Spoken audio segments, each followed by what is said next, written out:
Welcome back to Stars Whispers. Tonight, we climb into the emerald heights of the Carpathian Mountains, where the ancient Dacian capital of Sarmizegetusa Regia rests in sacred silence. Amidst circular stone altars and mist-shrouded ruins, we will walk the path of kings and mystics who once ruled these hidden peaks. Settle into the quiet. Let the mountain air clear your mind and prepare for a deep, restorative sleep. Tables.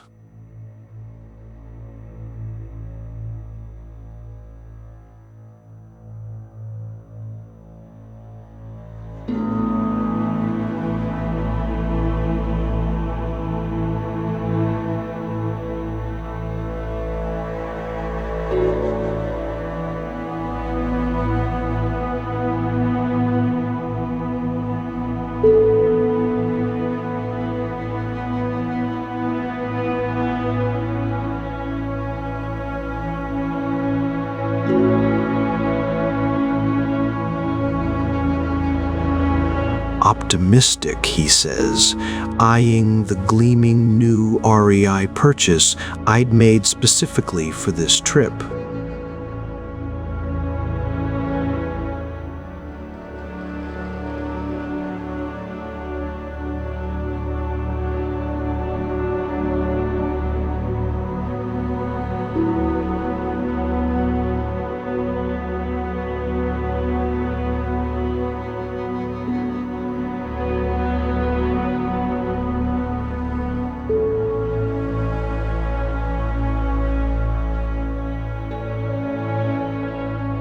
It is, how do you say, more vertical.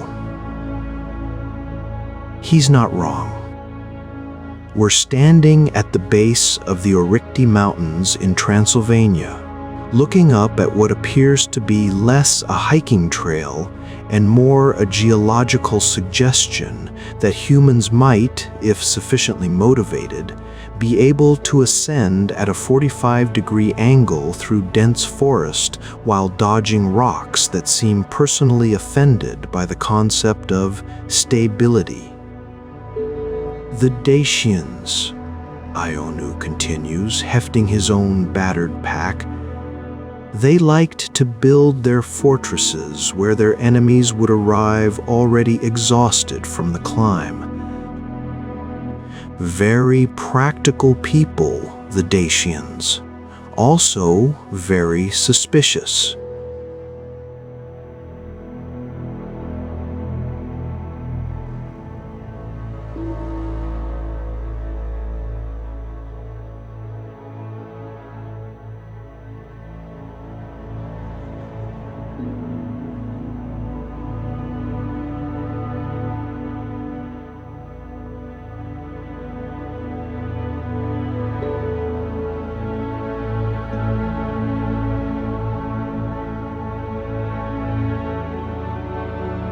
Their spirits, he clarifies, starting up the trail. The Dacians who defended these mountains against the Romans, who died protecting their sacred capital, who swore they would never leave even in death, she says they still walk the fortress at night. Especially near the stone circles, she says you can hear them counting.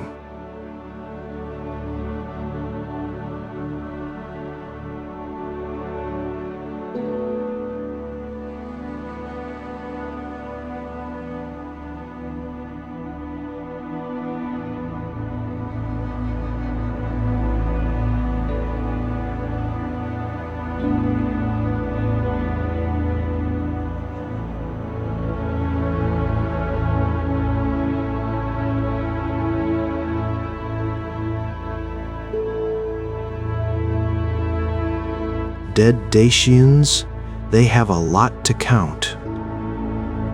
This is how I learned that Sarmizegetusa Regia, the sacred capital of the Dacian kingdom, destroyed by Rome in 1006 CE, but somehow never truly conquered, comes with its own set of local superstitions that have survived nearly 2 millennia with remarkable specificity. We climb, and climb, and climb some more. Ionu, who is 63 and smokes half a pack of Carpacci per day, moves up the mountain like a particularly determined goat. I, who am 35 and theoretically in decent shape, wheeze along behind him, having serious doubts about both my life choices and my cardiovascular fitness. "Tell me more," I gasp, "about the legends."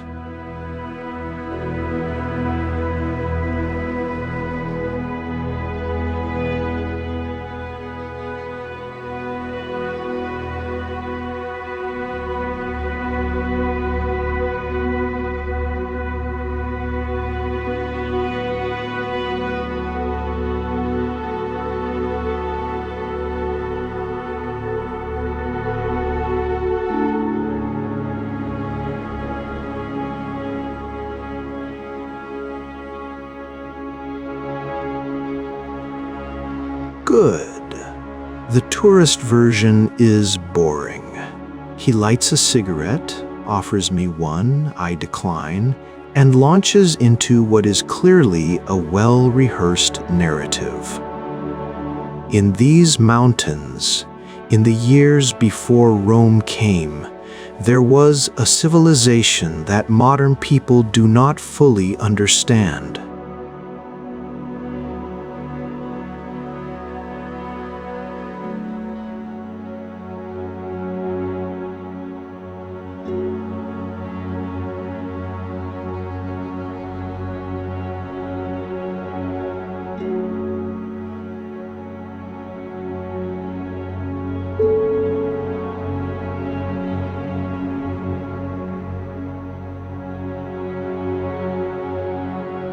We know them from Roman accounts, from Trajan's column, from Cassius Dio's histories. But Romans, they only knew how to describe Dacians as enemies. Fierce warriors, yes.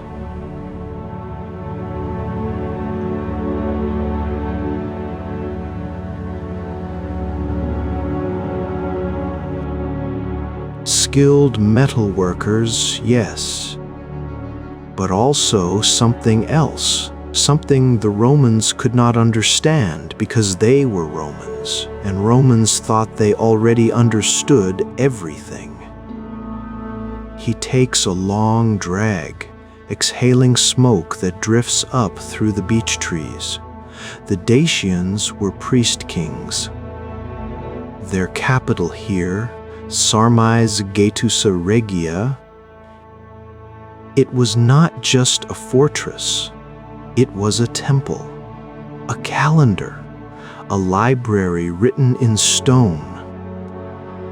The whole mountain was sacred, and the fortifications were not just military, they were ritual, designed according to principles we have mostly forgotten.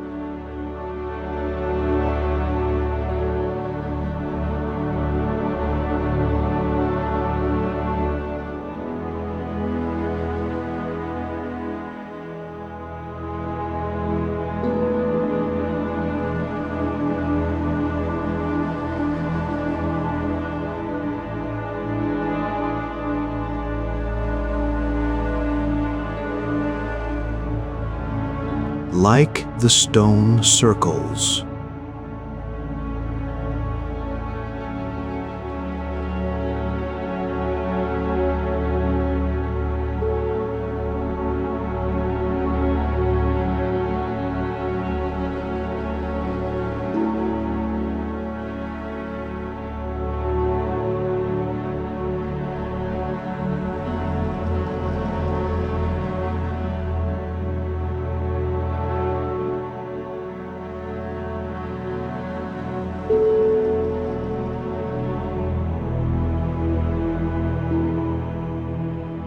They are called sun calendars in the books, but my grandmother's mother, who was born in a village near here, she said the old people called them Zalmoxis's counting stones. Who's Zalmoxis? Ionu looks at me with theatrical despair. You come to Sarmizegetusa and you do not know Zalmoxis. This is like going to Greece and asking who is Zeus.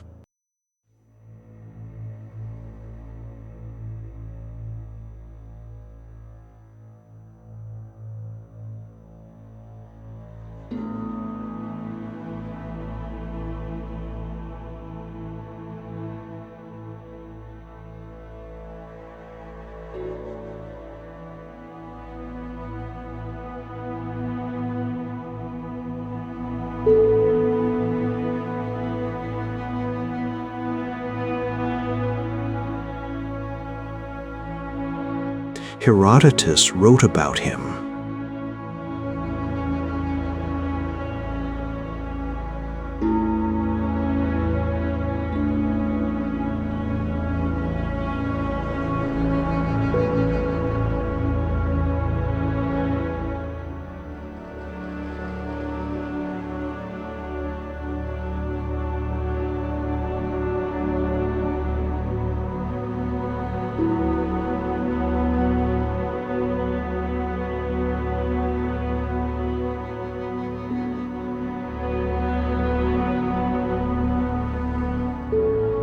Not as punishment like Greek Hades, but as reward.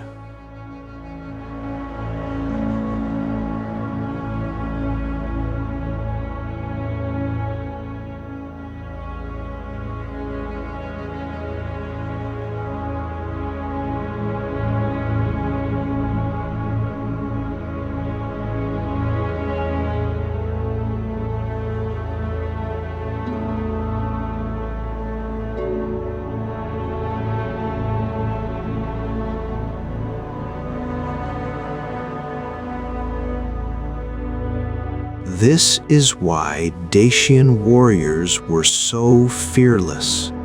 They were not afraid to die because death was just changing a dress.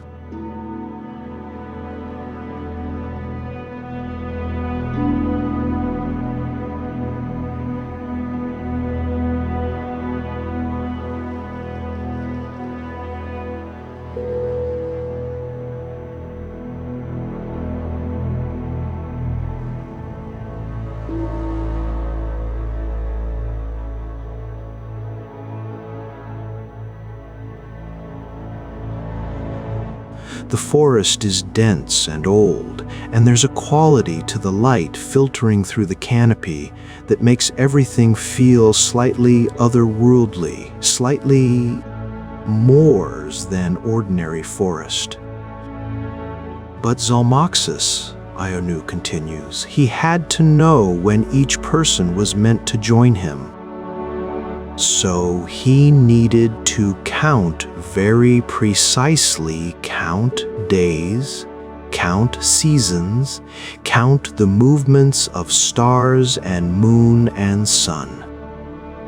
And that is what the stone circles were for. Not just to track time for planting and harvest, though they did that too, but to count each person's allotted days, to mark the moment when the soul's calendar ran out and it was time to descend to the god's realm.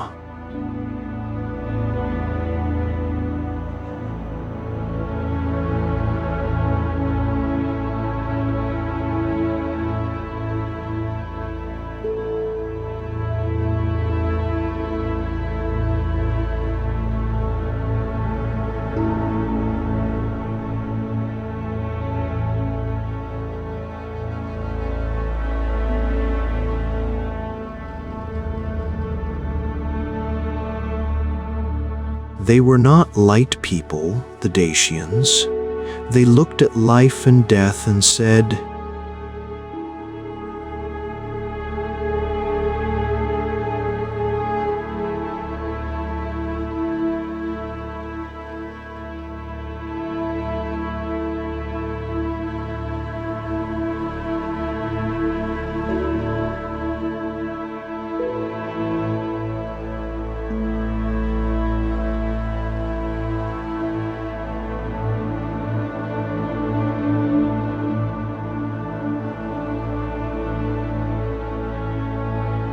and this is why the Romans, when they finally conquered Sarmizegetusa, they destroyed it with particular thoroughness.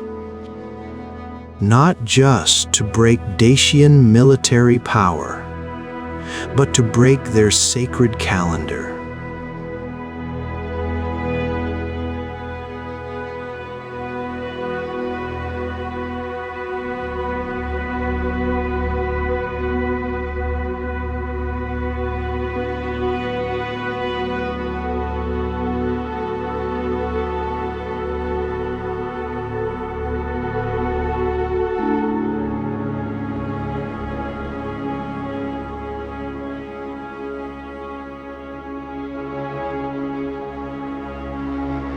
By the time we reach the plateau where the ancient capital once stood, my legs are trembling and my lungs burn. But the view makes every labored breath worthwhile. We're standing at roughly 1,200 meters elevation on a mountain terrace that looks out across forested ridges in every direction. And spread across this terrace are the ruins of what was once the most important Dacian settlement in existence. Rectangular terraces, massive stone blocks fitted together without mortar, the remains of defensive walls, and, most strikingly, a series of circular and rectangular stone sanctuaries that immediately command attention. There, Ionu points to the largest circular structure.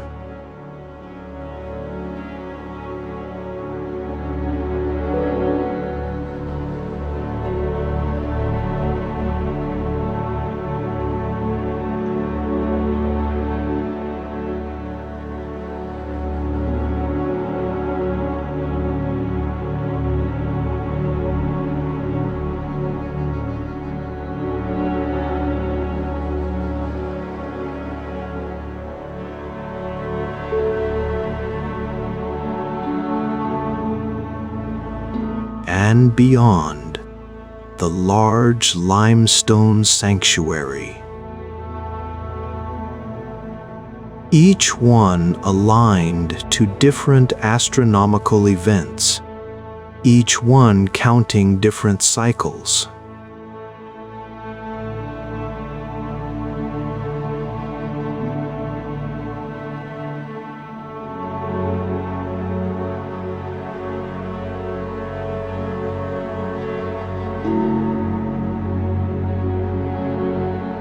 They consist of stone blocks, limestone and andesite, arranged in perfect geometric patterns.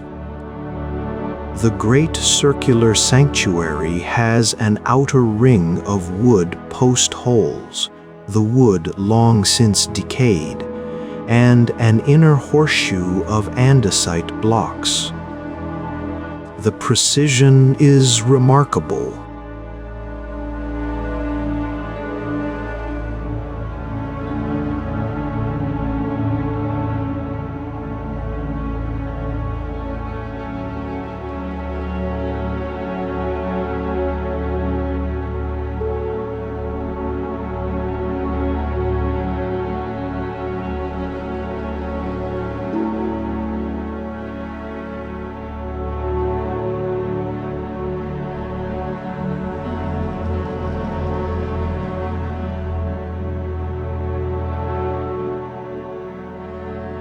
I will show you something the guidebooks do not mention.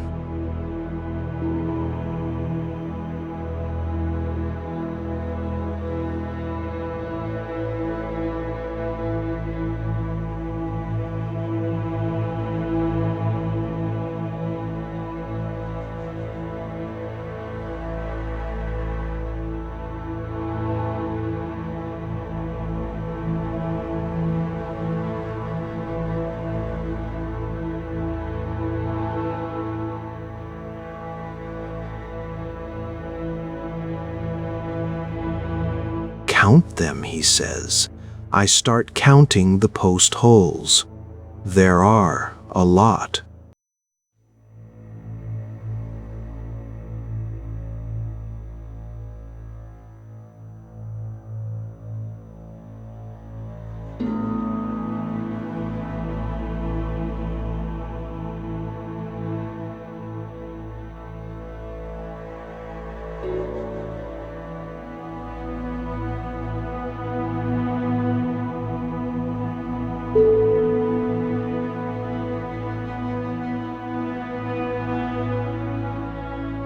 But look, count only the andesite blocks in the inner formation.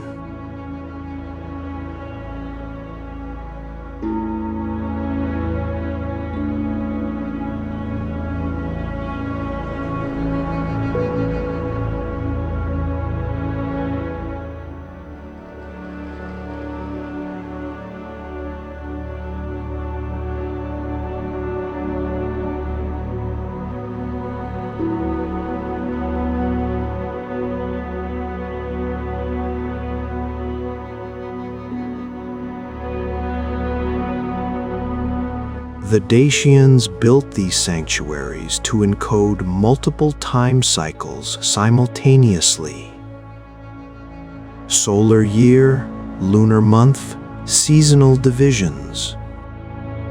But here is the part my grandmother taught me, the part archaeologists argue about. He walks to a specific stone in the formation. Stand here. Face east. Wait for sunrise on the winter solstice, and the sun rises directly through that gap in the mountains.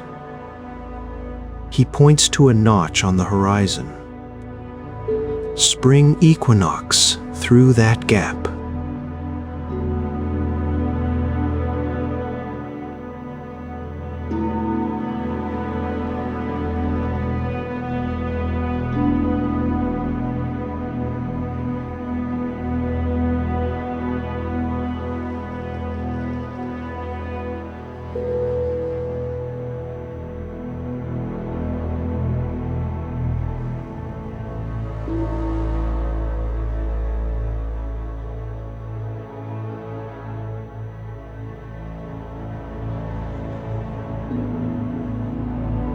I look around at the ridgeline, trying to imagine standing here in December, watching sunrise creep toward that precise notch, understanding that this astronomical event meant specific ritual obligations, specific sacrifices, specific acknowledgments of divine order. And now the counting begins, Ionu says quietly. What?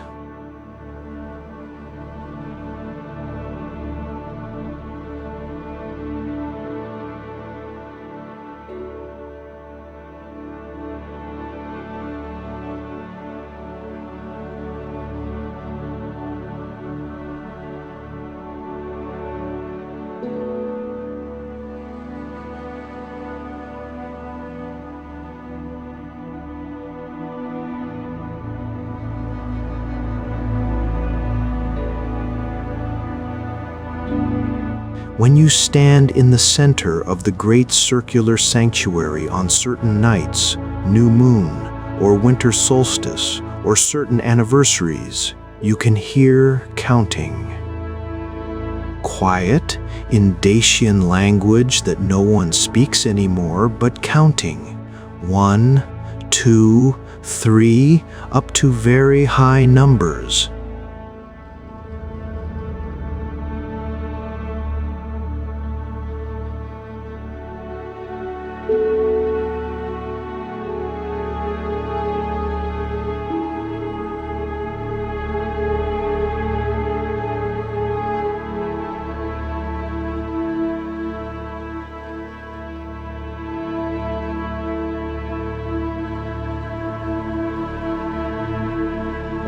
Some say it is temporal echo, like sound trapped in rock for 2,000 years.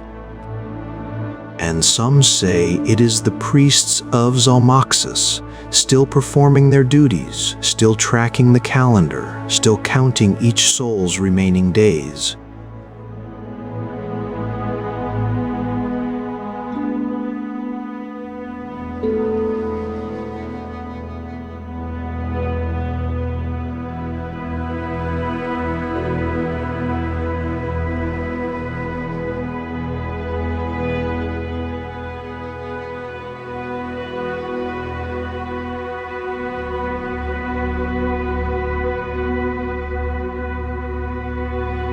He doesn't answer directly.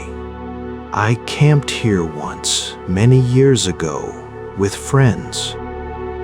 We were young and stupid and wanted to see if the stories were true. It was winter solstice eve, very cold, clear sky full of stars. We built a small fire. This was before it became heritage site with rules, and we waited.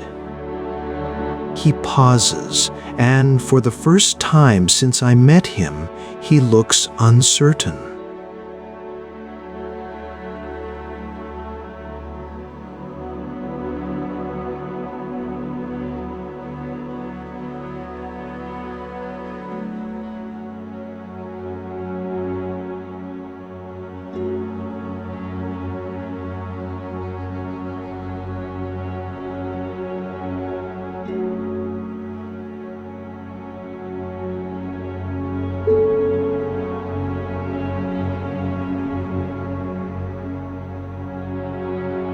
And in the wind, or through the wind, or behind the wind, we all heard it.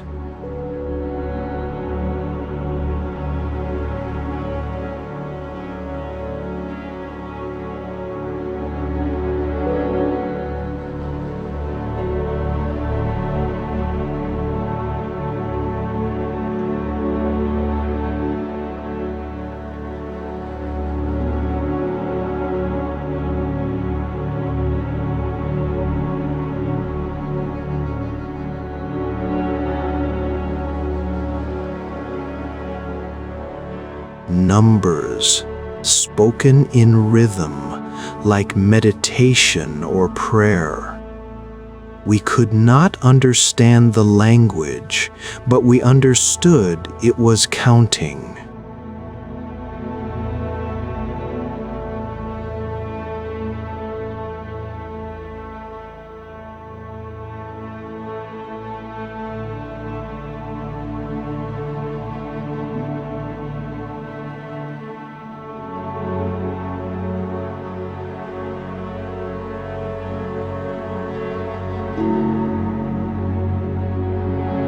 We put out the fire very quickly and left.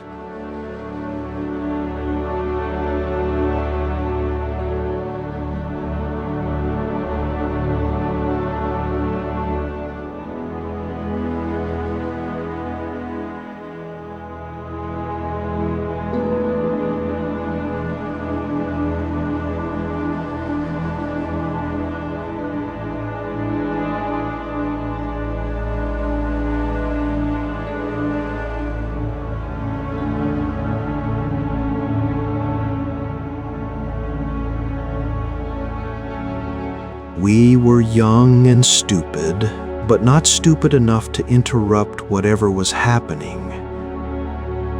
You do not interrupt a dead priest king when he is working. We spend the next hour exploring the site more thoroughly. Besides the circular sanctuaries, there are rectangular ones. The large limestone sanctuary is particularly impressive, with blocks weighing up to 5 tons, fitted with such precision that you can't slide a knife blade between them. No mortar, just gravity and genius. The terraces where residential and administrative buildings once stood are clearly visible, carved into the mountainside with impressive engineering.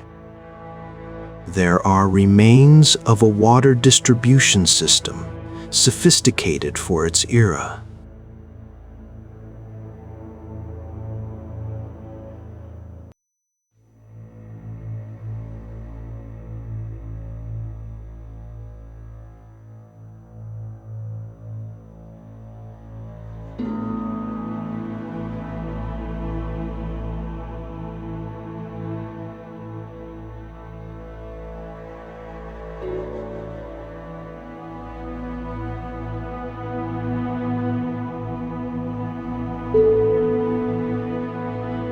But everything, I notice, orients toward the sanctuary area. The entire settlement is organized around the stone calendars, like the whole capital existed to support and protect these sacred instruments. The Dacians, Ionu explains as we examine the large limestone sanctuary, they unified only rarely. Usually, they were tribes, each with their own territory. But when they did unify, it was under priest kings who combined religious and political authority. The most famous was Decebalus, who ruled when the Romans came. He built or expanded much of what we see here, turning Sarmizegetusa into the spiritual and political center of all Dacian territories. He runs his hand over one of the massive limestone blocks. These stones were quarried from mountains kilometers away and hauled here at tremendous cost of labor. Why? For a calendar you could track with scratches on wood or clay? No, because the calendar itself was sacred act. The stones were not just tools, they were offerings, demonstrations of devotion, permanent records of the covenant between Dacian people and their gods. We sit on one of the stone blocks eating lunch, Romanian sausage and bread and excellent sheep cheese that Ionu has brought from his village. Around us, the ruins bask in afternoon sun.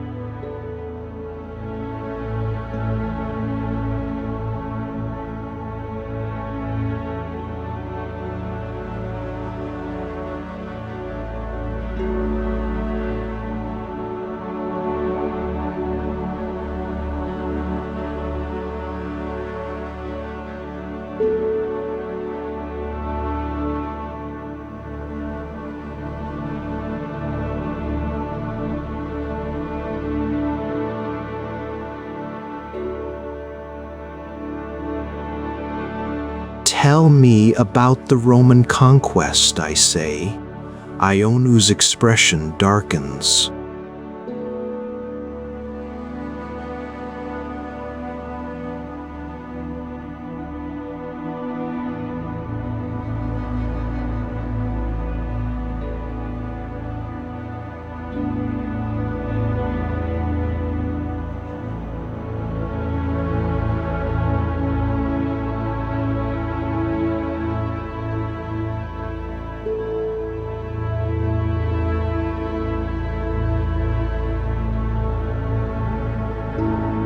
Also destroyed Dacia very thoroughly.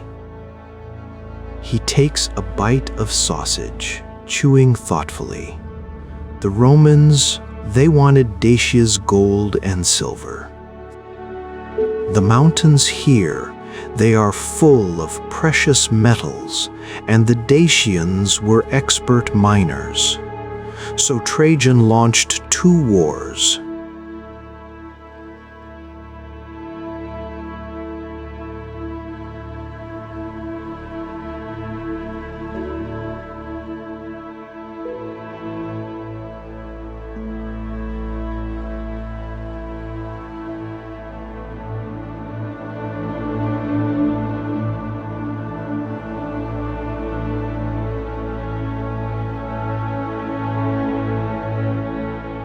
The second one, he brought overwhelming force.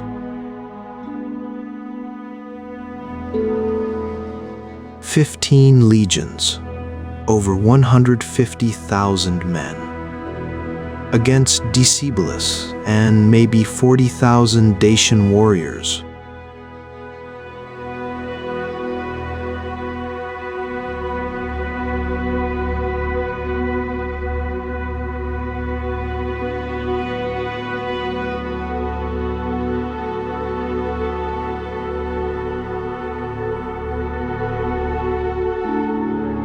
What always happens when empire wants something badly enough.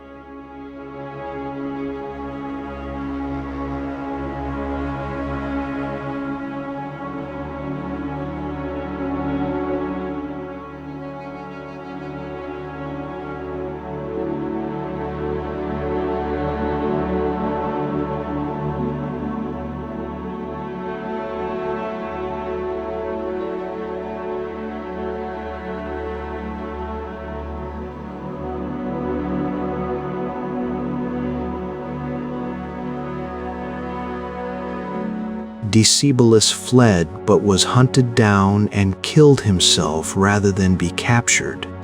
They found his body, cut off the head, brought it to Rome for the triumph.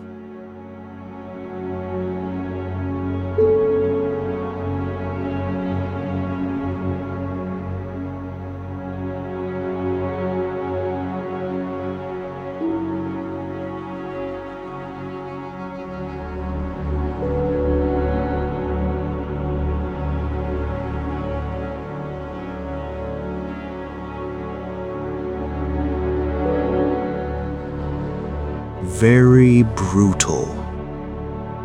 He stares out at the mountains.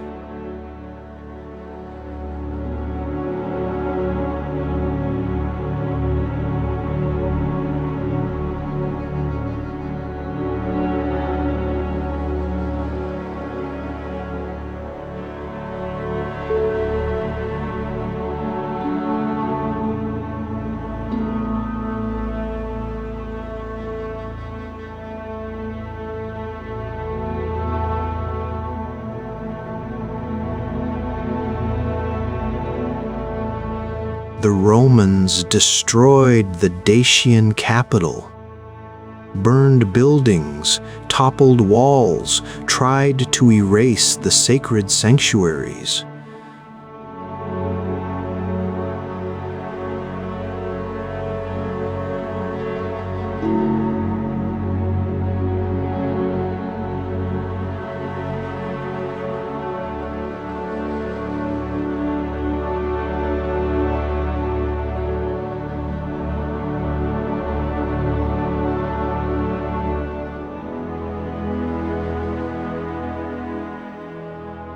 Too massive, too precisely built, so they did something else.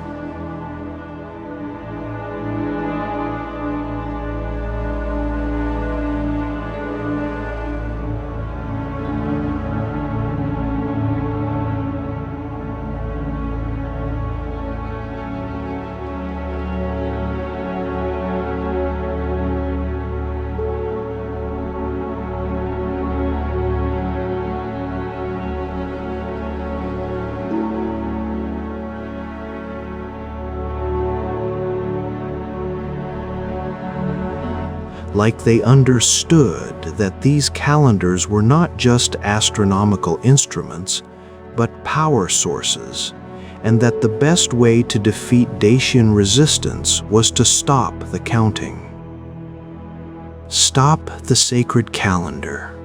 Stop the connection between people and gods.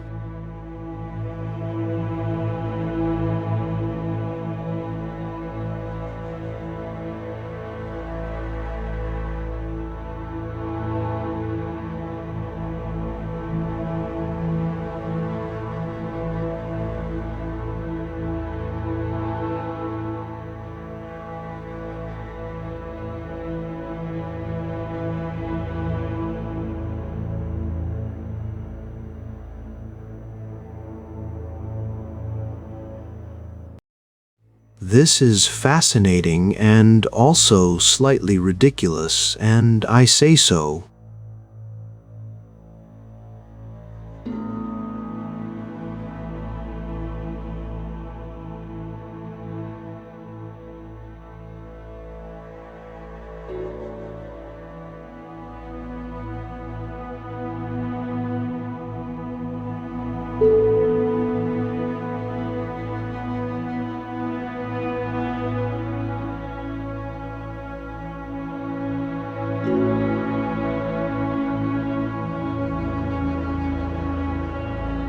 You think it is ridiculous because you are a modern person who sees calendar as convenience.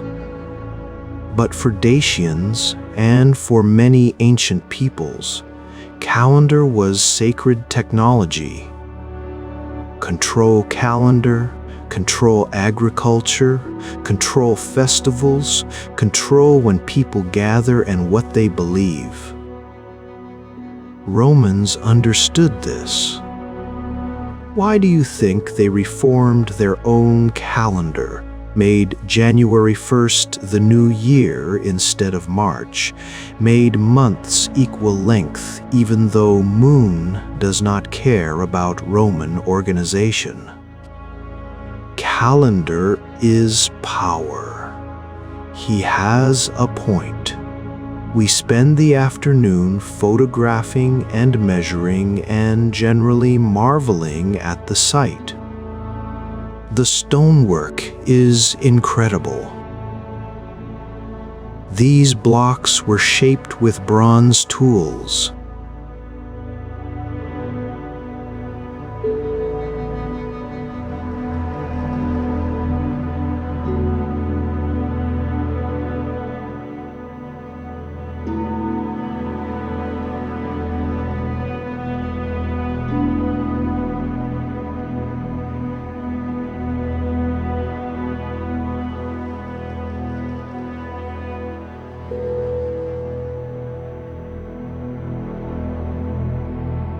The alignments to astronomical events are confirmed by archaeologists and archaeoastronomers who have studied the site extensively.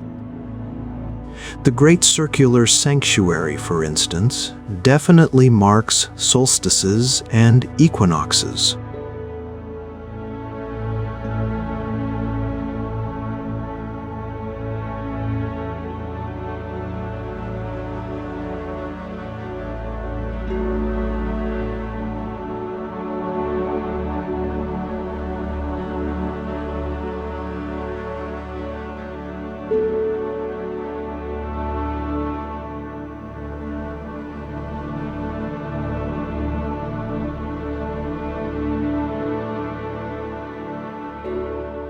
There's evidence of a sophisticated understanding of celestial mechanics, of careful observation over generations, of mathematical knowledge that could translate observation into permanent stone record. But there's also something else, something harder to quantify but impossible to ignore when you're standing here. A presence, maybe.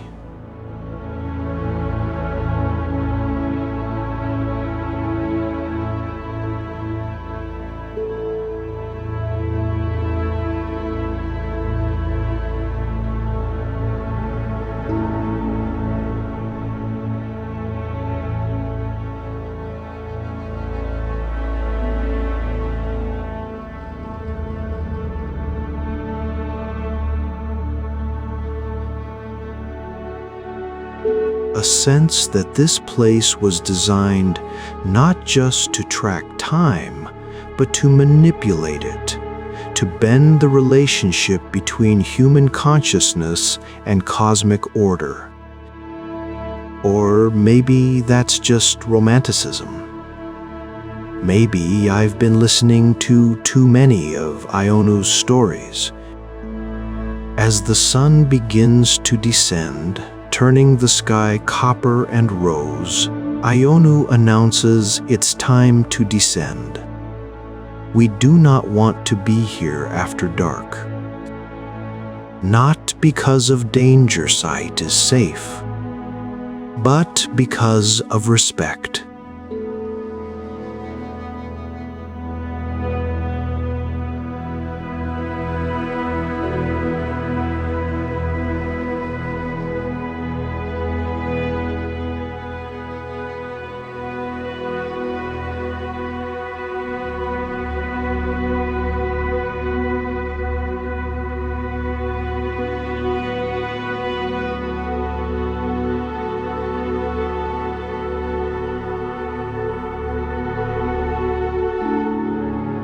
And the counting happens whether we are here to witness it or not.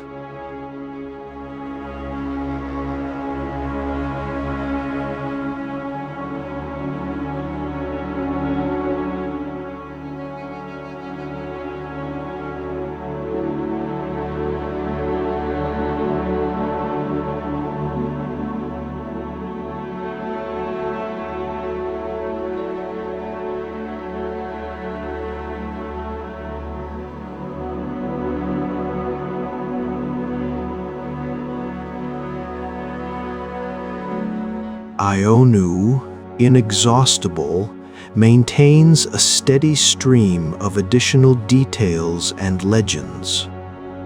After the Romans conquered Dacia, they established a province here, built cities, brought colonists, extracted enormous wealth from the mines. But Dacian culture did not fully disappear. It went underground, sometimes literally. People fled to remote mountain villages, maintained old customs, kept speaking Dacian language for centuries. Even now, Romanian language has Dacian substrate words the Romans did not bring, constructions that are not Latin.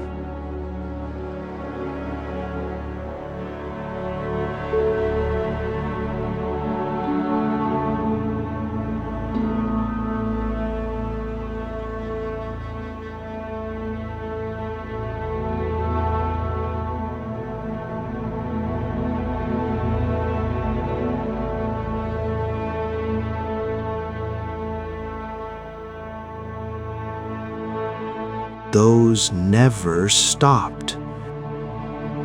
Even during medieval period, even during Turkish domination, even during communism, people from nearby villages knew about the ruins in the mountains.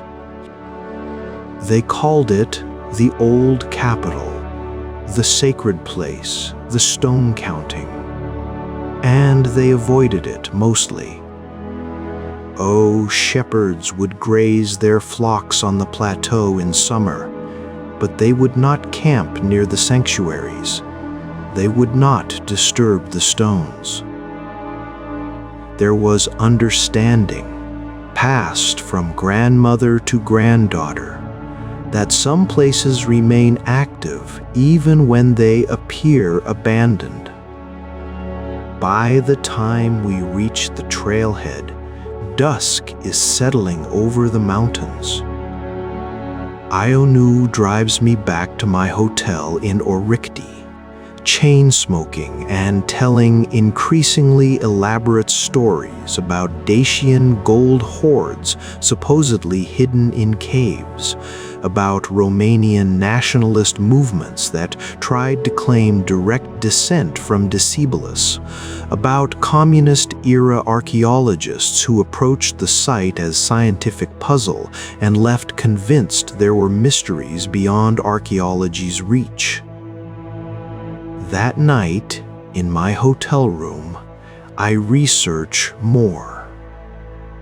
I learned that Sarmizegetusa Regia was only scientifically excavated starting in the 1950s, and that work continues today. I learn that the site is a UNESCO World Heritage location recognized for its exceptional testimony to the Dacian civilization.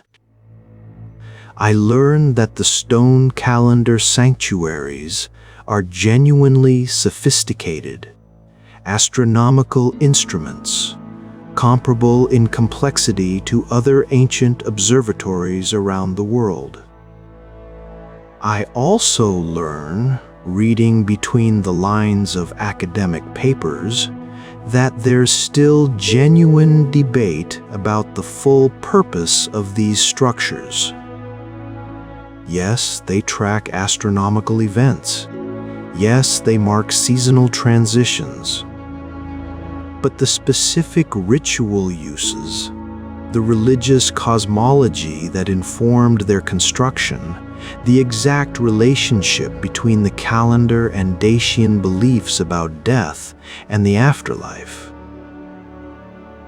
these remain partially opaque, filtered through Roman accounts written by outsiders who were simultaneously impressed by and contemptuous of the culture they were describing. The Dacians had writing, but very few texts survive. Most of what we know comes from archaeology, from the structures themselves, from the objects left behind. The sanctuaries speak, but we're still learning their language. 3 days later, I returned to Sarmizegetusa alone.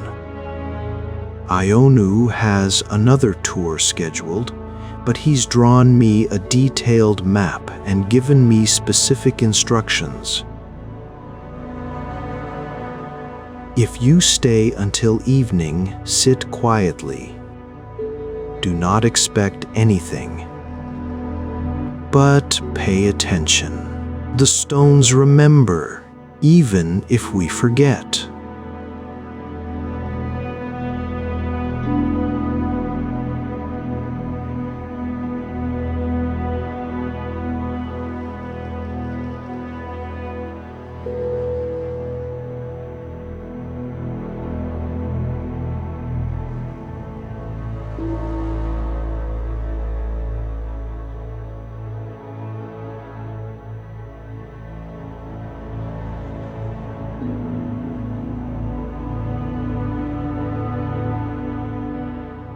I reach the plateau around noon and spend hours simply sitting among the ruins, sketching, photographing, thinking. The circular sanctuaries are mesmerizing in their geometric perfection. Walking around the great circular sanctuary, I try to imagine the construction process, the planning, the quarrying, the transportation of massive stones up this mountain, the precise placement according to astronomical calculations. The sheer labor is staggering. And for what?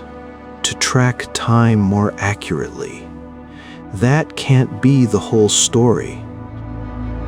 I think about Ionu's grandmother's phrase, Zalmoxis's counting stones.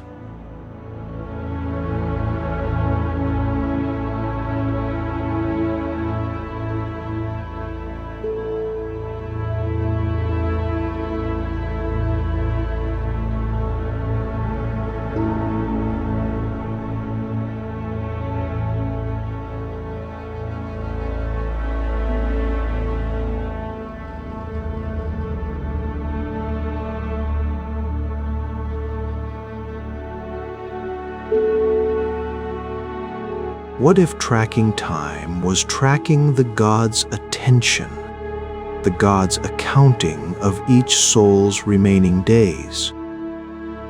That would make these sanctuaries not observatories, but interfaces, places where human and divine awareness intersected, where the eternal counting of cosmic order became tangible in stone and shadow and sunlight moving across carefully positioned markers. Afternoon fades into evening.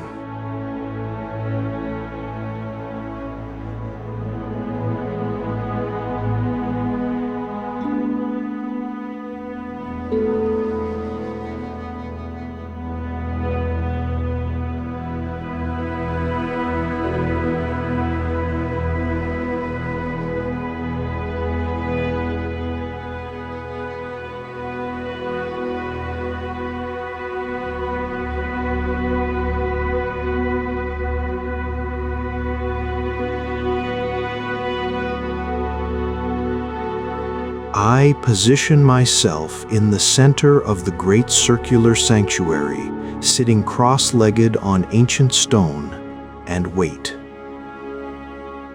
The sun sets. Stars emerge, brilliant and clear at this altitude. The temperature drops. I'm cold, but I stay, listening. Wind moves through the stones, and yes, there's sound. The natural acoustics of air passing through gaps and over surfaces. But is there something else? A rhythm to it? A pattern that might, if you suspend disbelief, if you stop analyzing and just listen, sound almost like counting. I sit there for perhaps an hour, maybe less, maybe more. Time feels unreliable. And I do hear something or experience something that I can't quite categorize. Not voices exactly. Not counting in any conventional sense, but a presence of order, of pattern, of vast, slow enumeration still proceeding according to rules I don't understand. Is this real? Or am I projecting meaning onto random natural phenomena because Ionu's stories have primed me to expect mystery?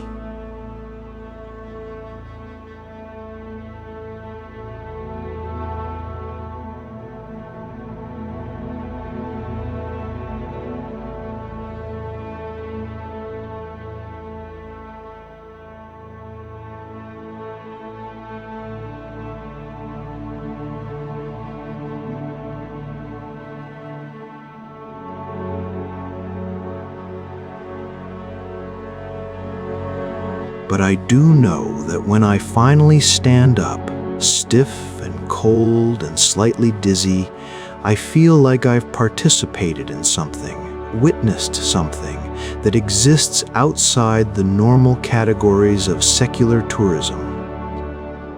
I descend in darkness, using my headlamp, probably violating multiple safety regulations. But I make it down without incident, drive back to Orikti, and sleep deeply, dreamlessly, like someone who has completed a task they didn't know they'd been assigned. The next morning, over coffee, I try to write down what I experienced, but words fail.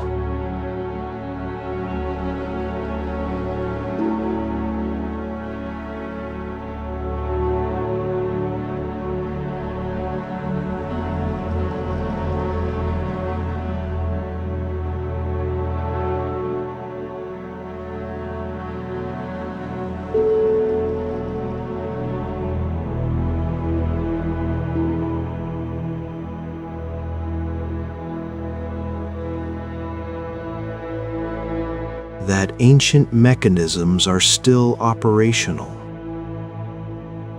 That 2,000 years of abandonment have not fully silenced the sacred calendar.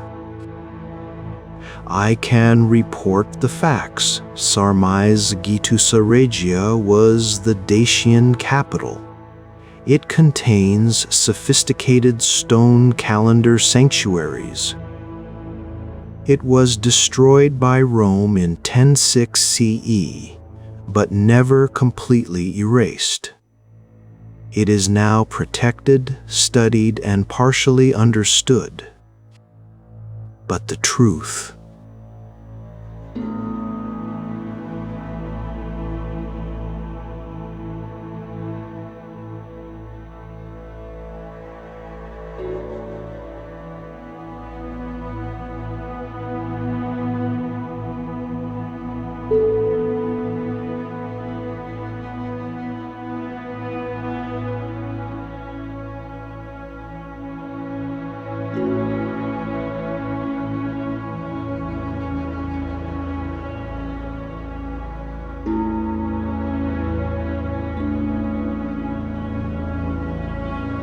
Romania is full of legends about places where the past remains active, where old gods still maintain partial presence, where the boundaries between history and myth stay deliberately blurred. Sarmizegetusa Regia is one of those places. The stones are real.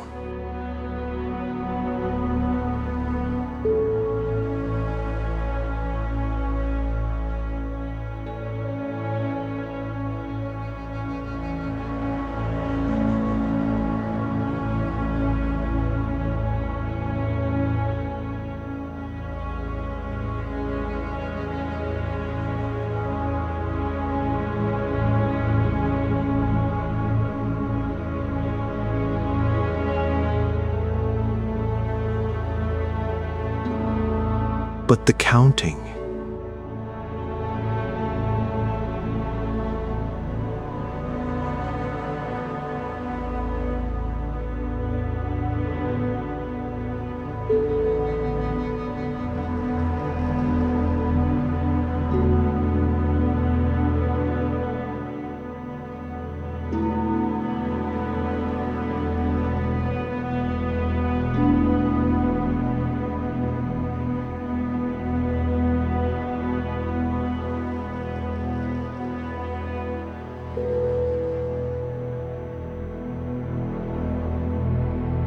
On my last night in Romania, I meet Ionu for drinks.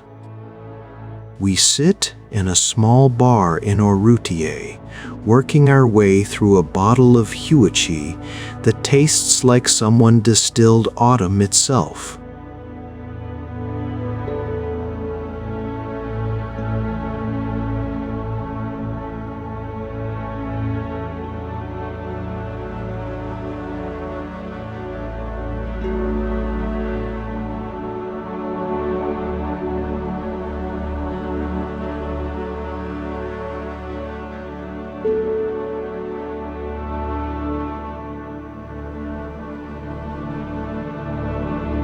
I heard something. He nods, satisfied. Then you understand. Sarmizegetusa is not just archaeological site. It is still working. The calendar still counts. The priests of Zalmoxis still track the days, even though the kingdom fell and the people scattered and the language died. Some machines, once started, do not stop. Some counting, once begun, continues to completion. You really believe that? He considers the question seriously. I believe that truth takes many forms. Scientists have their truth about the stones, about astronomy and seasonal markers and Bronze Age engineering. That truth is real. But my grandmother's truth is also real, about sacred duty and eternal counting and places where the dead still work. Both can be true. Life is large enough to contain multiple truths. We drink to that, and to the Dacians, and to stone calendars on mountains.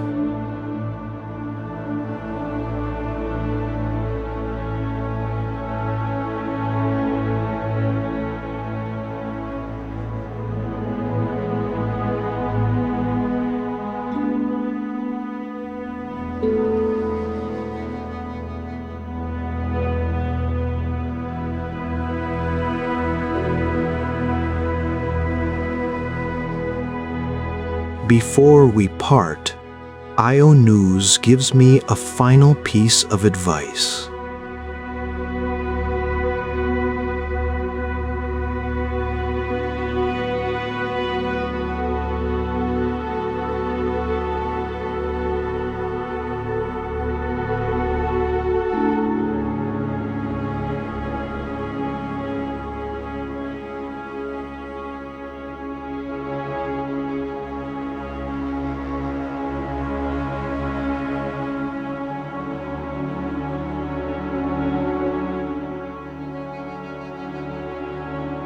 Then remember, the stones were not built to be understood by foreigners.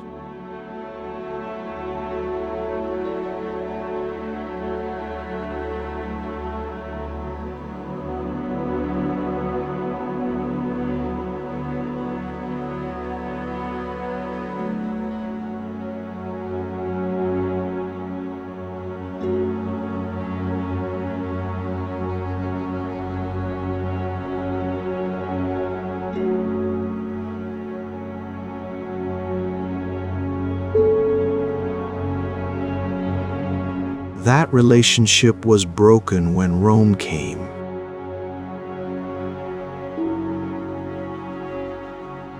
But broken is not the same as ended.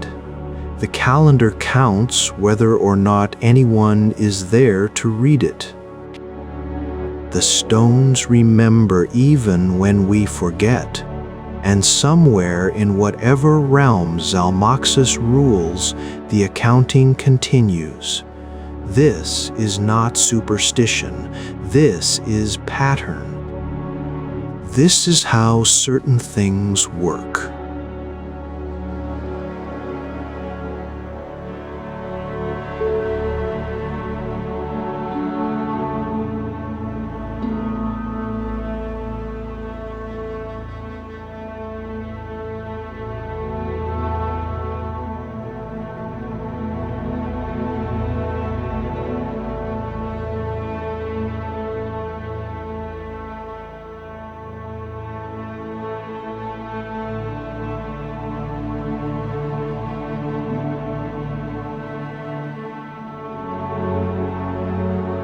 I think about calendars as sacred technology.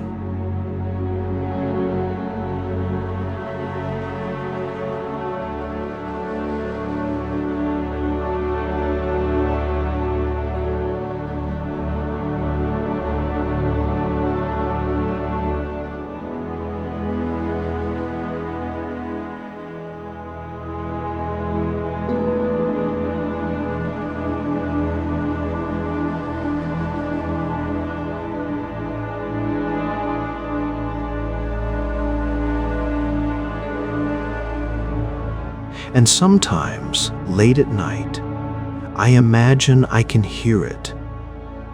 That quiet, methodical counting, proceeding in a language no one speaks anymore, tracking deaths and days and the slow turning of cosmic wheels that care nothing for empires or archaeology or modern rationalism.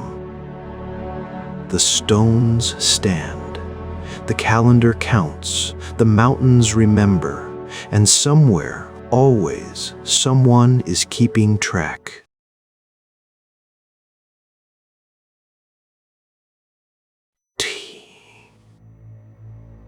The Serpent Princess and the Temple of Stars. Sophia's grandmother tells the story differently each time, which is how Sophia knows it's true.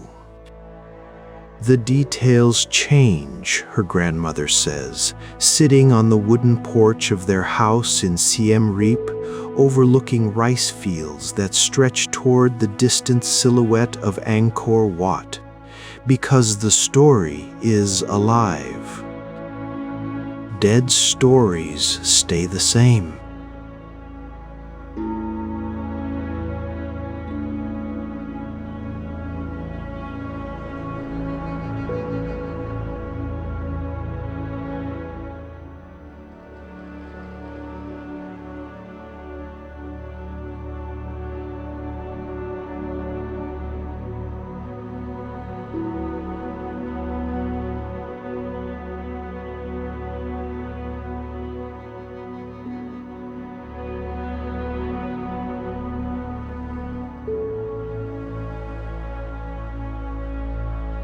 vast and endless, ruled by the Naga, the great serpent people who built kingdoms of coral and pearl beneath the waves, who commanded currents and tides, who could take human form when they wished, but preferred their true shapes, massive, scaled, magnificent.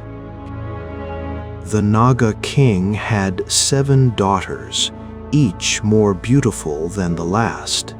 But Niang Nik, the youngest, was different. She loved the surface, loved the moment between water and air, loved to swim in the shallows where sunlight penetrated deep and turned the ocean to liquid gold. One day she surfaced near a small island, barely more than a sandbar topped with a single ancient tree called Dom. And there, on the beach, she saw him, Priya Thong, an Indian prince who had been exiled from his kingdom, cast out to sea with a handful of loyal servants and no destination, no future, only the endless horizon and salt spray. Their eyes met across the boundary between water and land, between serpent and human, between 2 worlds that had never touched. It was, of course, love at first sight. How could it be otherwise? This is how kingdoms are born, not from war or conquest, but from the moment when the impossible suddenly becomes inevitable. Sophia has heard this part 100 times.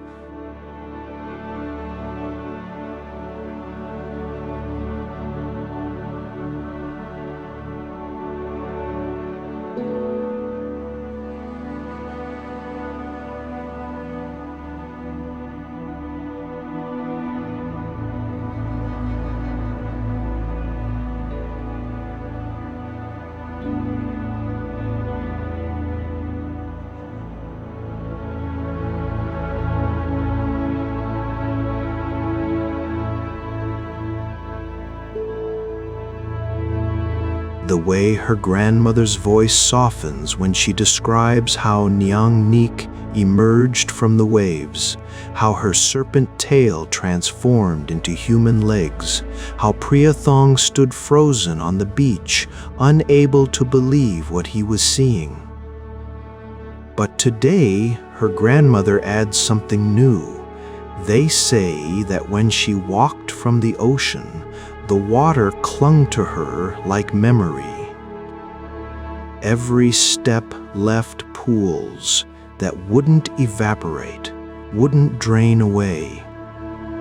And in those pools you could see things, visions of what would come, of temples rising from jungle, of a civilization that would make the gods themselves jealous.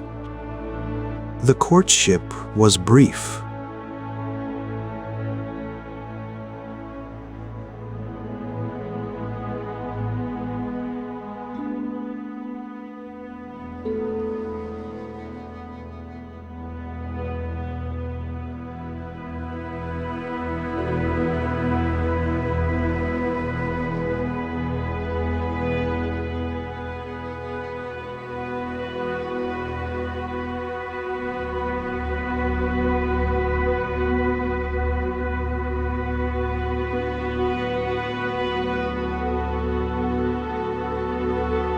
She said yes, but there was a problem. She couldn't leave the ocean, and he couldn't live beneath it. So Niang Nik swam down to her father's palace, deep in the coral kingdoms where the water is so dense it feels like swimming through time itself. She told the Naga king about the prince, about love, about the impossibility that had become possible.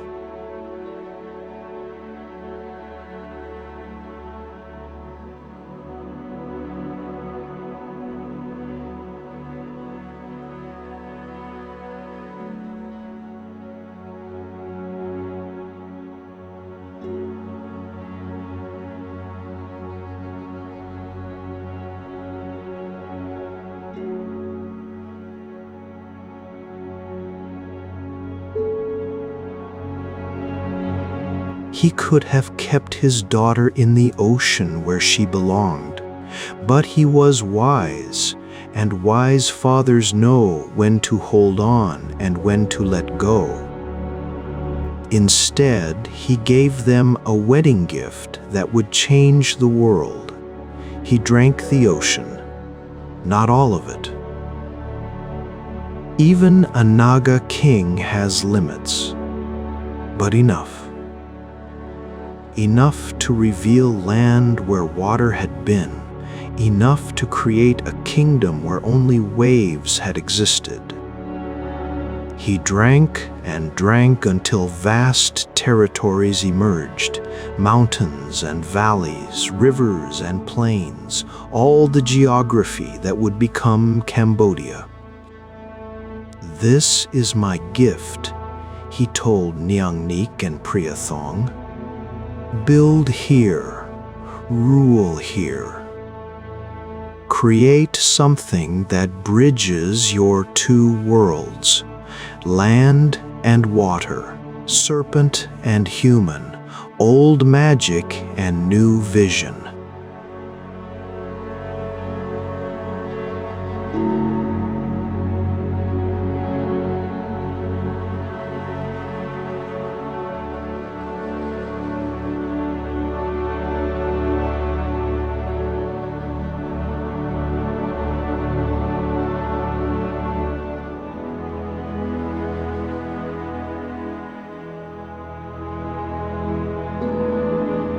Their children became the first Khmer people, carrying both Naga and human blood, belonging to ocean and earth equally.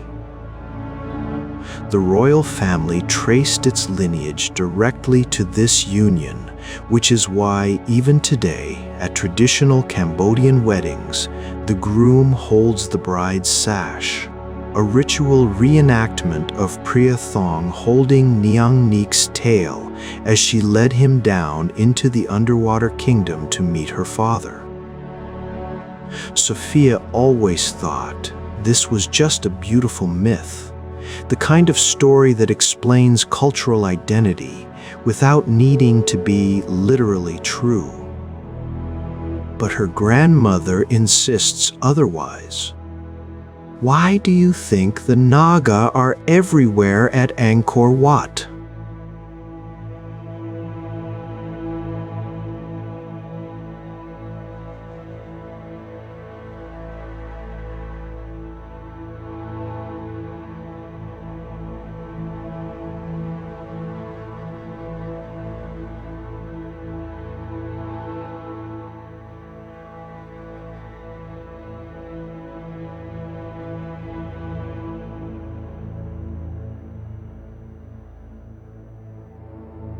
On every causeway, every balustrade, every entrance,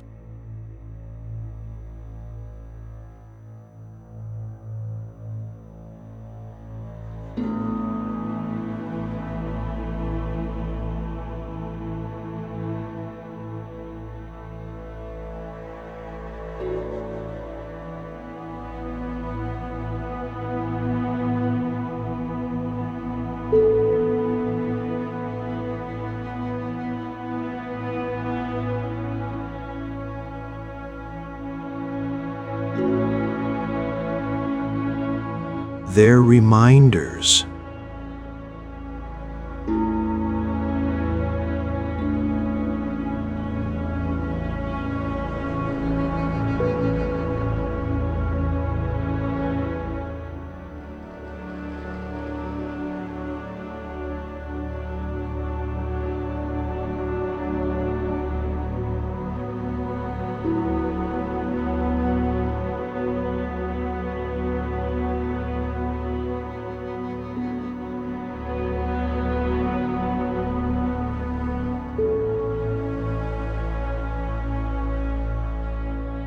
This is Sophia's fourth visit to Angkor Wat since she returned to Cambodia from studying architecture in Singapore.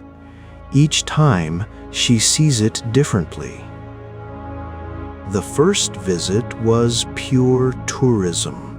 following the crowds, taking the iconic photos, checking boxes. The second was academic measuring, analyzing, trying to understand the engineering feat of building the world's largest religious monument in the early 12th century. But the third visit, she started noticing the Nagas. They're literally everywhere, carved into stone with such precision and frequency that you stop seeing them individually and start perceiving them as a pattern, a language, a code written in serpent bodies. 7-headed Nagas line the causeways leading to the temple's entrances.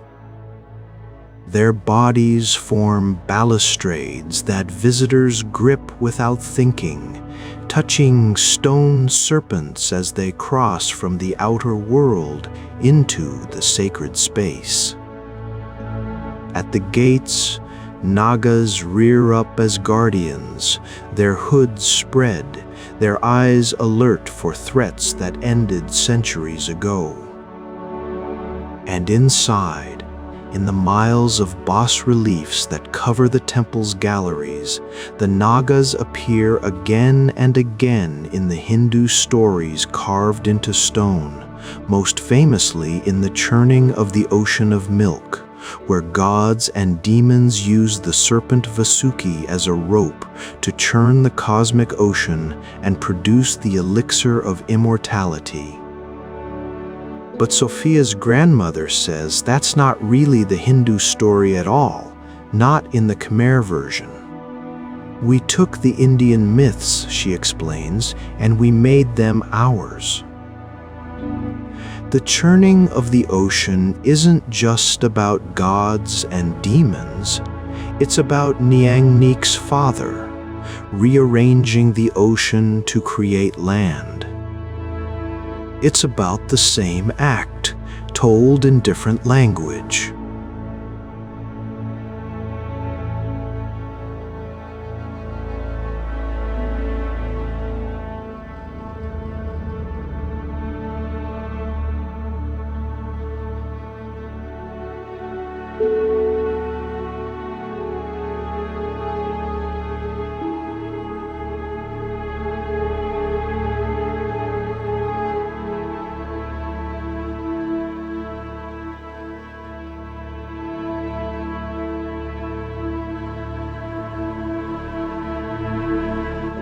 This is the kind of thing that makes archaeologists nervous. This blending of myth and history, this insistence that the stories and the stones are telling the same truth in different ways. But Sophia is beginning to understand that maybe truth isn't singular, isn't fixed. Maybe truth is the pattern that emerges when you look at enough different versions of the same story. Today, she's come to Angkor Wat specifically to investigate something her professor in Singapore mentioned: the stellar alignments. The fact that the temple wasn't just built to impress or to worship.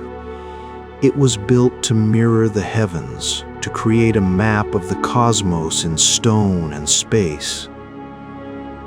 She arrives before dawn, when the complex is still relatively empty.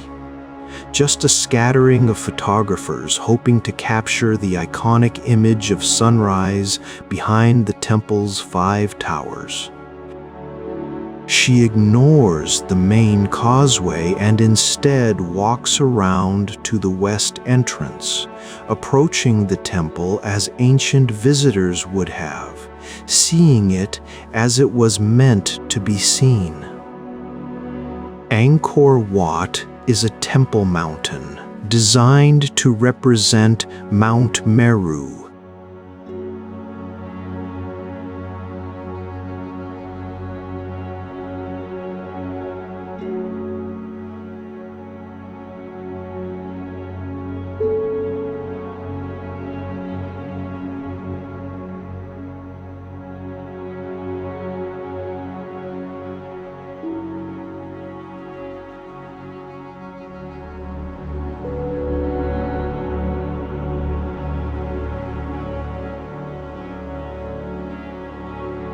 The 5 towers represent Meru's 5 peaks. The surrounding moat represents the cosmic ocean. The walls represent the mountains that ring the world. But it's more specific than just metaphor. The numbers are too precise to be coincidental. The temple is oriented to the west, unusual for Hindu temples which typically face east. This westward orientation aligns it with Vishnu, the god to whom it was originally dedicated. But it also creates specific astronomical effects. During the spring equinox, the sun rises directly over the central tower when viewed from the western causeway. During the summer solstice, sunrise aligns with specific towers. The measurements of the temple, the distances between towers, the dimensions of the galleries, the proportions of the courtyards.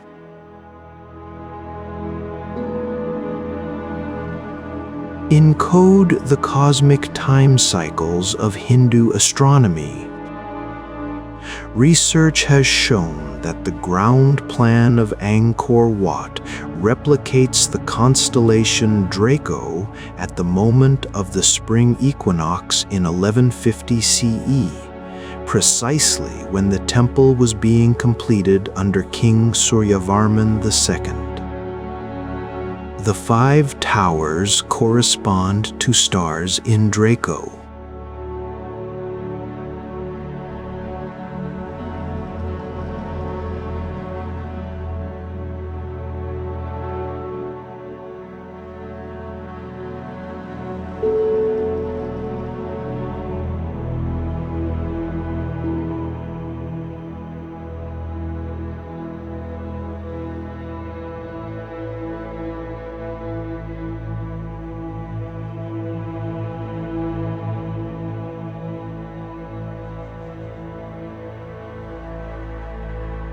An architectural masterpiece, absolutely.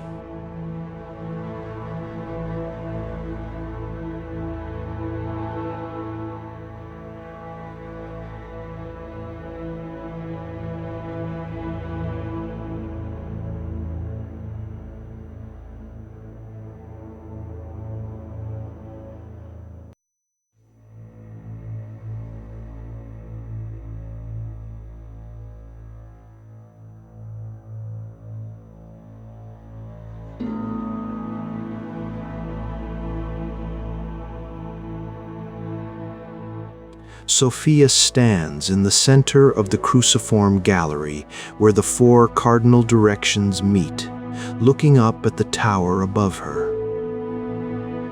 Dawn light is beginning to filter through the stone lattice, creating patterns that shift and change as the sun climbs. She thinks about the builders who stood here 900 years ago, who understood stone and star with equal precision, who could look at the night sky and translate what they saw into architecture that would outlast empires. How did they do it? The conventional explanation involves sophisticated mathematical knowledge, careful astronomical observation, and enormous labor forces. Angkor Wat took approximately 30 years to complete.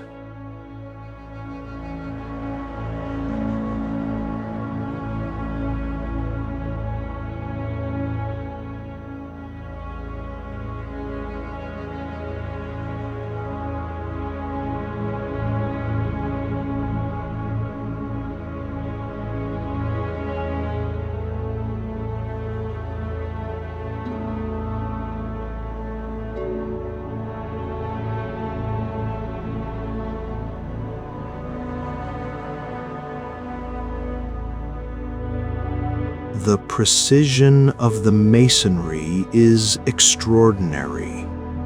Blocks fitted so tightly that vegetation can barely find purchase in the joints. But Sophia thinks about her grandmother's version of the story. What if the Naga king didn't just give land? What if he gave knowledge? What if the union of Niang Nik and Priya Thong represented not just the blending of cultures, but the transfer of ancient wisdom, of understanding that serpent people who lived in the ocean for millennia might have about tides and stars, about the relationship between water and cosmos? It sounds fantastical. It is fantastical. But standing here in the pre-dawn shadows with stellar alignments clicking into place overhead, Sophia can't entirely dismiss it. The temple complex covers approximately 500 acres. The central structure is surrounded by a rectangular moat 200 meters wide, which was both defensive and symbolic, representing the ocean around Mount Meru, yes, but also perhaps representing the ocean that the Naga king drank away, the water that became land. The galleries contain nearly 2,000 square meters of bas-reliefs carved with Hindu and Buddhist iconography. But among all these religious scenes, the Nagas appear more frequently than any other figure except the gods themselves. They're not peripheral.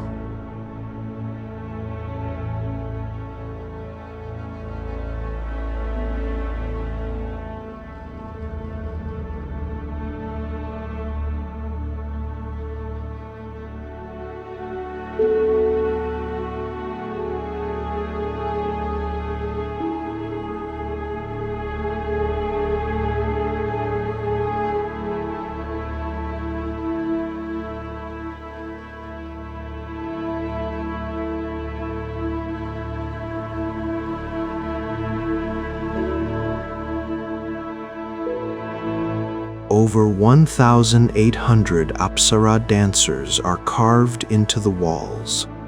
Celestial nymphs who are each unique, each individual.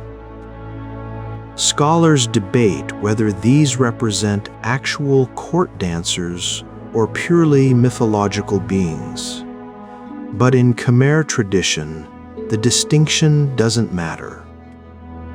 The Apsaras, like the Nagas, like Niang Nik herself, exist in that liminal space between human and divine, between history and myth. As sunrise finally breaks, flooding the temple with golden light, Sophia watches other tourists begin to arrive. She hears guide explaining that Angkor Wat is the world's largest religious monument, that it was originally Hindu but became Buddhist, that it demonstrates the architectural genius of the Khmer Empire. All true, all important, but missing something essential. Missing the Naga princess who married a human prince and whose father rearranged the ocean to give them a kingdom. Missing the serpent blood that the Khmer kings claimed ran in their veins, connecting them to the land itself. Missing the understanding that a temple this precisely aligned to cosmic patterns isn't just human genius. It's human genius informed by something older, something that understood the relationship between water and star before humans learned to write. Later that day, Sophia visits the Angkor National Museum to look at artifacts recovered from the temple complex. There are Naga sculptures here, pieces broken from balustrades and lintels close enough to touch. The stone is sandstone, porous and textured, marked by weather and time. She runs her fingers over one, tracing the carved scales, the flowing body, the multiple heads with their hoods spread in protection or warning. The carving is ancient, worn, but still vital, still conveying power and presence.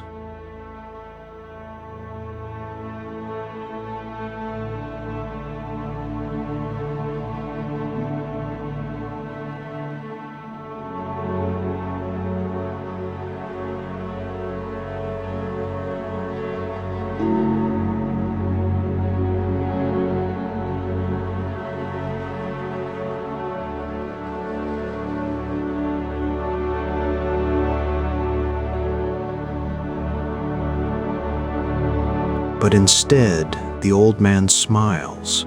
"You feel it too," he says in Khmer. "Feel what?"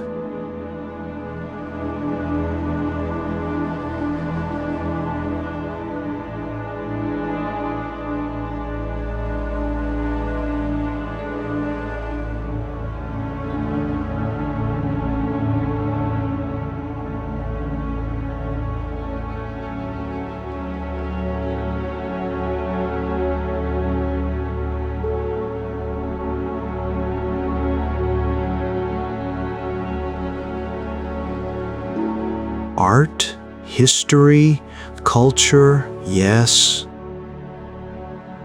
but only stone.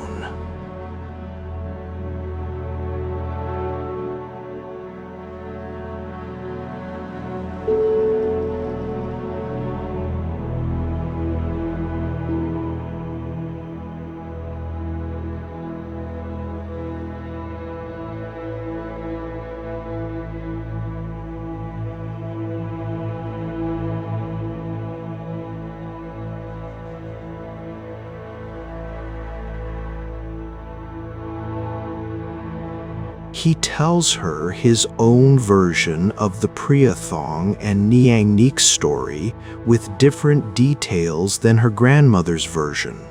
But the same essential truth: Cambodia was born from a wedding between land and sea, between human ambition and serpent wisdom, between the visible world and the invisible powers that shape it. The temple, he says, gesturing vaguely in the direction of Angkor Wat. It's not just a building, it's a promise kept. The Naga king gave the land as wedding gift, and the humans built Angkor Wat as thank you. See how it mirrors the stars.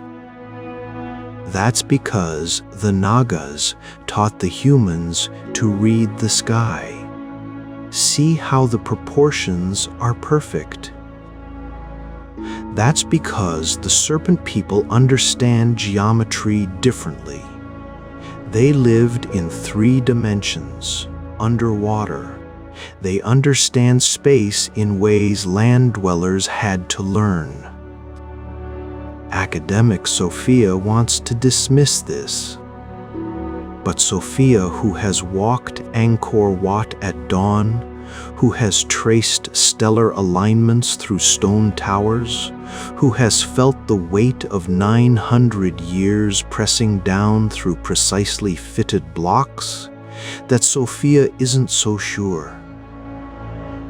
What if myths are how ancient people encoded knowledge they couldn't express in technical language? What if the story of the Naga king drinking the ocean is a way of describing geological processes, sea level changes, the emergence of land from water over millennia? What if the marriage between Niang Nik and Priya Thong represents the actual historical blending of indigenous Southeast Asian peoples with incoming Indian cultural influences, but told in a way that honors both lineages equally. And what if the insistence that the Nagas taught celestial knowledge isn't just metaphor? What if some lost understanding of astronomy really was preserved in oral tradition, in stories that seemed like fantasy but actually contained precise observational data about stars and seasons and the movement of cosmic time? She thinks about this as she walks back to her grandmother's house that evening, through the gathering dusk, past rice paddies where water reflects the first stars. The moon is rising, and she notices for the first time how the arrangement of village houses mirrors the layout of temple structures. Smaller versions of the same patterns, the same understanding of space and sacred direction embedded in everyday architecture. Her grandmother is waiting on the porch, and Sophia tells her about the museum, about the guard's story, about the stellar alignments and the mathematical precision and the Nagas carved into every surface. "So what do you believe?" her grandmother asks.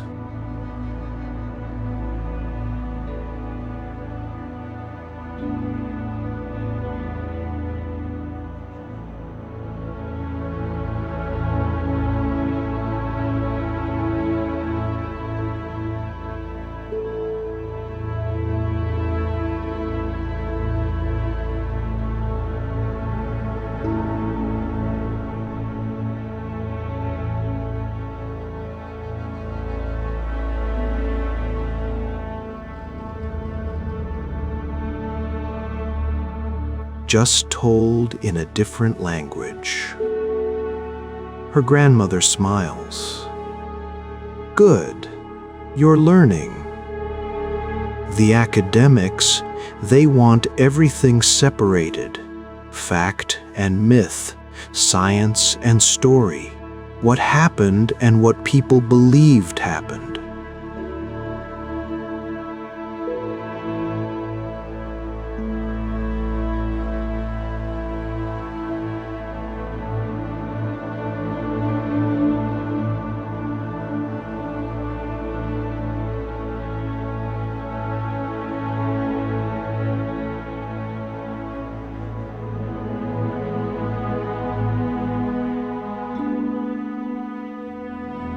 For them, the Naga king really did drink the ocean, and that truth and the geological truth are the same truth, just seen from different angles." She points toward Angkor Wat, visible in the distance as a dark silhouette against the purple sky. That temple exists because of a marriage between serpent and human, between water and land, between earth and star. The king who built it, Suryavarman II, he claimed descent from Nyangnik. He believed serpent blood ran in his veins. And because he believed it, he built a temple that mirrors the cosmos, that aligns to stars, that incorporates water and stone and sacred geometry into a structure that has lasted nearly 1,000 years. Belief made it real, Sophia says. Belief made it possible, her grandmother corrects. The Naga king gave land, Nyangnik gave lineage, Priya Thong gave vision, and their descendants gave Angkor Wat.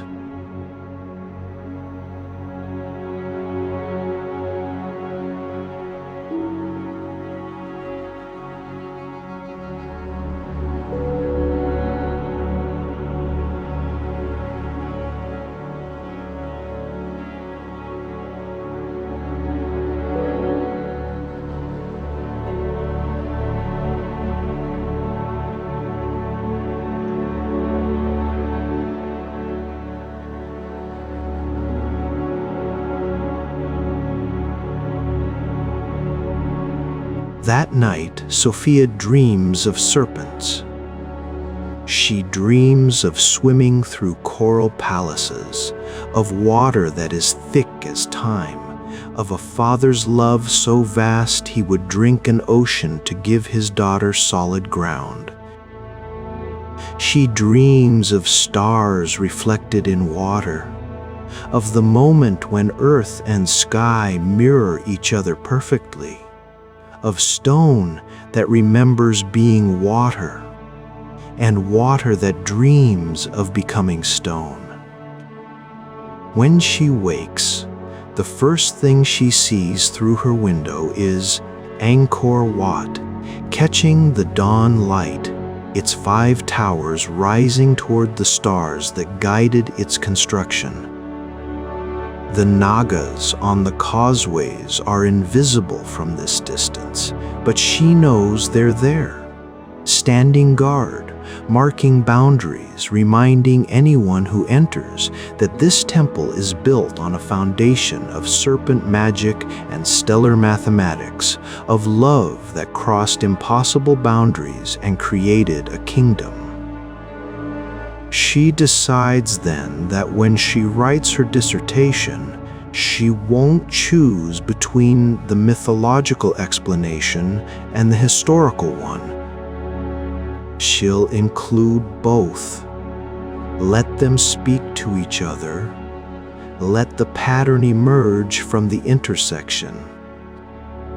Because that's what Angkor Wat really is, not history or myth, but both at once, inseparably woven.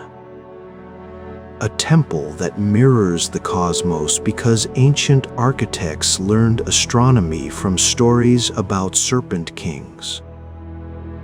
A monument that has lasted centuries because it was built not just with stone and mortar, but with the weight of cultural memory, the power of foundational myths, the belief that some buildings are more than buildings, their promises kept, debts repaid, love letters written in stone to last until the stars themselves change their patterns. The Naga king drank the ocean and gave his daughter a kingdom. And his grandsons built a temple where earth touches heaven, where water becomes stone, where the movement of stars is written in the placement of towers, and where serpents carved into every surface whisper the same truth, we remember. We guard. We are family.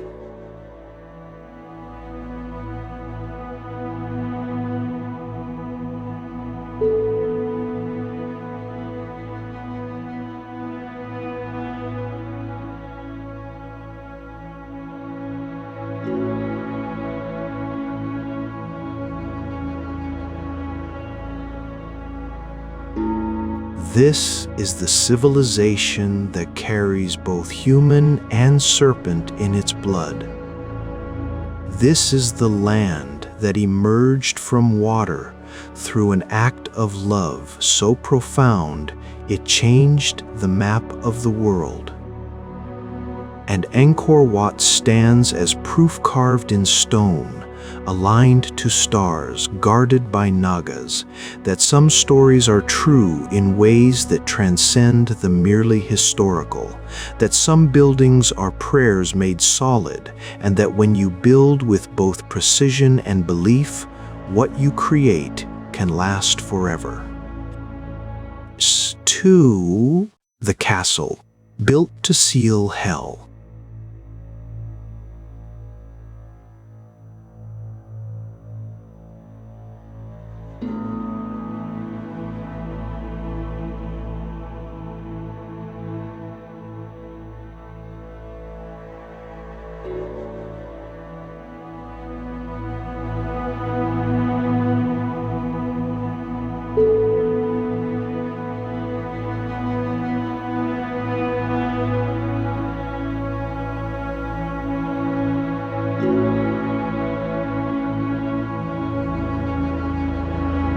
It has no water source, no strategic position, no view of trade routes or borders worth defending.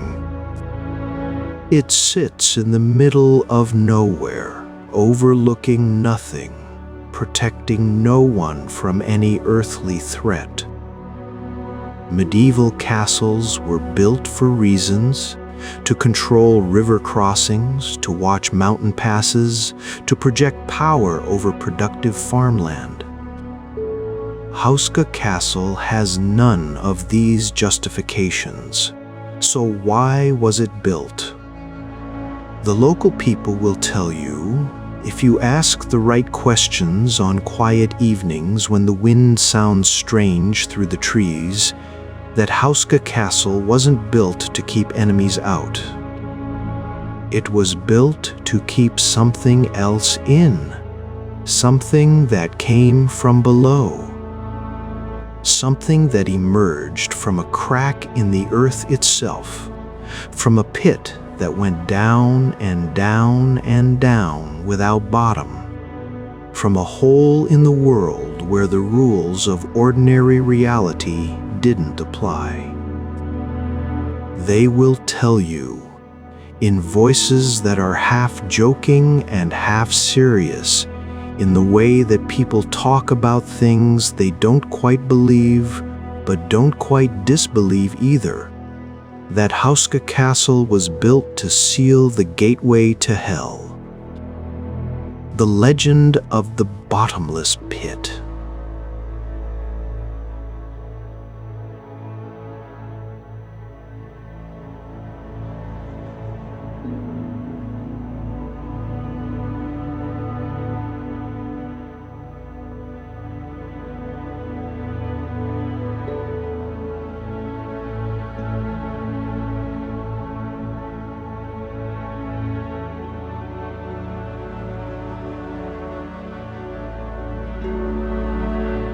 The old people called it different things in different generations.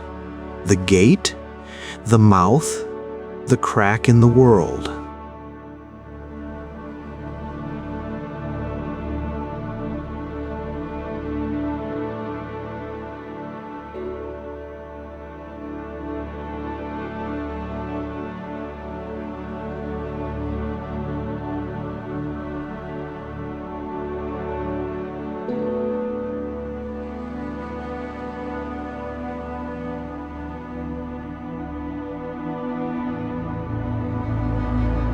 How the whole came to be, the stories disagree.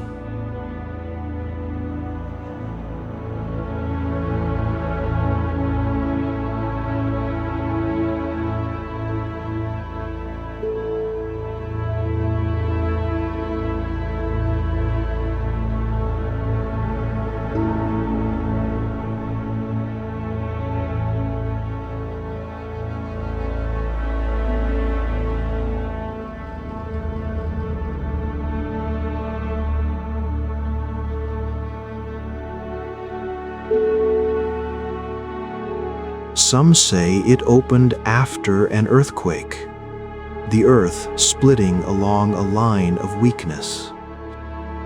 Some say it was dug, not by humans, but by something trying to get out, something clawing its way up from whatever realm it had been confined to. What everyone agreed on was this: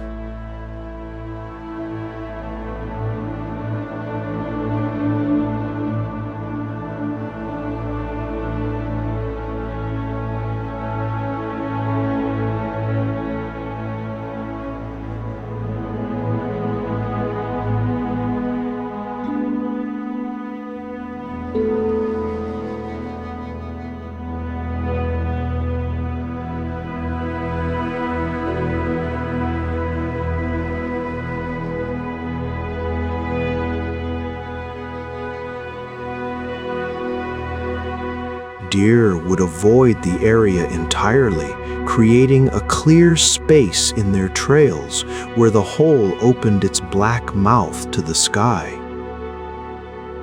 And at night, things came out of it. Not every night, not not predictably, but sometimes, especially when the moon was dark or when storms were brewing, the villagers who lived nearby would hear sounds from the forest. Not natural sounds, not wind in branches or owls hunting or wolves calling to each other. Other sounds. Sounds like voices that weren't quite human, like wings that were too large, like something heavy being dragged across stone deep underground. And sometimes, on those nights, they would see things, shadows that moved wrong, figures that stood at the edge of the forest and watched the village with eyes that reflected light like an animal's but shaped like a human's.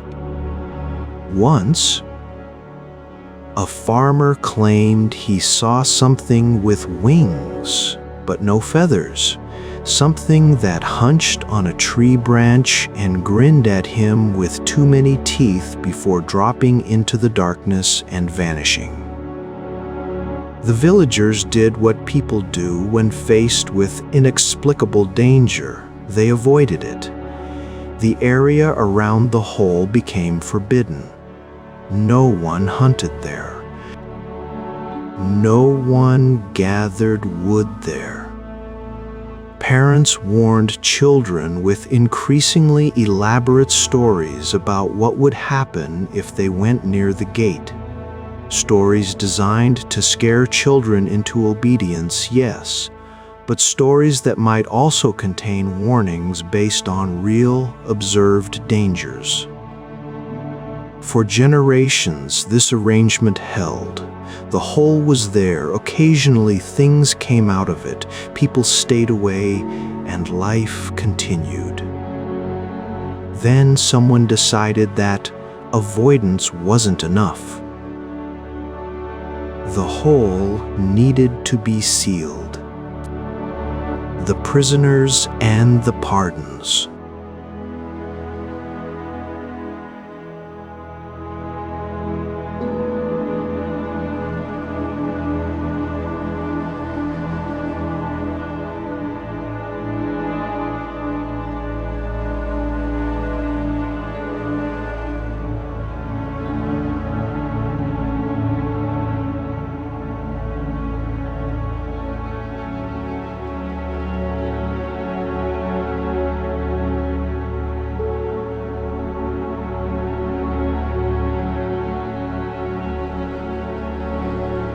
They would offer pardons to condemned prisoners. Full pardons, complete forgiveness, restoration of all rights and property. The only requirement: allow yourself to be lowered into the hole on a rope.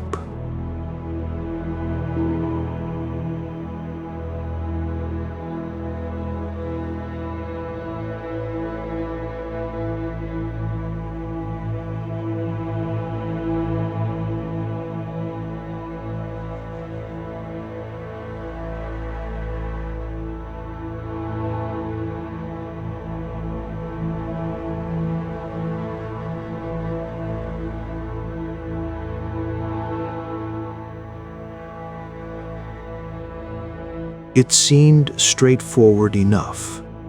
Dangerous, certainly, but many of these prisoners faced execution anyway. At least this offered a chance at life, at redemption, at walking away free if you survived.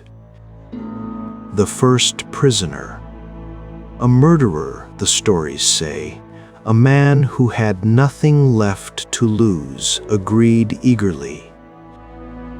They tied a rope around his waist, lit a torch, gave him a bell to ring if he wanted to be pulled up.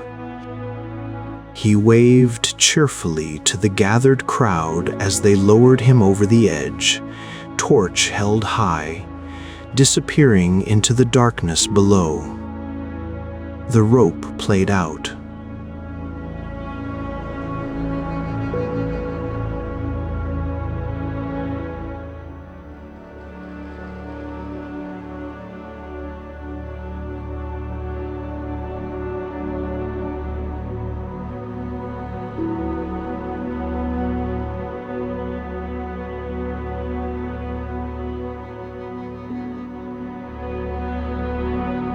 20, 50.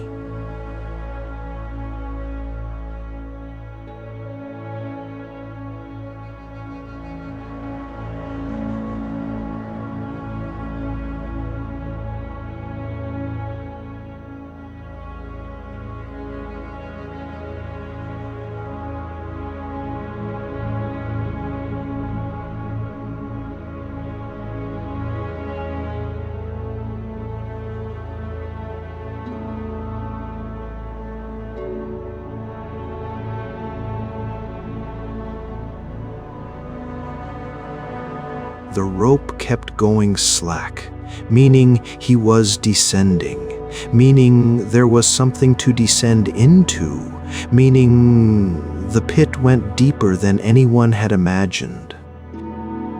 And then the bell rang, frantically, desperately.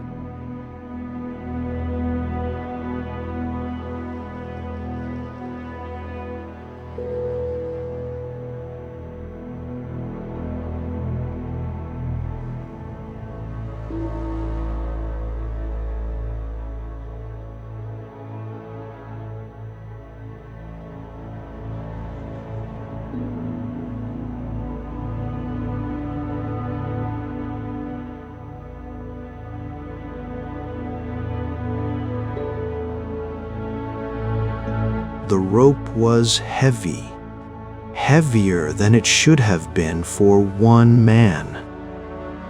They pulled faster, fear making them strong, hauling hand over hand until finally the prisoner emerged from the darkness.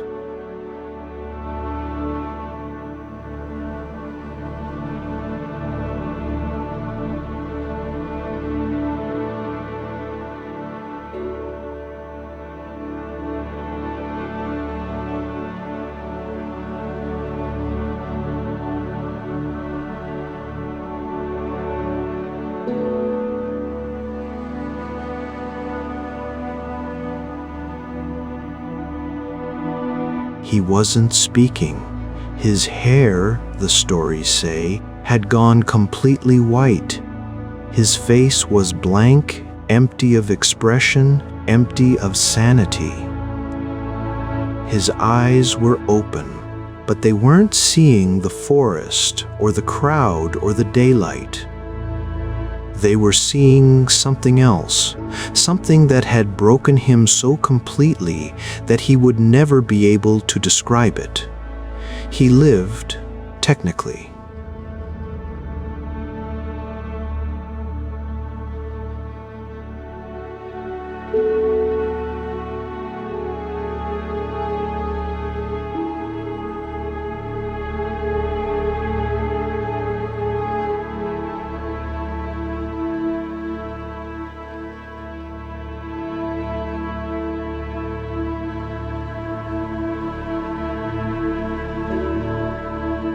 But the person who had descended never came back up. What emerged was an empty shell, a man-shaped creature that breathed and ate and moved but didn't think, didn't speak, didn't recognize anything or anyone. They sent down 2 more prisoners. Same result, hair white, minds gone, eyes empty. Whatever was in that hole, whatever they saw or experienced in the darkness, it destroyed something essential in them, turned them into living warnings that some knowledge is too dangerous to possess, some places too terrible to visit even once. After the 3rd prisoner came up insane, they stopped sending people down.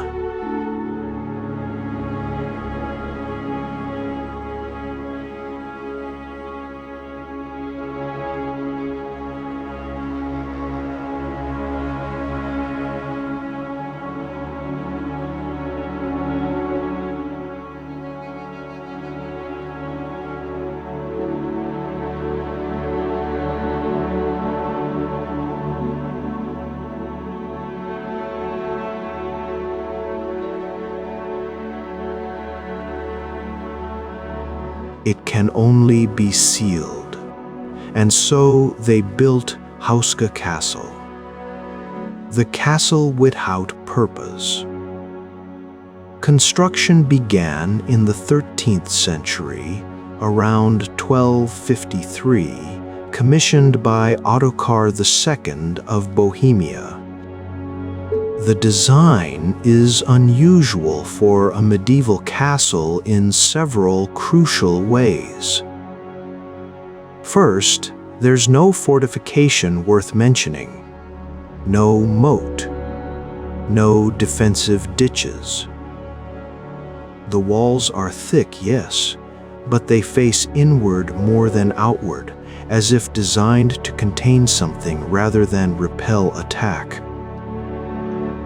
The chapel, usually the most protected space in a castle, is built directly over the hole itself, right at the center of the complex.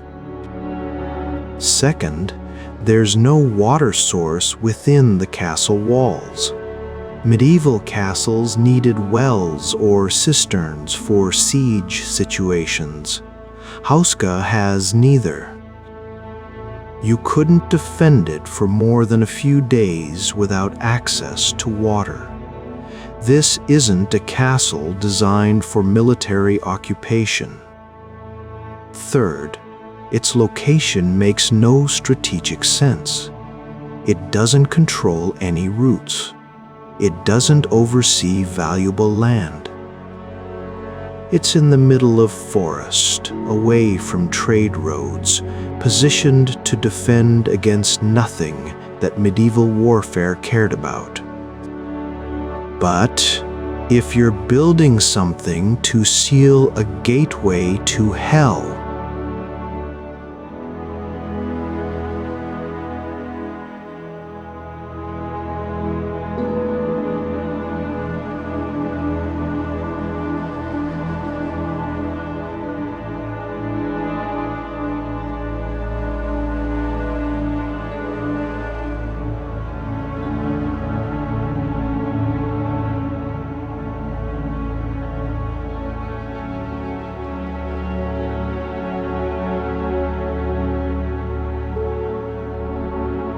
you don't need water because you're not living here long term.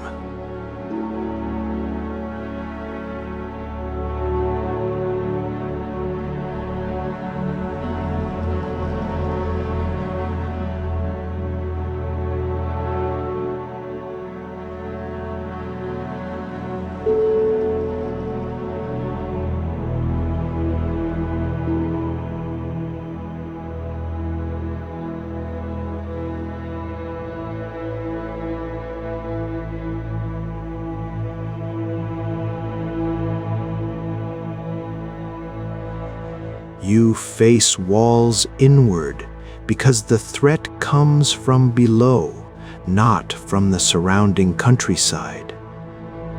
You build the chapel over the hole because holiness is your weapon, because prayers and consecrated ground are what you're hoping will keep the darkness down where it belongs. The construction crew supposedly worked in shifts, night and day, desperate to seal the hole as quickly as possible. The stories say that workers reported hearing voices from below, that tools would go missing, that shadows would move in the pit, even though no one was supposed to be down there. But they persisted. These medieval builders. They filled the pit with rocks and earth, or so the story goes.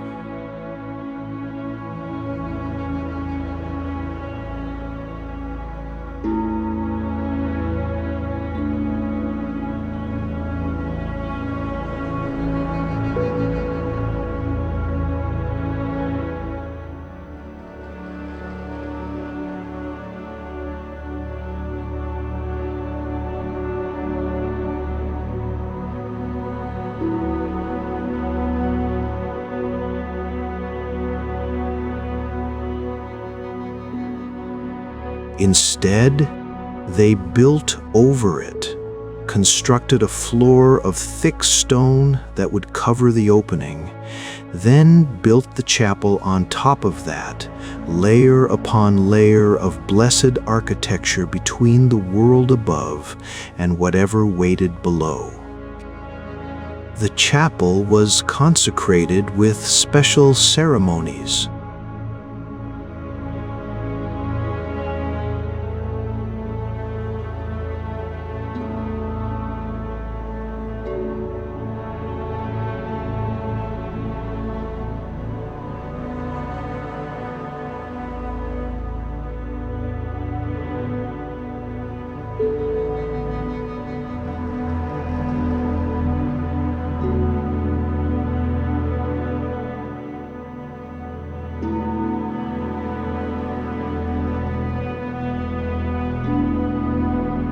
The frescoes painted on its walls are unusual.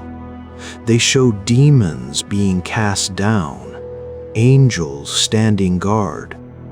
The eternal battle between light and darkness played out in pigment and plaster. These weren't decorative choices. These were protective spells, visual prayers, art as defense against the supernatural. And for 700 years, the seal has held. The curious anomalies.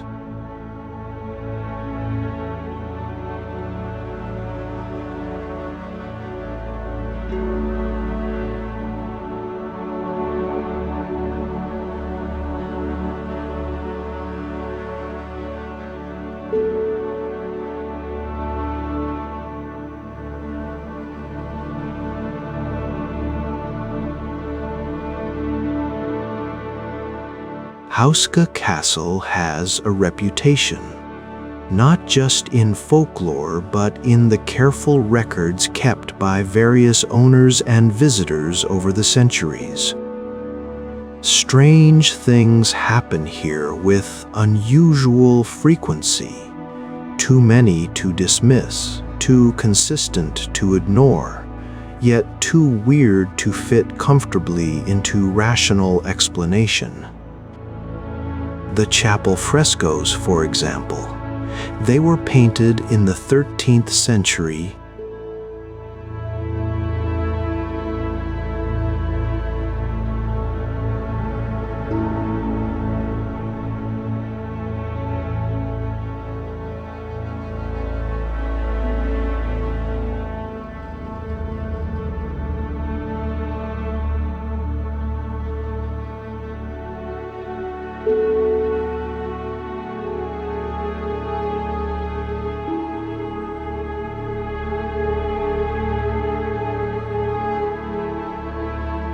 The faces of demons crack and peel more quickly than other parts of the paintings.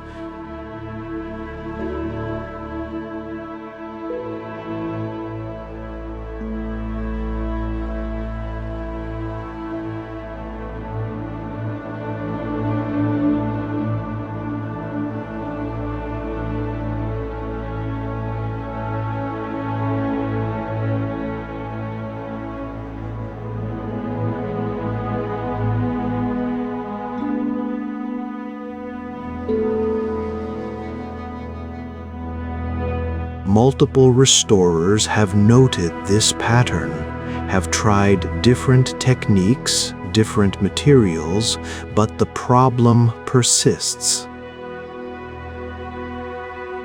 Is this proof of supernatural activity? Or is it just that certain pigments were used in those specific areas, and those pigments degrade faster?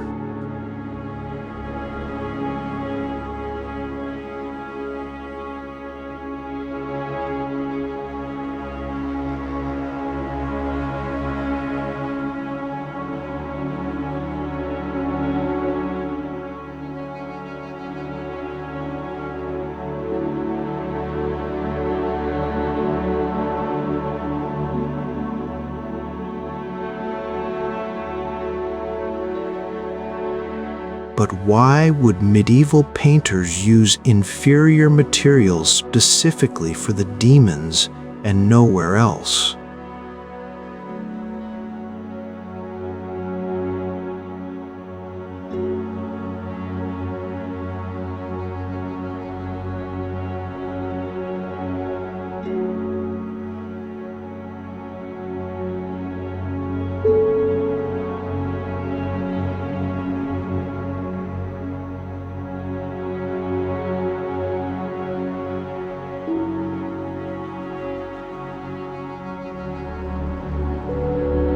Not just to ghost hunters with their equipment, but to regular visitors, tour guides, maintenance workers. Certain areas of the castle are consistently colder than surrounding spaces, with no obvious explanation from architecture or airflow. The chapel floor, right above where the pit supposedly was, is one such spot. Stand there too long and you'll feel it, a chill that seems to come from below, from deep down, from somewhere that has nothing to do with the weather outside. Acoustic anomalies have been documented. Sounds that shouldn't echo do. Whispers that seem to come from beneath floors.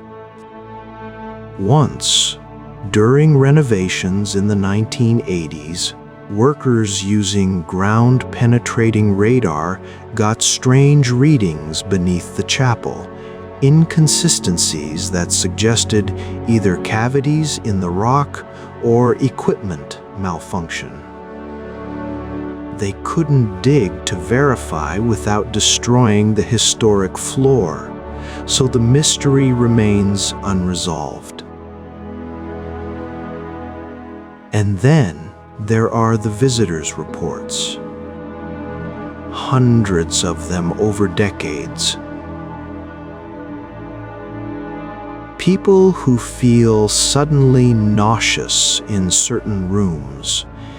People who see movement in peripheral vision, but nothing when they look directly. People who feel watched, followed, unwelcome in specific spaces. Are these suggestion and expectation, the power of knowing the castle's reputation and therefore experiencing what you expect to experience?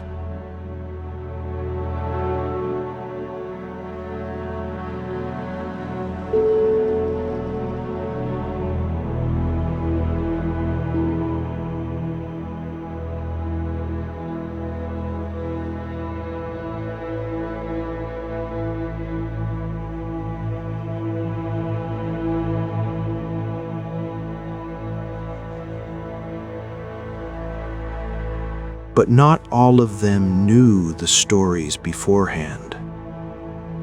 Some came as skeptics and left confused, unable to explain what they felt, but unable to deny that they felt something.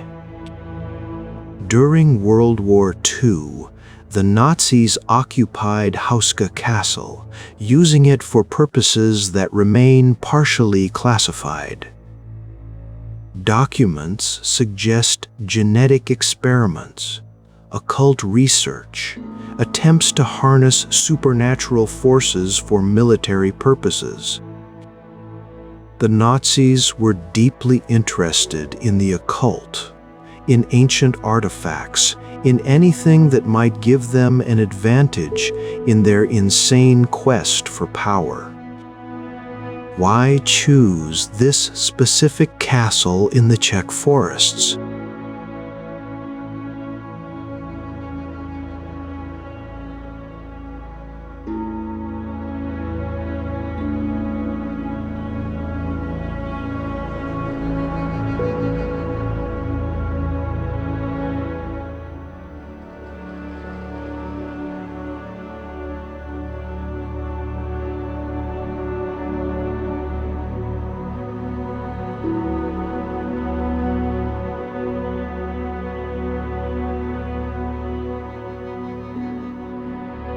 local people avoided it.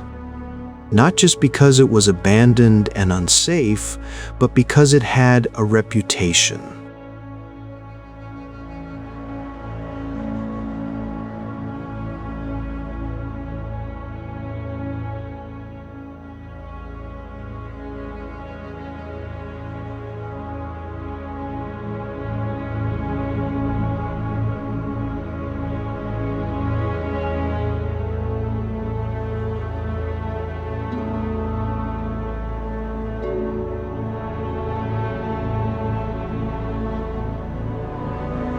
The kind of place where teenagers dare each other to spend the night, but secretly hope someone will chicken out first.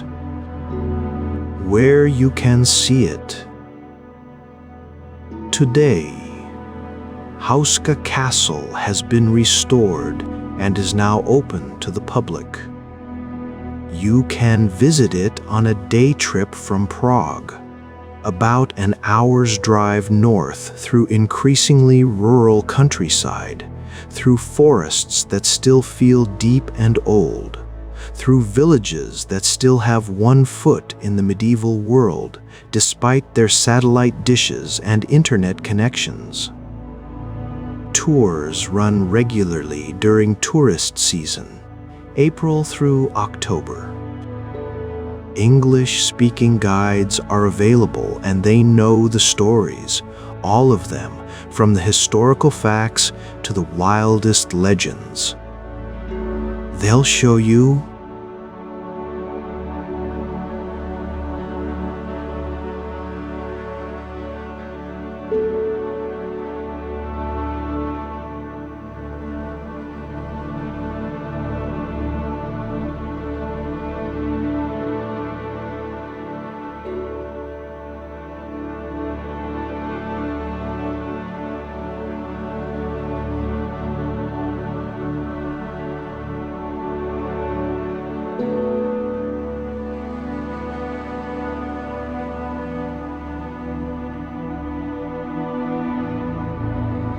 you can stand in the exact spot where the pit supposedly opened, though you'll be standing on 13th century stone and whatever lies beneath is sealed, or so we hope, beyond reaching. The Green Chamber, where Renaissance frescoes show a mysterious green woman whose identity no one has definitively established. Is she a saint?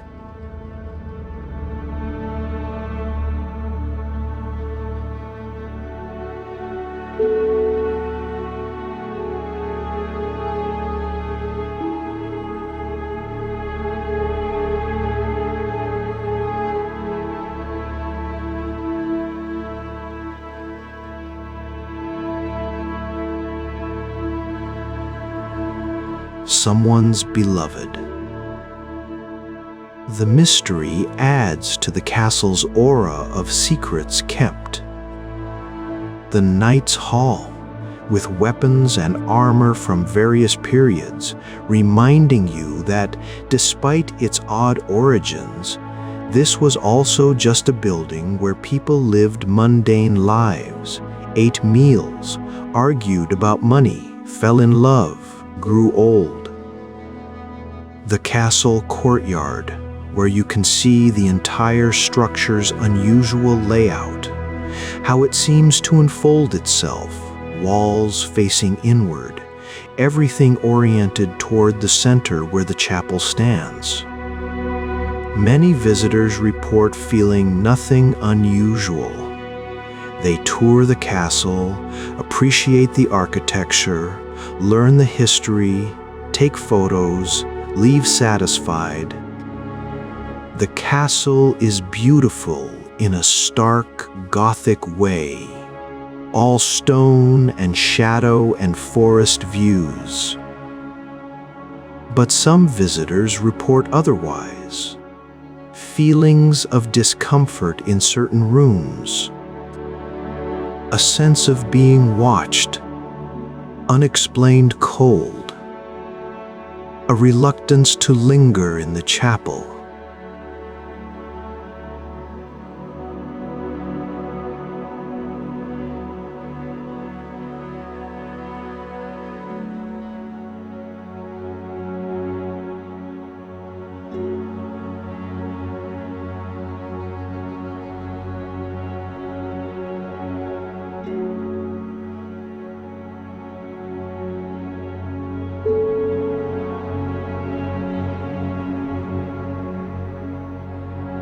If you feel something, you feel it, regardless of cause.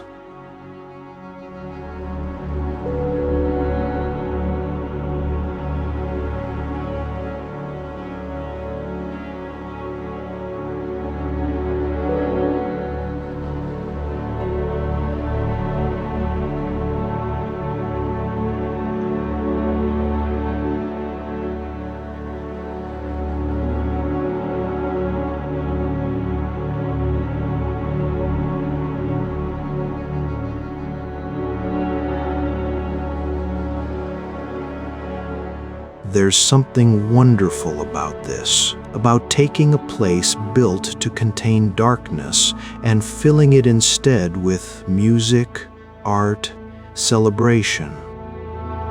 It's the ultimate reversal. Transform the gate to hell into a center of culture and joy. Ghost hunting tours are available for those who want that experience. Overnight stays where you can use EMF detectors and digital recorders and all the equipment modern paranormal investigation employs. Do these detect genuine supernatural activity, or just the normal electromagnetic fields and acoustic properties of an old stone building? You'll have to decide for yourself. The curious.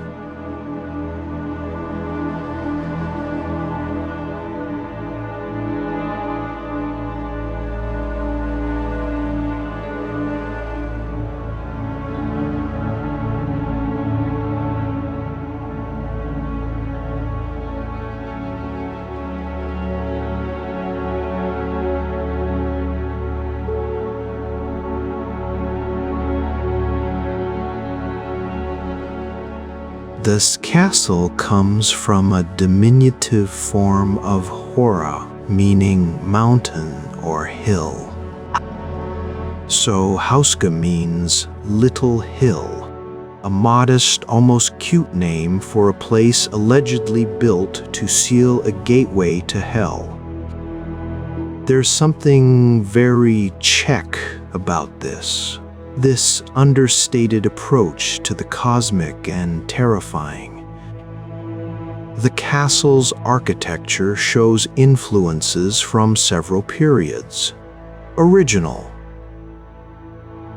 13th century Gothic, 16th century Renaissance editions,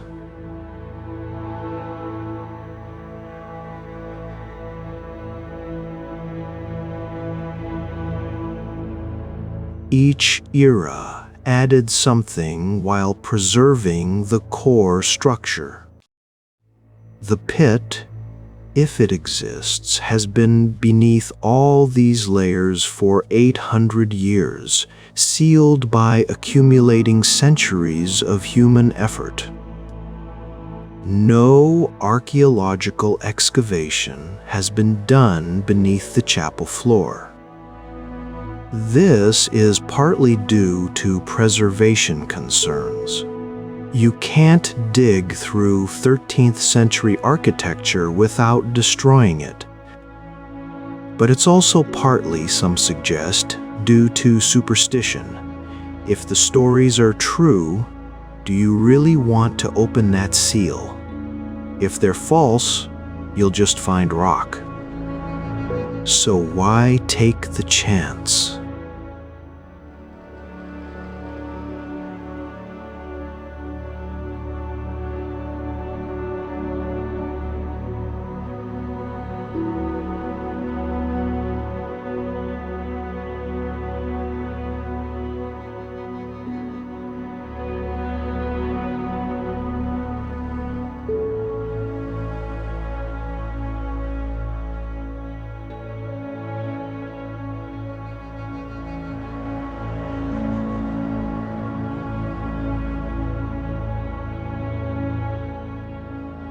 Art historians have various theories about what this represents, but local tradition says it's a specific demon that was seen emerging from the pit, and the fresco is a warning and a binding, as magic, image as imprisonment. During renovations in the 1980s, workers found bones beneath one of the courtyard stones, human bones, arranged in a pattern with evidence of ritual burial. Were these prisoners who descended into the pit and never mentally returned? Were they victims of medieval justice? Were they offerings meant to appease whatever was beneath? The bones were reburied without extensive analysis, another mystery added to the collection. The castle has been featured in numerous paranormal investigation shows, each bringing their equipment and theories. Results are mixed and subjective, like most paranormal investigation.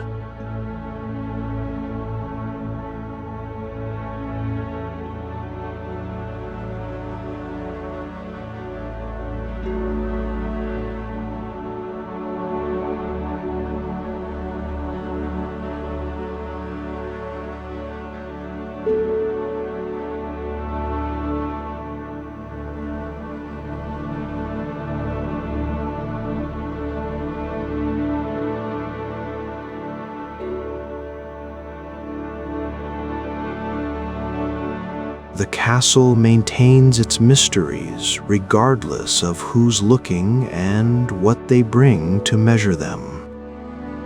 Interestingly, there are other bottomless pits in European folklore, in Germany, in Poland, scattered across landscapes that sit atop complex cave systems and limestone geology.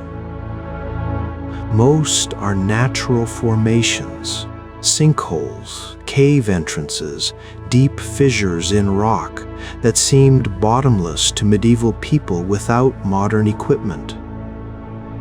Some do have toxic gases that could cause hallucinations, unconsciousness, or death.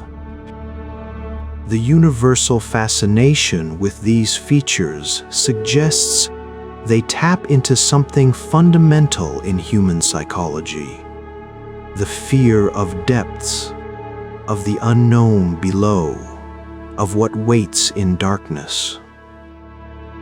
What the castle?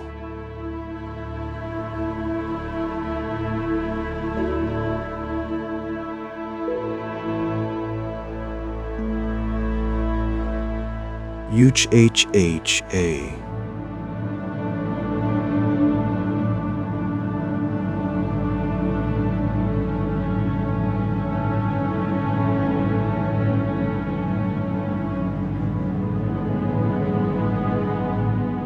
Teaches us about the human need to seal, contain, and control what frightens us.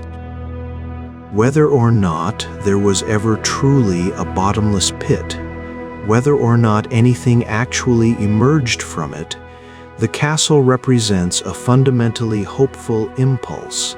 Yes, darkness exists, but we can build structures to contain it.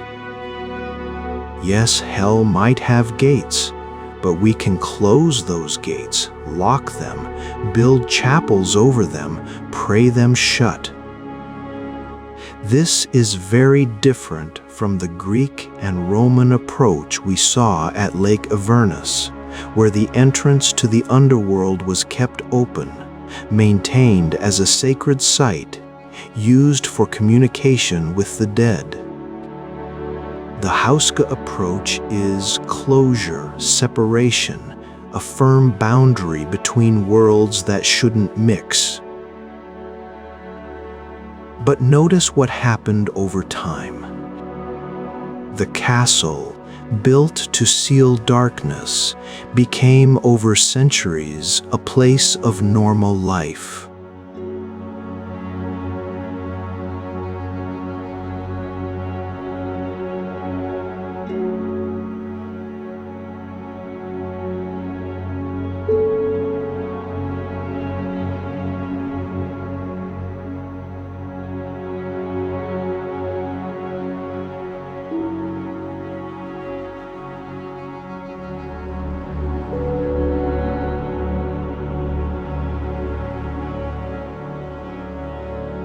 Meals were cooked, harvests stored, celebrations held.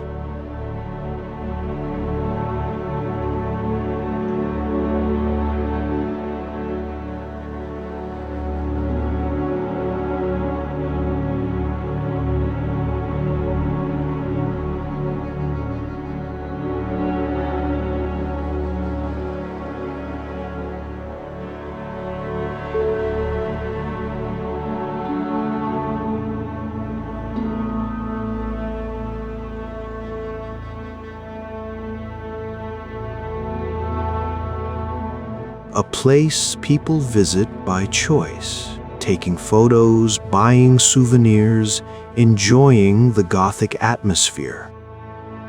The gate to hell, if it ever existed, is now a revenue generator for Czech tourism, a historical curiosity, a beautiful example of medieval architecture in a lovely forest setting. This transformation is itself a kind of magic, the magic of time and human persistence, and our ability to domesticate even the most frightening stories. We take what terrified our ancestors and turn it into entertainment, education, art. We stand where they feared to tread, and we feel.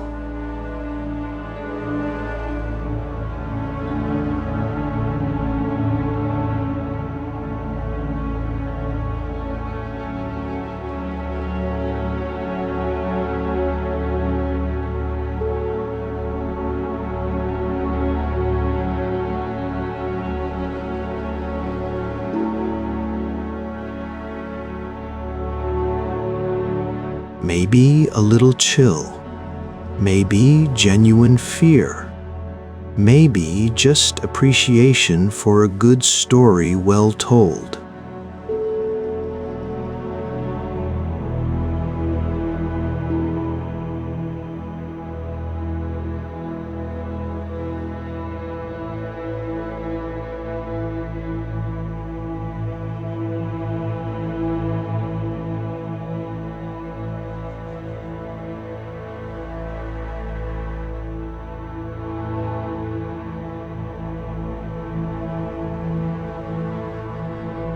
We build structures not just to keep out weather and enemies, but to create psychological and spiritual safety. The thick walls, the holy chapel, the careful positioning, all designed to say, here is safety, here is sanctuary, here the darkness cannot reach. Whether this works in any supernatural sense we can't prove, but it works psychologically.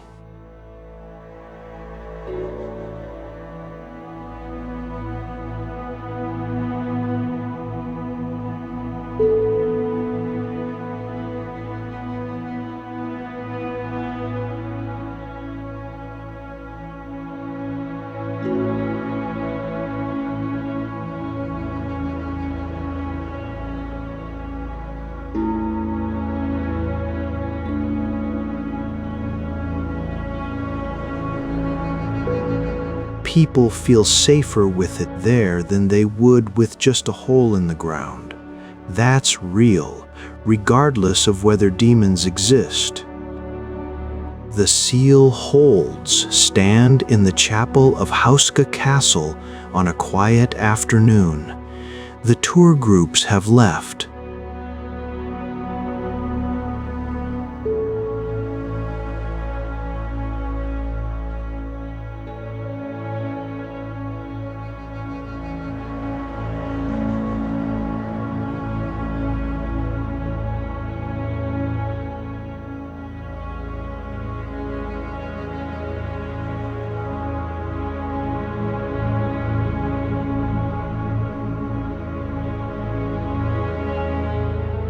You're alone in this space built over a mystery, over a legend, over a pit that may or may not have ever existed, may or may not have ever threatened anything.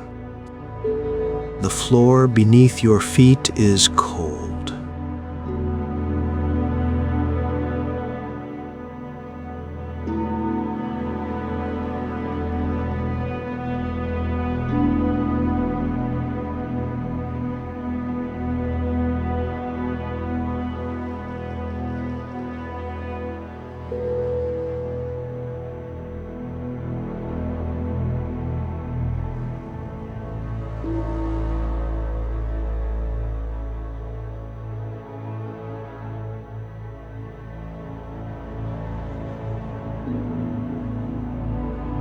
Look up at the frescoes. Angels fighting demons, good triumphing over evil, light pushing back darkness. 7 centuries old, these paintings. 7 centuries of standing guard, of declaring visually what the structure declares architecturally. Here the darkness is contained. Here the boundary holds. Here we have built protection against the night. Has anything ever tried to break through?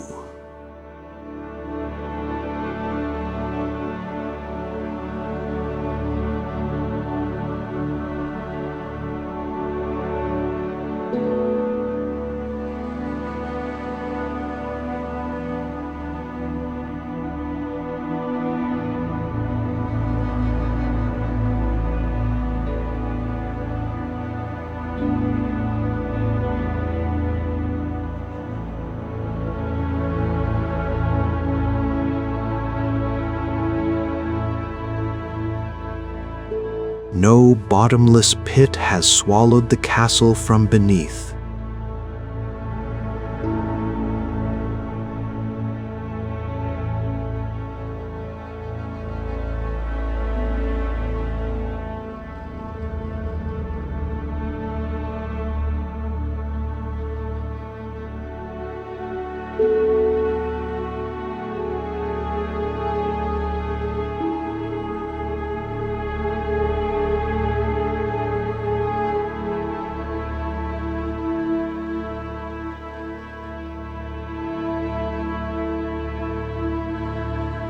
Maybe the whole story is medieval fever dream, superstition and geology combining to create a myth where there was only a cave. Or maybe the castle works. Maybe for 800 years it has done exactly what it was built to do. Contain something that should not be let loose. Maintain a boundary that must not be crossed. Keep sealed what must stay sealed. We can't know for certain. That's the nature of seals. If they work perfectly, you never see what they're protecting you from. The threat remains theoretical, unproven, possibly imaginary.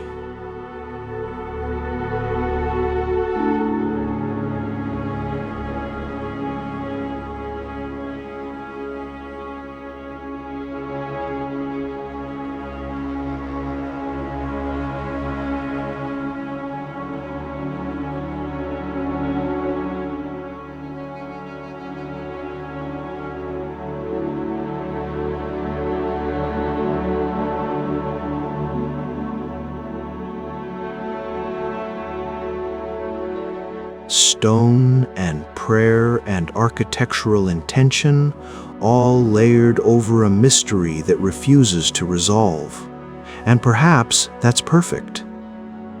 Perhaps we don't need to dig beneath the chapel floor and solve the mystery conclusively. Perhaps it's enough to have a place where darkness might have been, where we built something to contain it, where for centuries we've maintained that containment, whether it was necessary or not. Because Here's the thing about sealing doors to hell: if you're wrong, and there was never anything there, you've wasted some stone and effort, but created a beautiful building in the process. If you're right, and there was something there, you've saved the world from unimaginable horror. From that perspective, building the castle was the best kind of bet, one where both outcomes lead somewhere acceptable.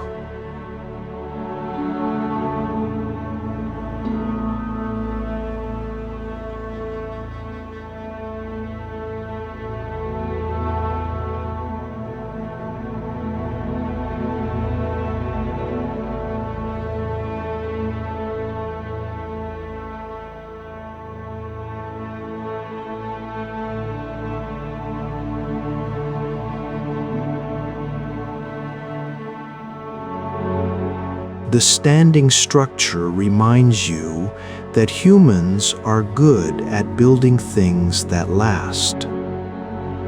The continuing stories remind you that we need our legends, our dark tales, our warnings about what might lurk beneath ordinary ground. Houska Castle stands in its forest, beautiful and stern, protecting or performing, sealing or symbolizing, holding darkness at bay or holding the memory of darkness at bay, and either way doing its job still after 8 centuries. The gate is sealed. The chapel stands. The prayers continue, even if they're now mostly tourist curiosity and photograph opportunities rather than desperate pleas to keep hell contained. The forest grows around the castle, green and alive, birds singing in the trees.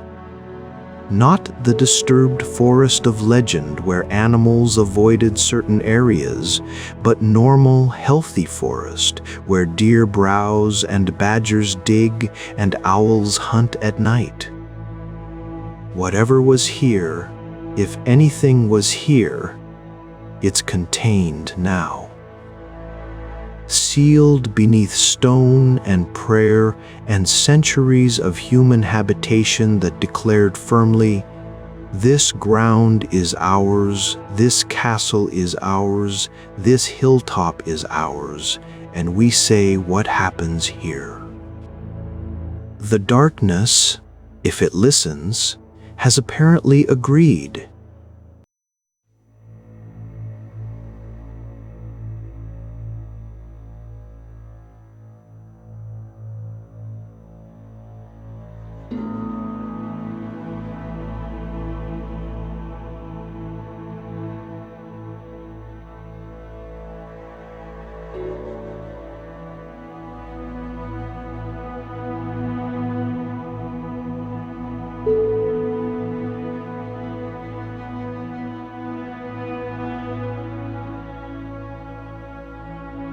And Houska Castle stands quiet and strong, a monument to human determination to face the abyss, close the door, and build something beautiful on top of the closed door, just to prove that light can stand where darkness once threatened. 800 years and counting, the seal holds. Still. Always.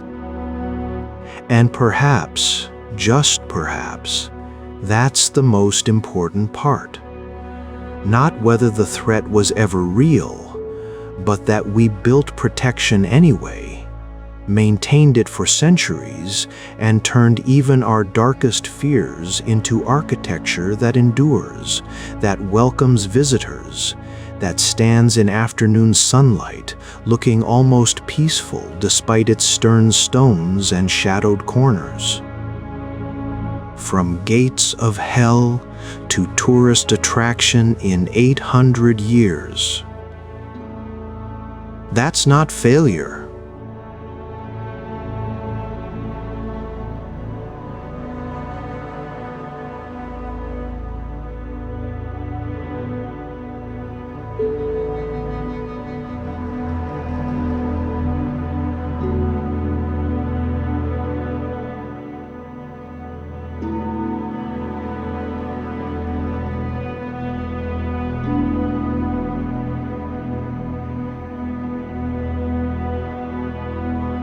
The castle stands. The stories persist.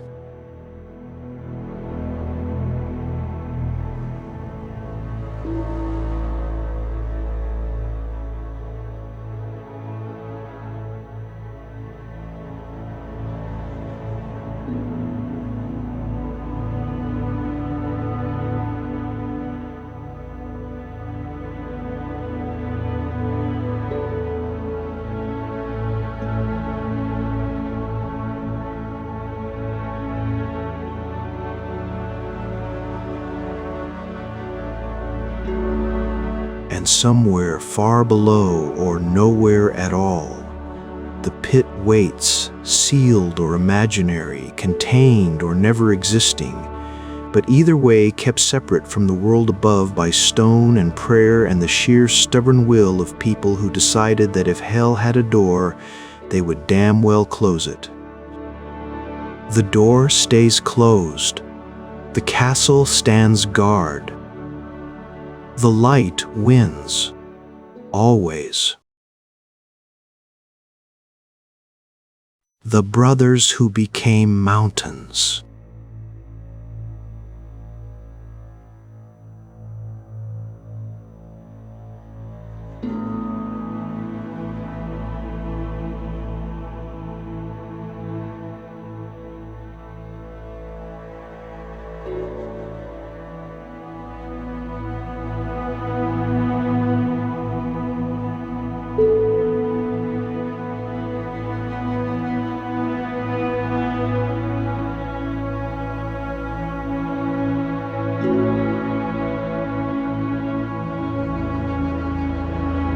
It sits in the shadow of the Intihuatana, that famous carved rock where tourists gather to feel ancient energy and take selfies at precise angles. This other stone, the one nobody sees, is roughly knee-high, gray-brown, unremarkable, except for a quality the light catches sometimes, a texture that seems almost like frozen fabric, like a cloak carved mid-flutter. The local guide, Don Emilio, pointed it out to me during my third visit to the citadel. I'd hired him specifically because he was Quechua, born in one of the villages down in the Sacred Valley, and because another guide had mentioned that Emilio knew.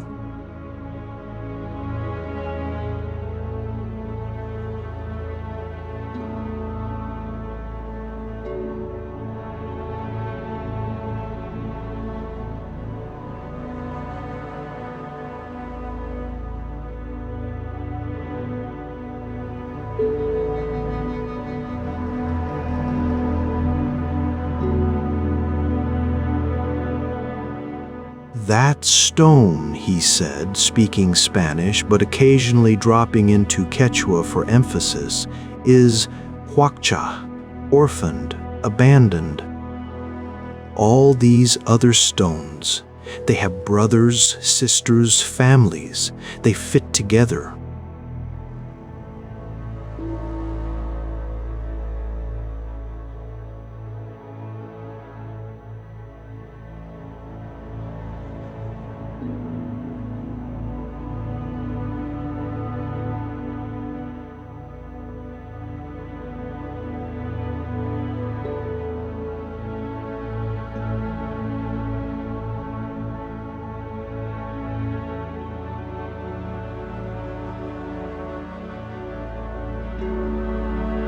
Waiting for what?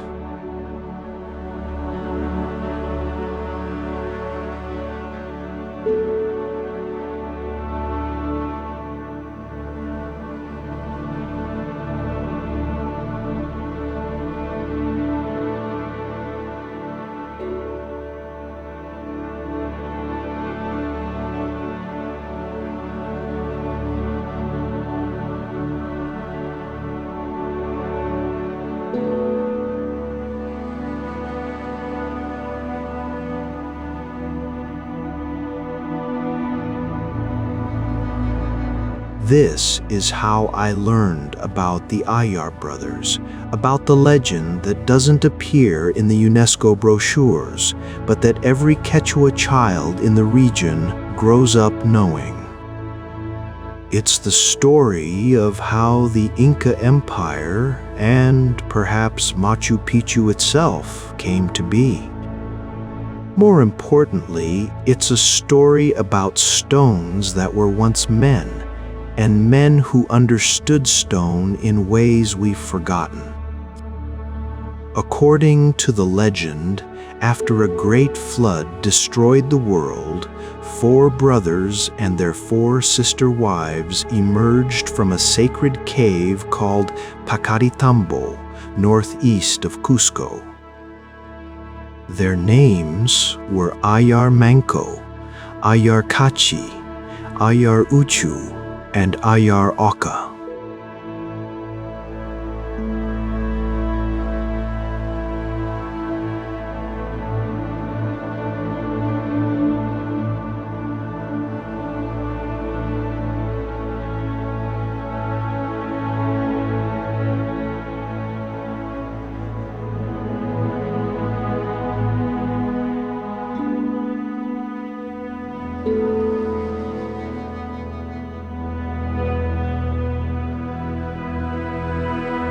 Each brother possessed unique gifts.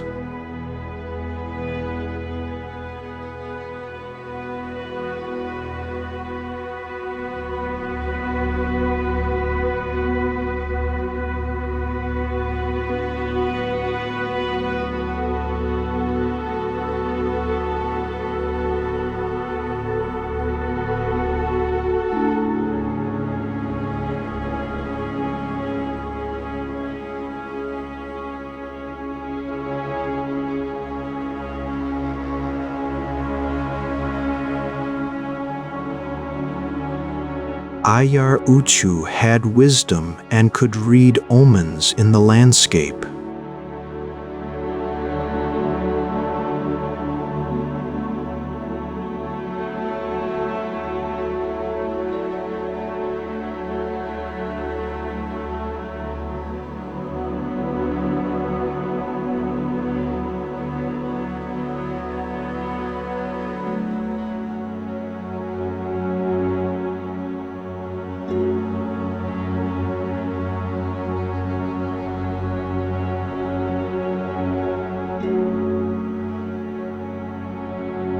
And Ayar Manco, the eldest, carried a golden staff given by Inti himself, which would sink into the earth when they reached the destined location.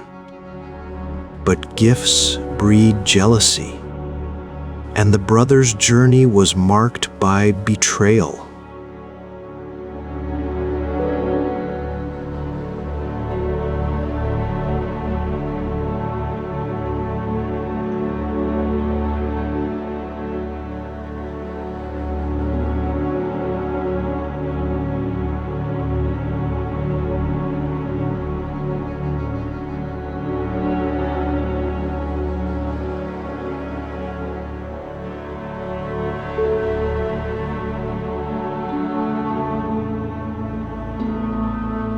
They worried he would claim leadership through force.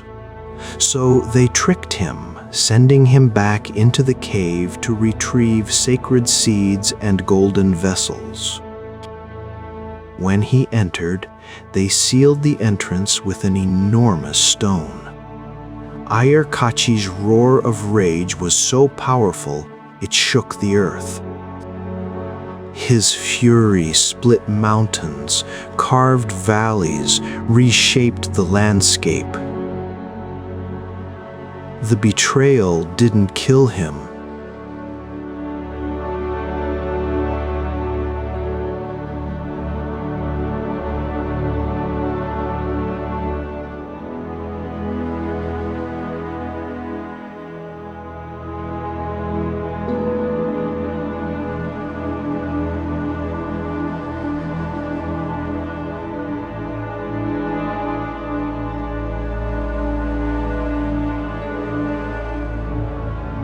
According to legend, his essence entered the mountain itself, and he became the stone, the bones of the Andes, still angry, still powerful, still present. The remaining brothers continued their journey, burdened by guilt.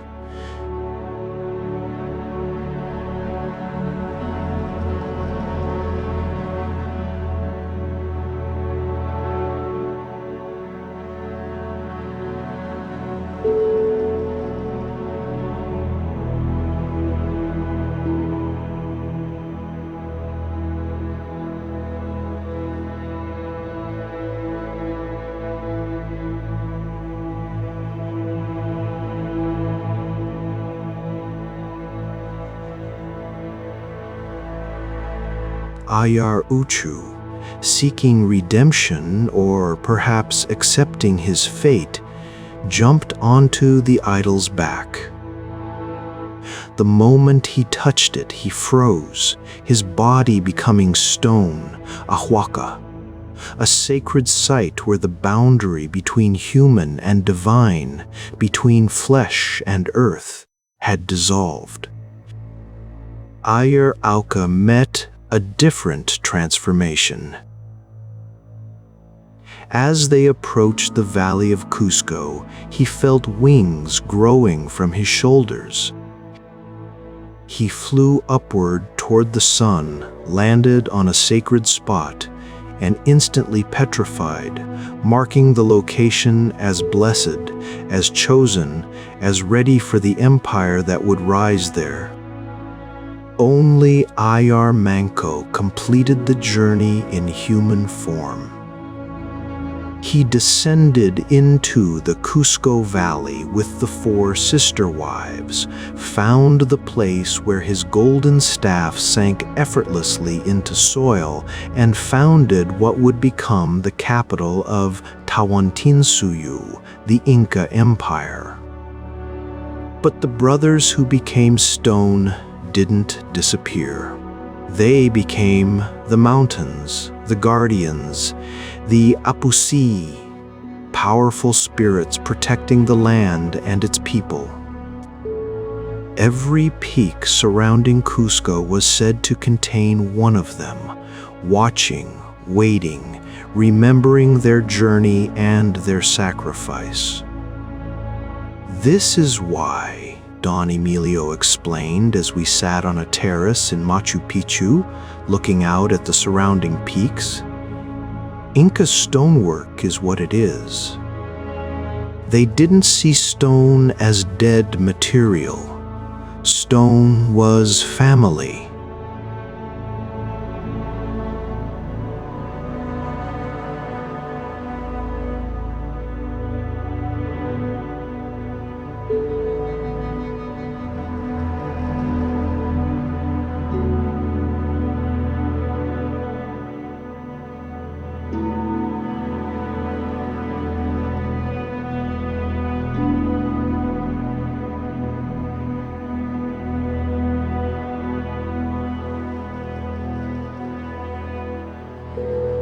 When you work stone with that understanding, you work it differently. He gestured at the wall behind us. One of those famous Inca walls where stones fit together so precisely that you can't slide a knife blade between them, where no mortar was used, but the structure has survived centuries of earthquakes that toppled Spanish colonial buildings. Look how each stone has its own shape, he said. No two alike, but each one knows exactly where it belongs. Like the brothers. Each different, each necessary, each fitting into the whole. The Amautas, the master builders.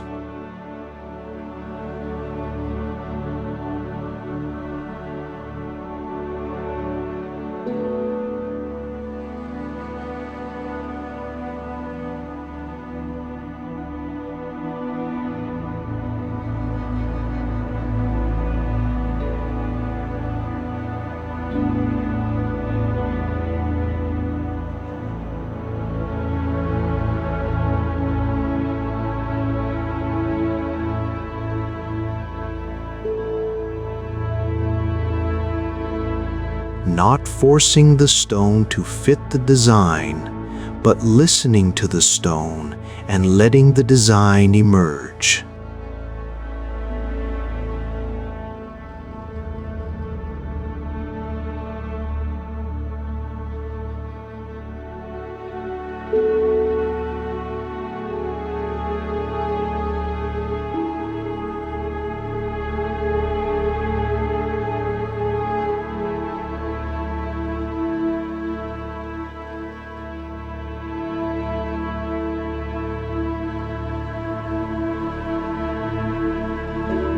But the engineering reality of Inca stonework supports the metaphor. Modern analysis shows that the builders exploited natural fracture planes in the rock, working with the stone's internal structure rather than against it. They understood how stone wanted to break, wanted to fit, wanted to bear weight.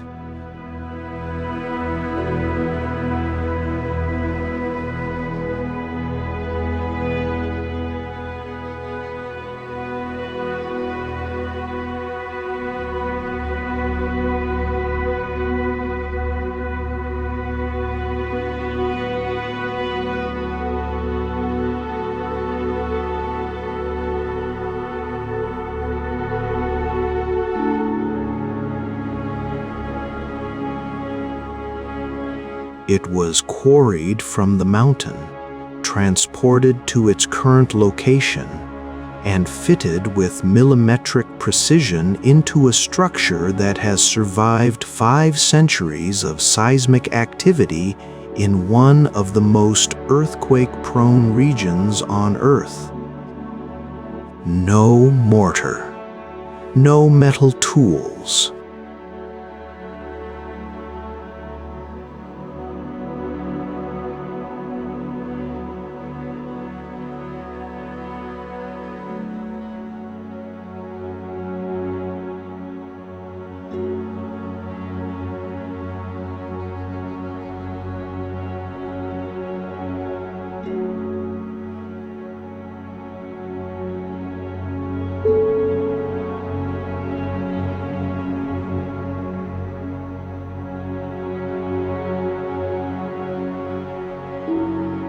Just stone on stone, percussion and patience, and an understanding of material that modern engineers struggle to replicate.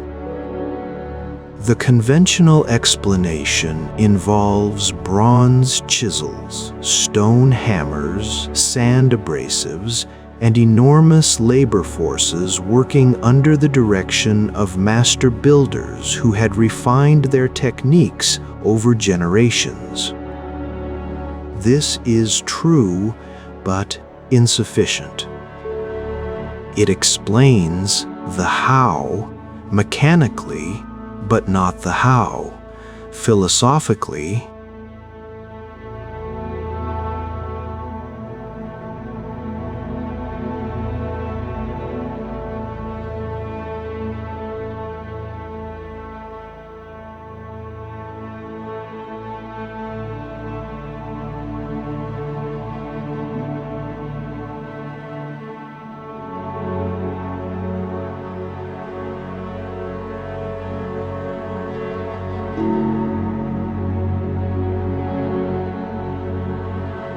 The legend of the Ayar brothers offers a different kind of answer. Not instead of the technical explanation, but alongside it, adding layers of meaning that pure engineering can't capture. If you believe that stone is your ancestor, if you believe that mountains contain the spirits of your founding fathers,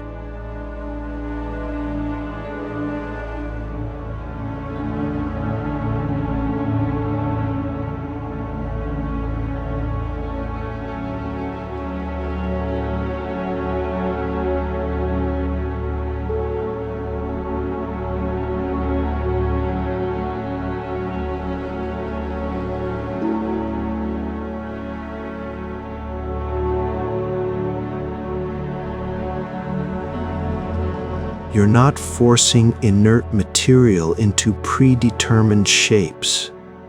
You're working with family, with memory, with presence. Don Emilio had brought coca leaves, and we performed a small despacho.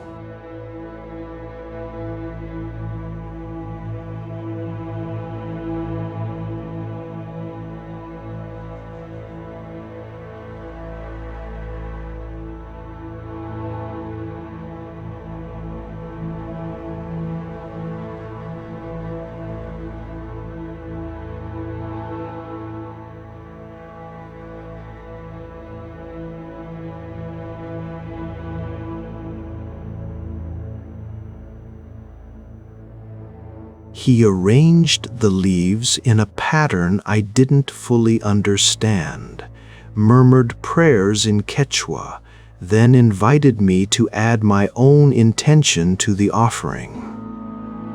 People think these rituals are folklore, he said, performance for tourists.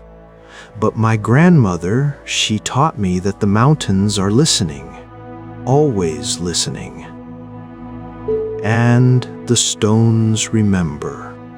Every stone in Machu Picchu remembers the hands that shaped it, the backs that carried it, the vision that placed it. This is not superstition. This is Yache knowledge that lives in the body, in the blood, in the relationship between people and place.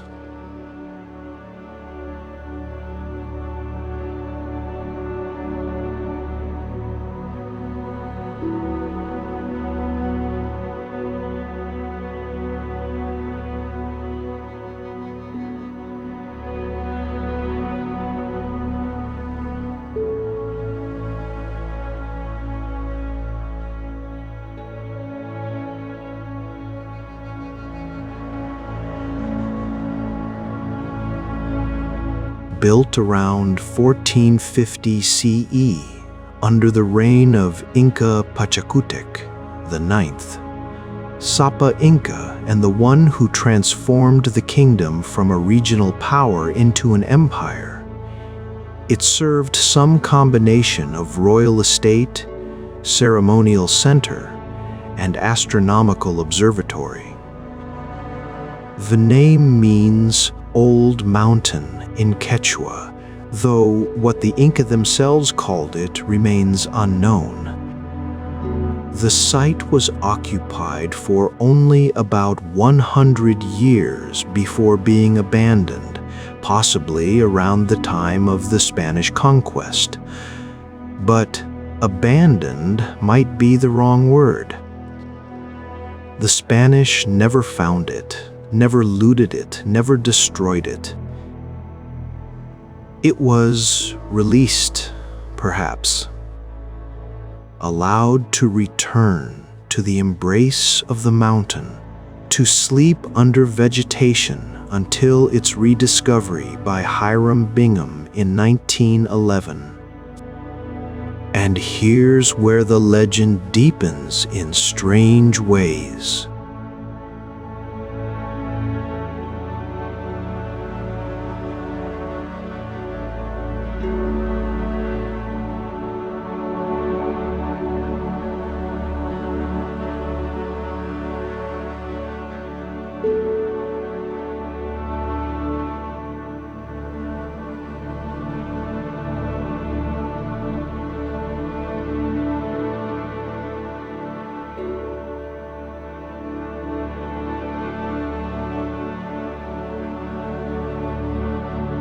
That Pachacutec had a vision of a city that would be more than a city, that would be a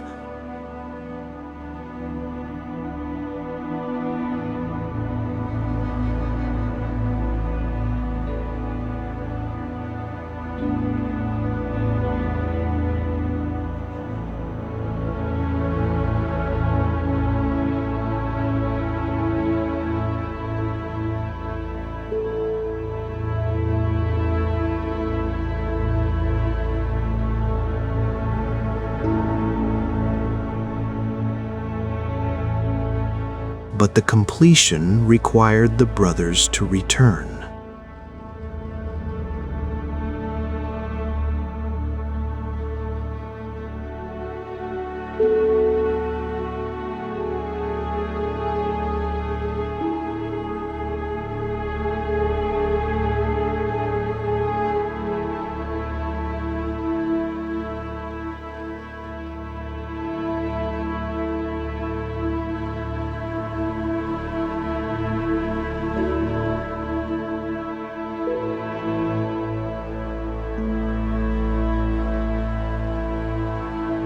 "Time is not straight in the Andes," he said with a slight smile.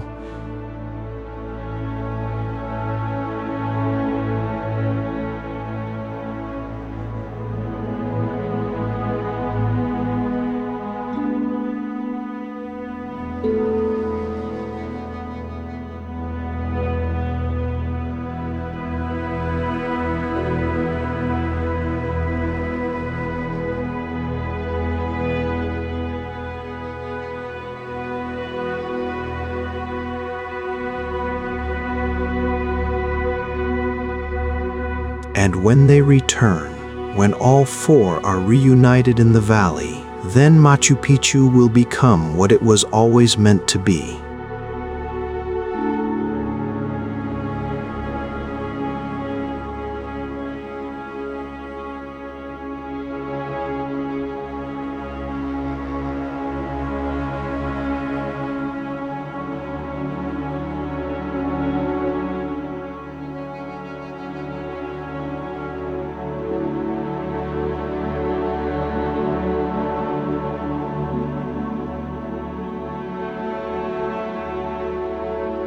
The knowledge was lost or hidden or kept by the Amautas who never wrote it down.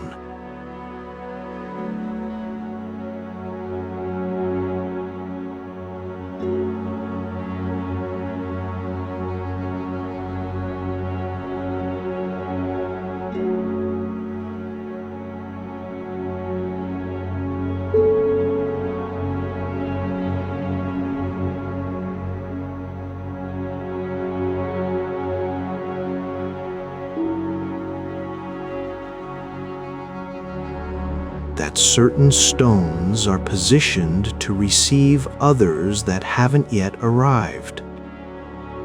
That there are spaces in the architecture, deliberate gaps, careful absences, where stones from the mountains will someday fit, completing patterns we can't yet see.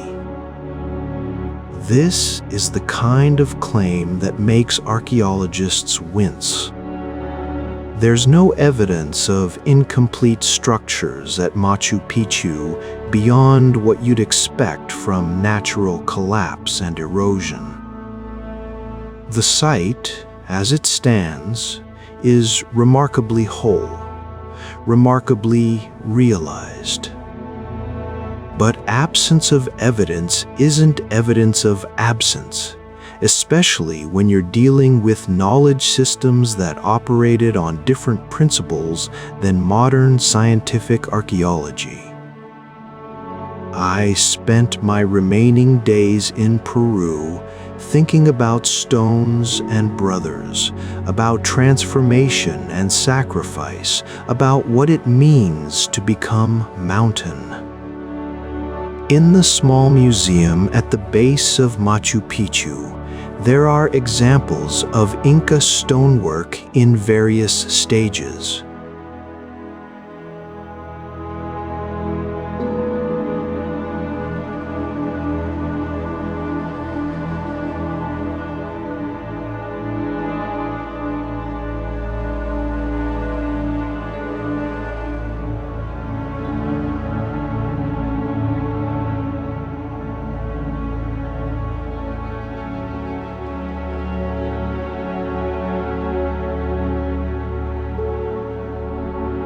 Partially shaped stones showing percussion marks, finished pieces with their characteristic smooth surfaces and precise angles.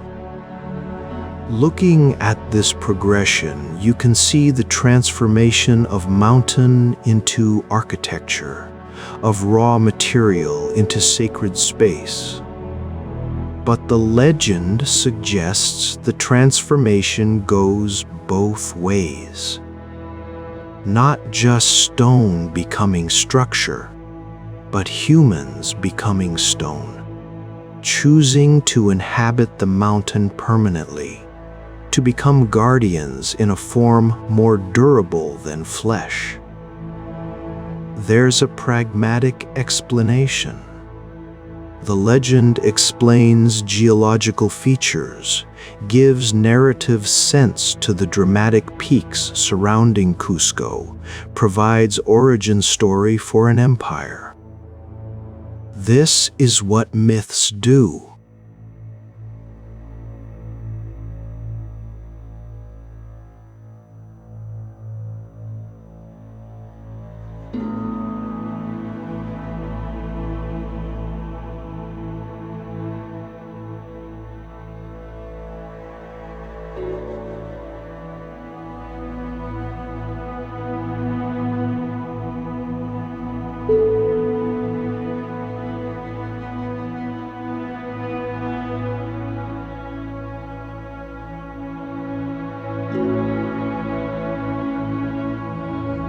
But there's also this.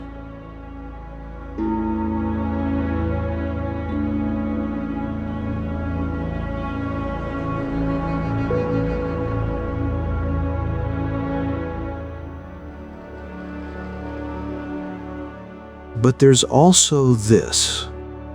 When you stand in Machu Picchu at dawn, watching sunlight crawl down the flanks of Huayna Picchu and illuminate the carefully placed stones, you feel the presence of intention so powerful it seems to have soaked into the rock itself. Not metaphorically, actually.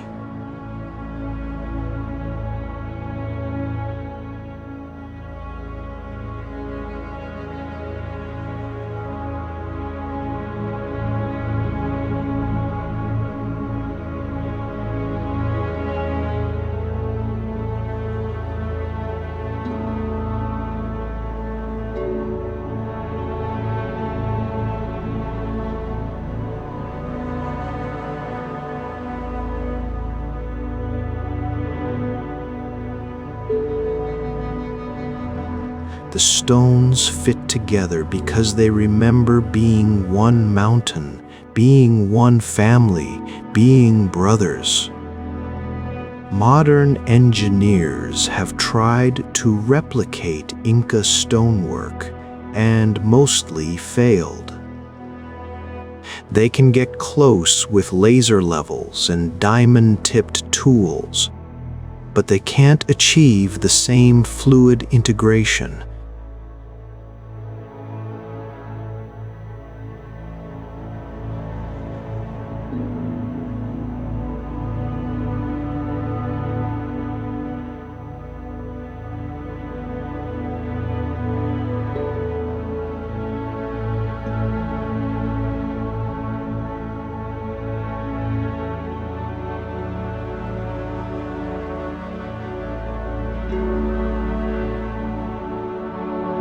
Maybe that's because we've forgotten how to ask stones where they want to go. We've lost the knowledge of stone as kin, of building as reunion, of architecture as transformation rather than imposition. The Quechua people who still live in villages throughout the Sacred Valley maintain different relationships with the landscape than we do. They speak to mountains before climbing them, make offerings before quarrying stone, understand that the land is alive and responsive. This isn't primitive animism. It's sophisticated ecological and psychological knowledge, a framework for interaction that produces different results than our mechanistic approach. When I left Machu Picchu for the last time, Don Emilio walked with me partway down the trail. We stopped at a switchback where you can see the entire citadel laid out below, the terraces and temples and residential sectors all fitted together like pieces of an enormous three-dimensional puzzle. "The brothers are still there," he said, pointing to the peaks. "Ayar Kachi in that one, the tall one with the sharp summit."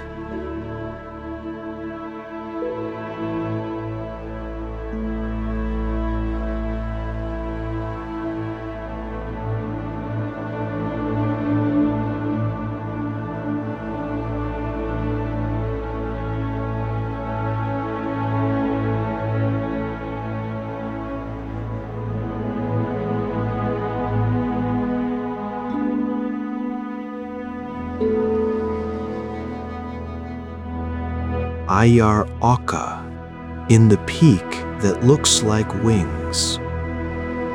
And Ayar Manco. Some say he's in Cusco itself, in the stone that became the Temple of the Sun, still holding his golden staff, still marking the center. "Do you believe that?" I asked. He looked at me with an expression that suggested the question was poorly formed. Belief is not the right word. The mountains are there. The stones are there. The story is there. Whether the brothers are literally in the peaks, or whether the story is a way of understanding the relationship between people and landscape.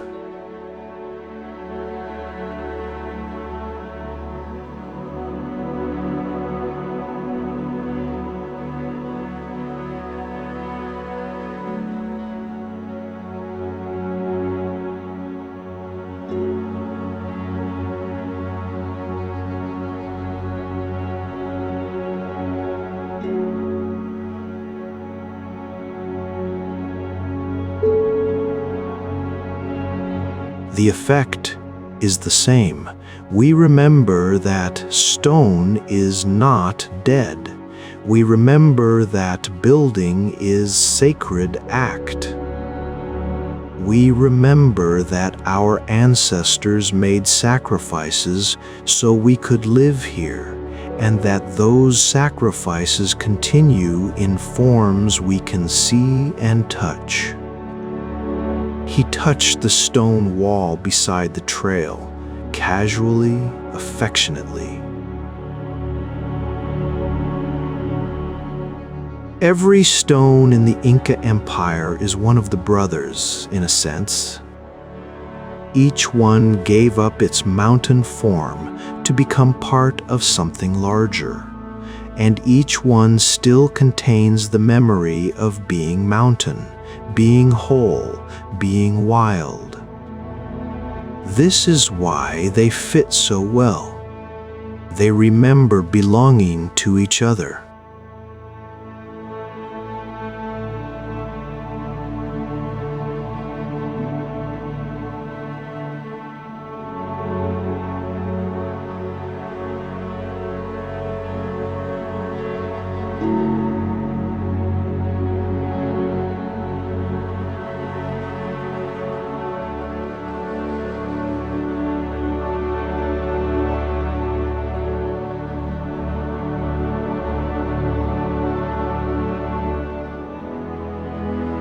Not just the visuals, though those are spectacular, but the feeling.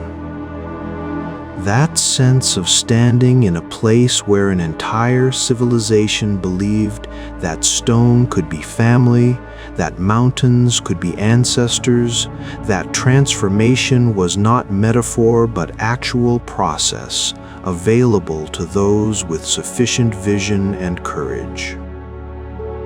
Modern society treats stone as inert resource, raw material to be extracted and shaped according to our designs. We've gained enormous technical capacity through this approach. We can build higher, faster, more efficiently than the Inca ever did. But we've also lost something. We've lost the knowledge of stone as alive, as responsive, as participant, rather than just material. We've lost the stories that made sense of the relationship between human and landscape. We've lost the brothers. Or maybe they're just waiting. Maybe the transformation isn't finished. Maybe there are still stones traveling toward their proper places, still mountains waiting to become walls, still brothers making their way across the high valleys, counting their steps, marking their progress, preparing for the reunion.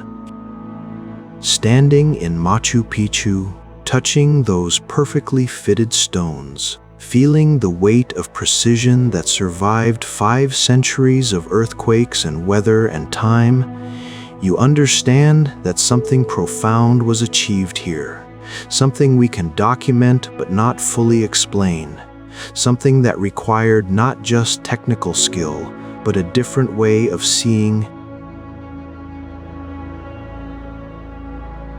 The Ayar brothers began as humans, became stone, became mountains, became myth. But myths are not lies. They're truths, too large or too strange to fit into ordinary language. They're patterns that repeat, principles that persist, knowledge that finds new forms in each generation. And somewhere in those mountains, if you know how to look, if you quiet the modern noise and really pay attention, you can still see them. 4 brothers who sacrificed everything to establish something larger than themselves, who chose stone over flesh, duration over comfort, presence over survival. They're still there, still guarding, still counting the days until the work is complete, until all the stones find their places, until the city Pachacutec envisioned stands finished at last. Not just a marvel of engineering, but a tinqui, a meeting place where human and divine, temporary and eternal, finally recognize each other as brothers. Who? The keeper of the light.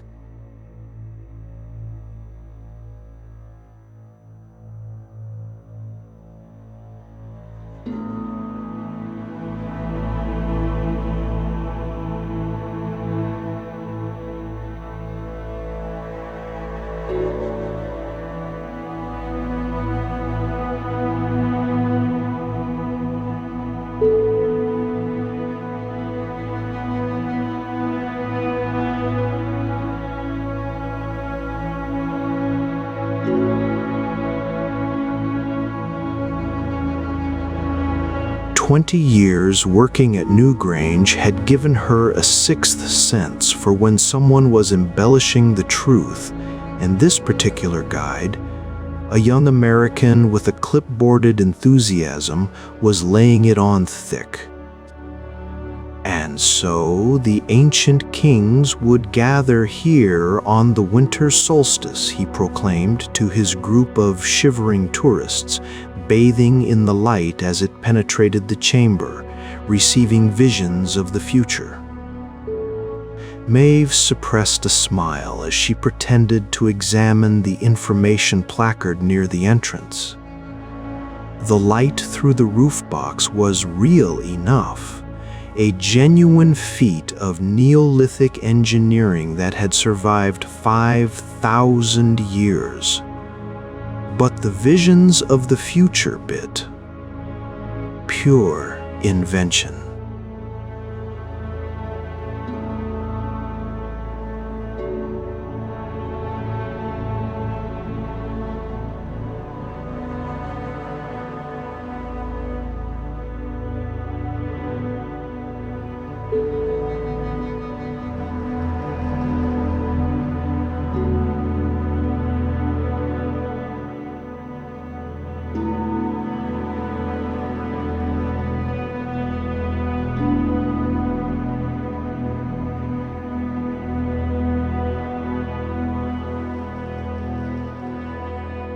Still, she supposed every monument needed its stories, even if most people had forgotten the real ones. She waited until the group had moved on, their voices fading toward the visitor center before slipping inside the passage tomb herself. The solstice was 3 days away, and she had work to do. The winter grass crunched beneath her boots as she approached the great white quartz facade, its stones gleaming like teeth in the weak December sun. The curbstones stood sentinel around the base of the mound, covered in their spirals and lozenges, patterns that people assumed were decorative but were actually something else entirely. Instructions, her grandmother had told her, or perhaps invitations.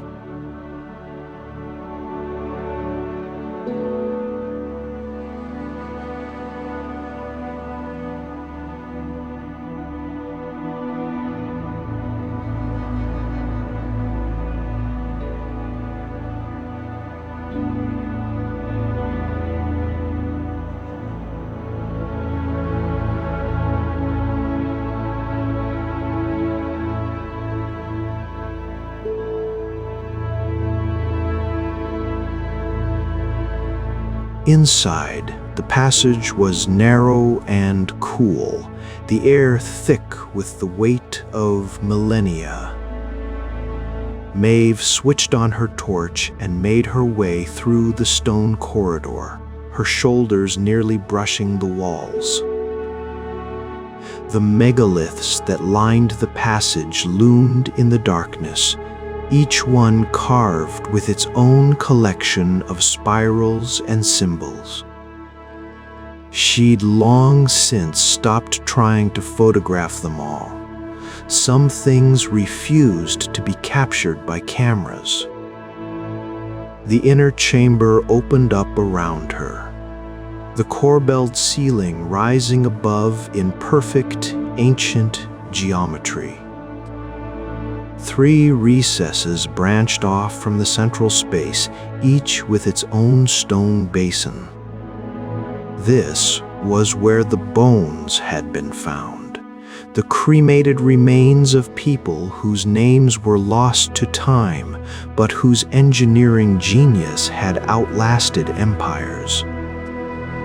"You're late," said a voice from the shadows of the western recess. Maeve didn't startle. "Traffic on the M1, she replied, setting down her bag. "You know how it is." Everyone rushing to Dublin for the Christmas shopping. The figure that emerged into her torchlight was tall and impossibly thin, with eyes that reflected gold even in the dim beam. They wore what might have been robes or might have been mist with the Dacian Sidhe. It was always hard to tell. Their features were sharp and beautiful in a way that made human beauty seem blunt and unfinished. "The appointed time approaches," the figure said. Their voice had the quality of wind through barrowgrass, or perhaps water over ancient stones. "Are you prepared?" "As prepared as any mortal can be, I suppose," Maeve said, pulling out her thermos and a packet of digestive biscuits. "Tea." The Sidhe looked affronted, drawing themselves up to their full height, which seemed to shift and change depending on the angle. "I am Ailin of the Silver Branch, guardian of the threshold between worlds, keeper of the gates of dusk and dawn, and you offer me."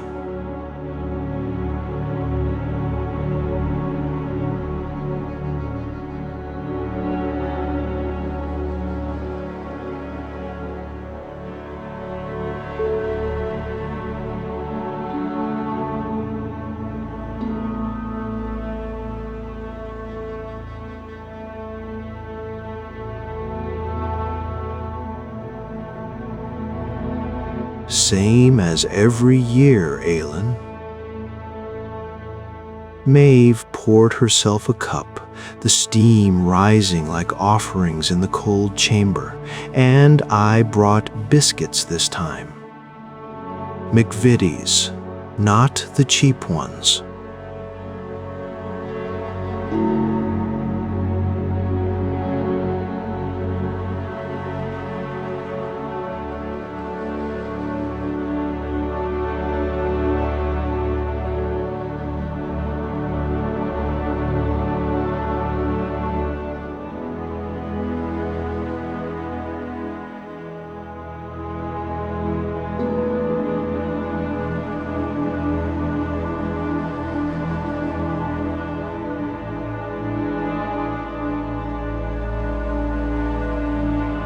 After a moment, they settled onto one of the stone basins with an ethereal grace that made the movement look like water finding its level.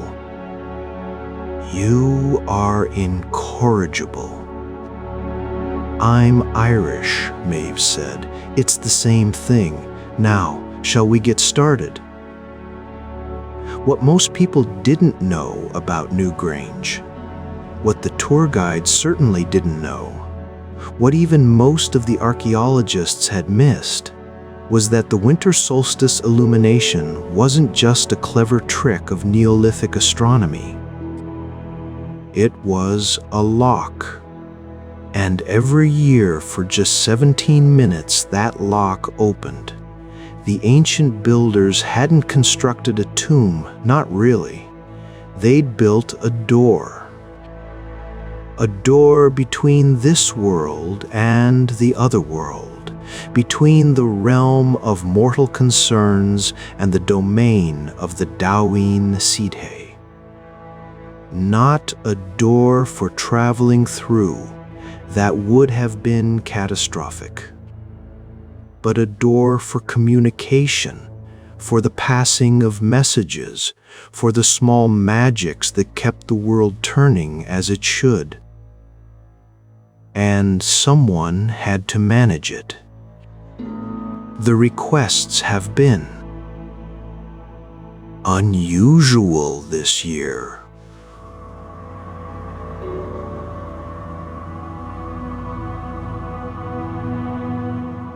The requests have been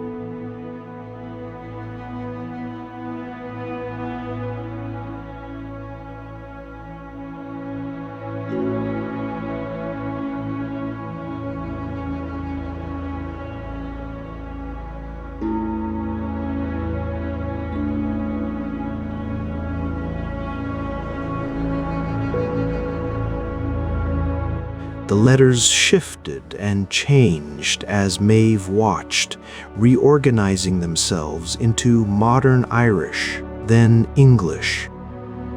A woman in Drogheda wants to know if her grandmother's recipe for boxty was the one with or without the buttermilk. That's sweet, actually, Maeve said, making a note in her decidedly mundane spiral-bound notebook from Tesco. A man in Cork wants next week's lotto numbers. Absolutely not. You know the rules. I told him as much, but he was persistent. He said his cousin's friend's brother had won the lotto after visiting a holy well in Kerry, and surely this was the same thing. It's not remotely the same thing, Maeve said firmly. The wells are entirely different, and besides, that story's probably made up.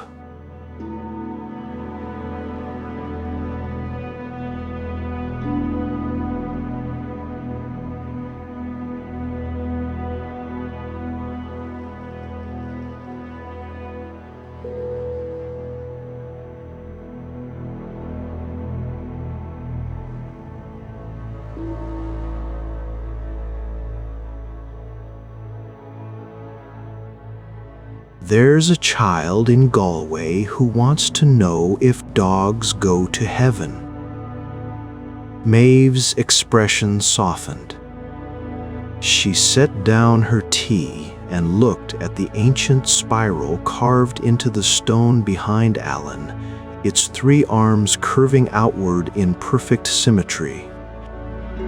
She thought of her own daughter at that age, all scraped knees and big questions about life and death and whether the family collie would be waiting for them somewhere beyond. What did you tell them?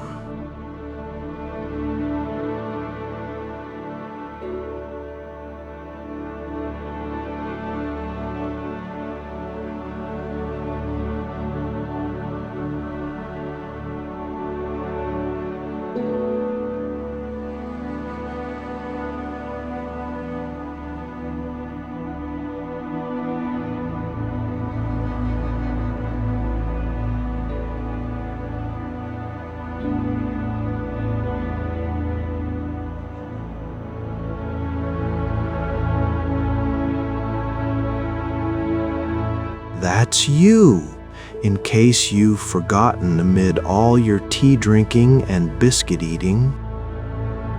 The tradition was older than Christianity, older than the Celts, perhaps as old as the monument itself. Her grandmother had been keeper before her, and her great-grandmother before that, a line of women stretching back into the mists of history. Once a year, when the Solstice sun penetrated the chamber and illuminated the triple spiral carved in stone, the boundary between this world and the other world grew thin enough to pass messages through. Nothing dramatic, nothing world-changing.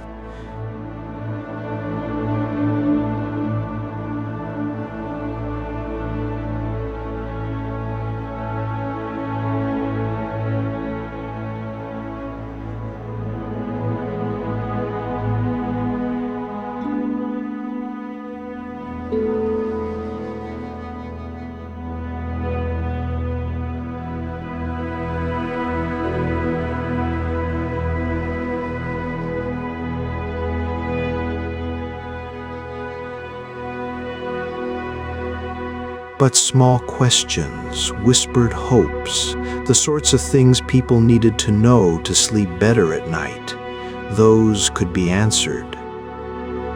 A word of comfort here, a piece of lost knowledge there, the occasional bit of guidance for someone who truly needed it. And someone had to manage the queue. Right, Maeve said, pulling out her pen. Let's start with the grandmother's recipe. That should be easy enough. The lotto fellow gets a firm no and a lecture on personal responsibility. Feel free to make it suitably mystical and intimidating.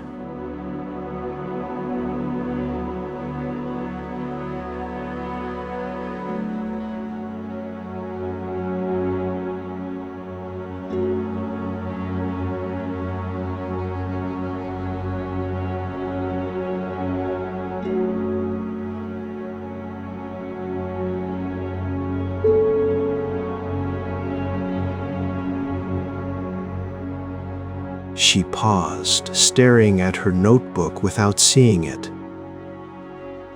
Tell them yes, she said quietly. All the good dogs do. The very best ones get to run in fields that never end, and they're always young again, and they wait for the people they loved.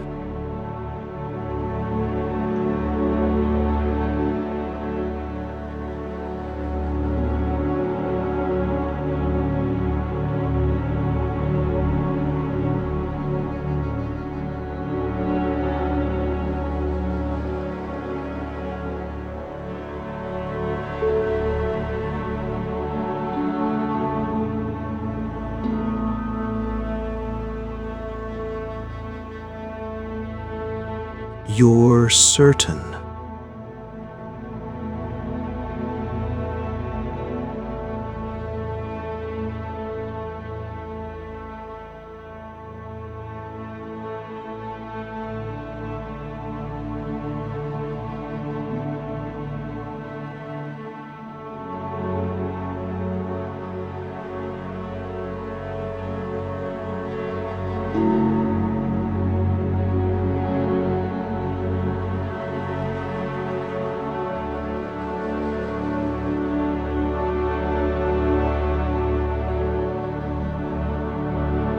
I'm certain, Maeve said, meeting their golden eyes. Some truths are bigger than facts. And a child asking that question deserves a better answer than "we don't know" or "it's complicated."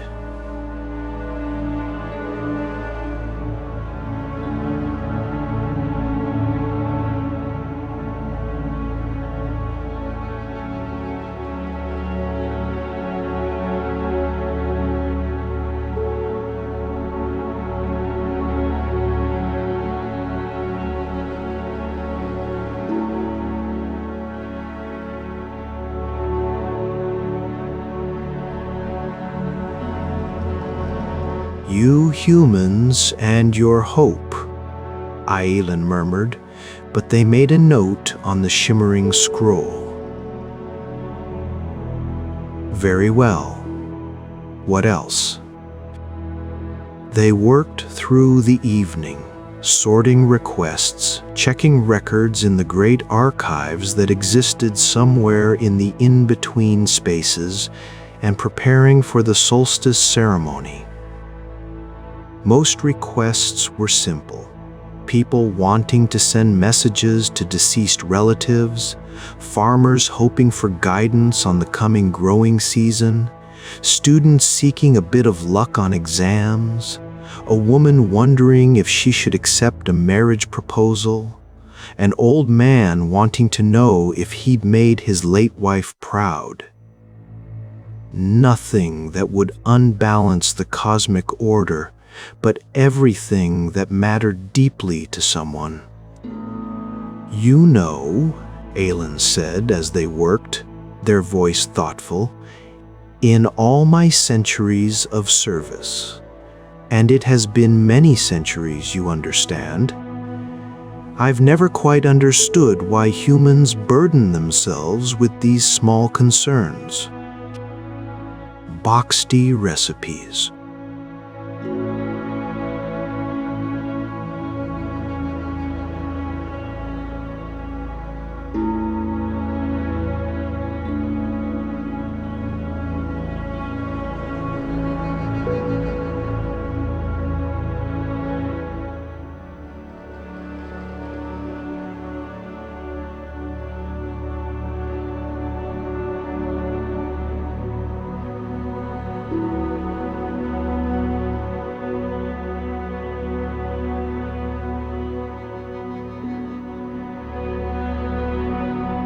Outside, through the passage, she could see the last light of the winter afternoon fading to purple. That's because you've never had to wonder if you got the recipe right, or if you've studied enough, or if you'll see your old dog again someday. The small things aren't small when you only get one lifetime to live them in.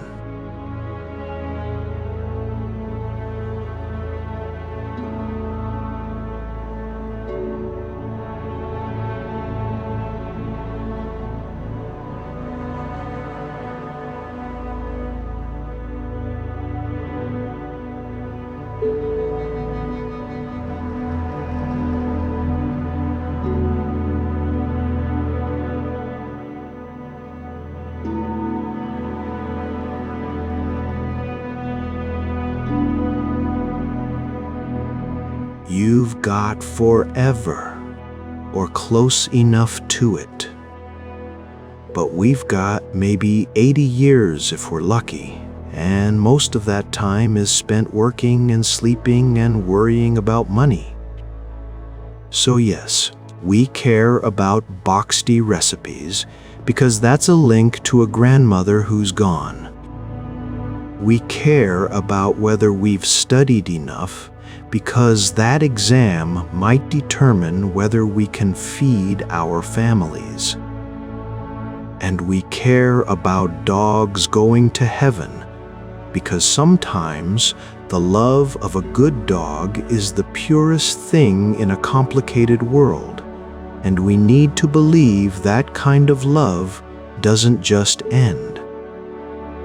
Aelin was quiet for a long moment, their golden eyes reflecting the torchlight. Perhaps that's why the door was built, they said finally. Not for great magic or profound wisdom, but for boxty recipes.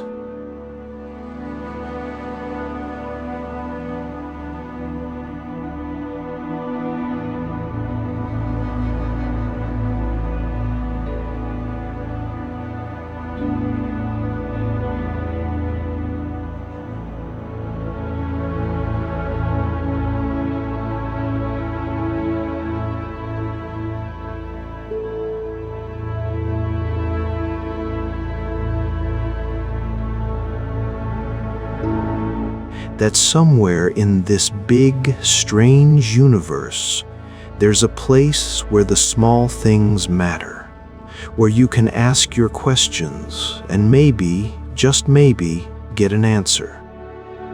That's not nothing.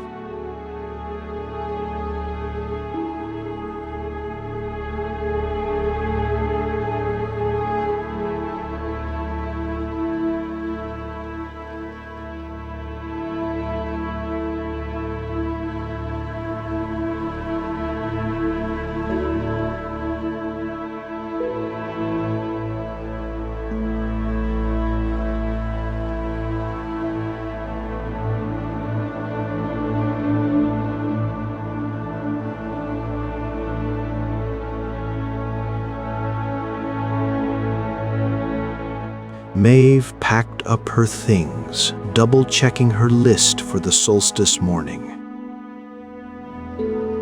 47 requests this year, which was about average. She'd need to arrive early before the lottery winners and tourists to prepare the chamber properly, same time in 3 days.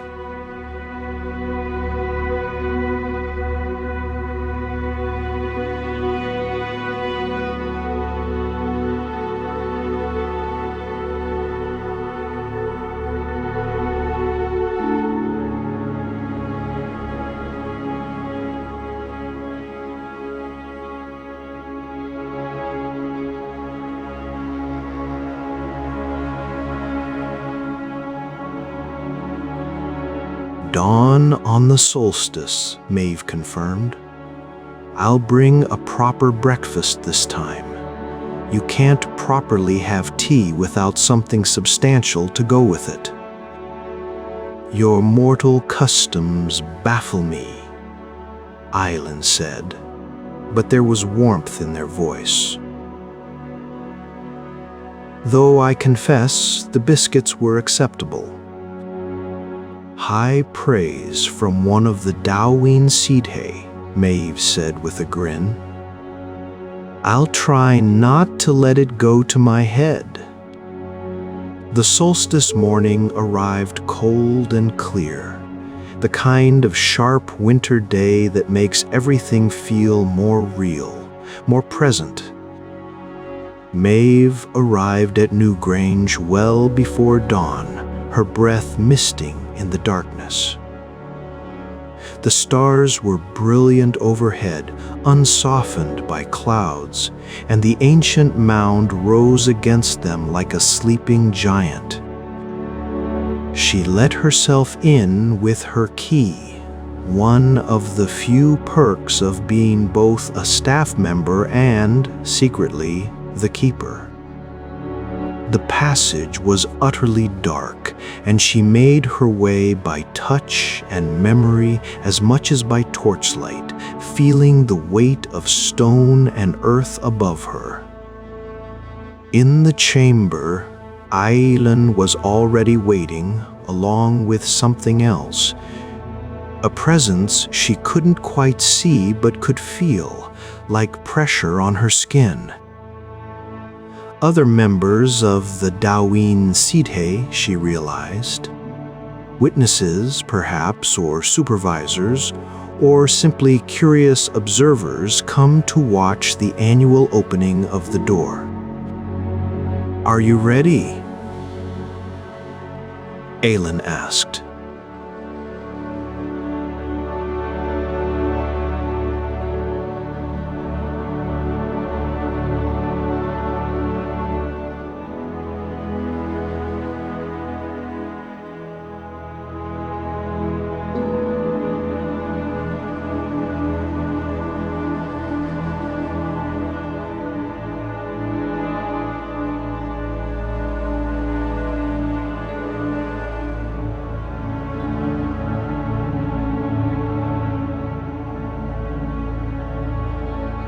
Outside, she could hear voices.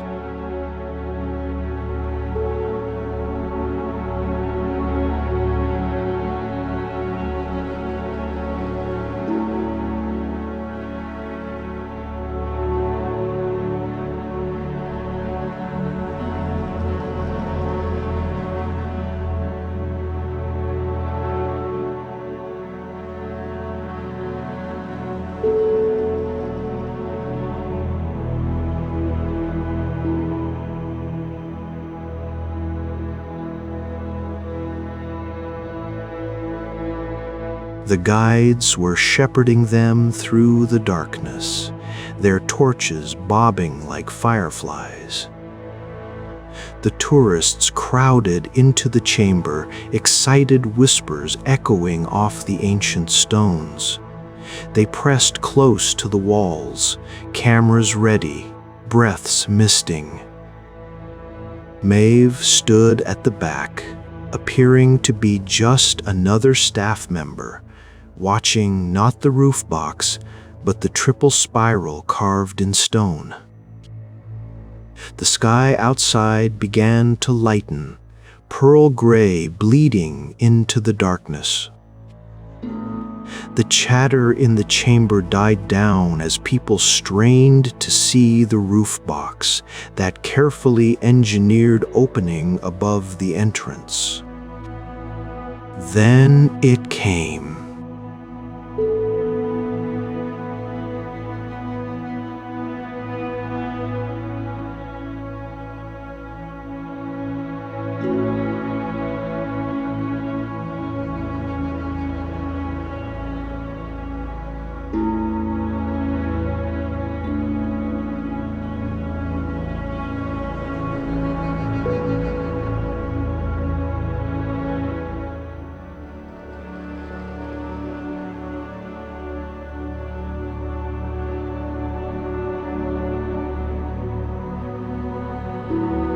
It began its slow crawl along the floor of the passage, a path of light in the darkness. 19 meters it traveled, 19 meters of perfect ancient engineering, until it reached the chamber and touched the triple spiral.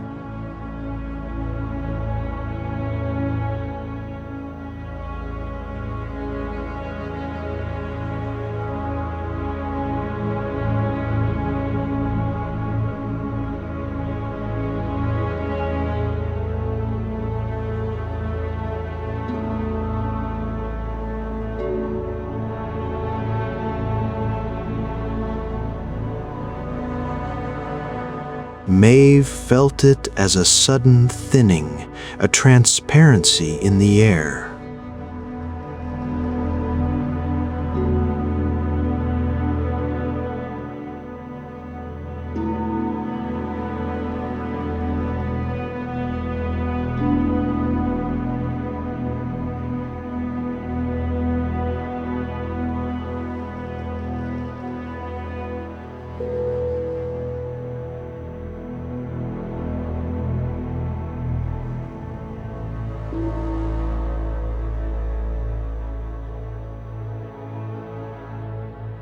but she saw the spiral begin to glow with its own inner light, saw the boundaries between worlds blur and shift.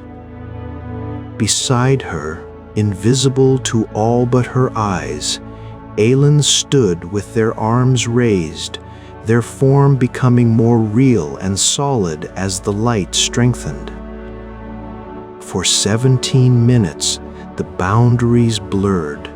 Maeve felt the whisper of messages passing through like wind through leaves. The grandmother's recipe, definitely buttermilk, and a pinch of salt besides.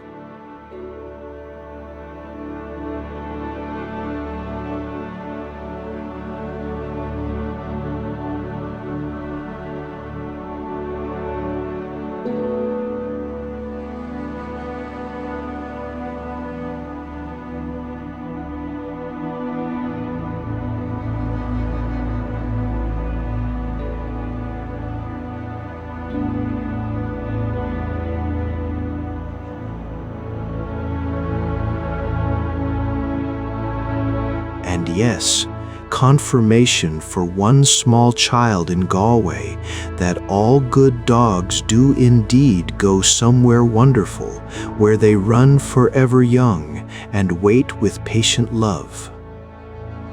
The tourists oohed and ahed, taking photos and videos, experiencing what they thought was just a remarkable feat of ancient engineering.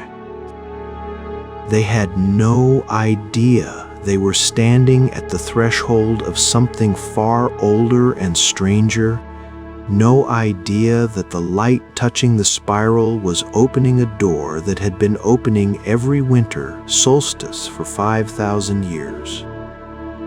17 minutes. That was all the ancient builders had designed for, all that was safe.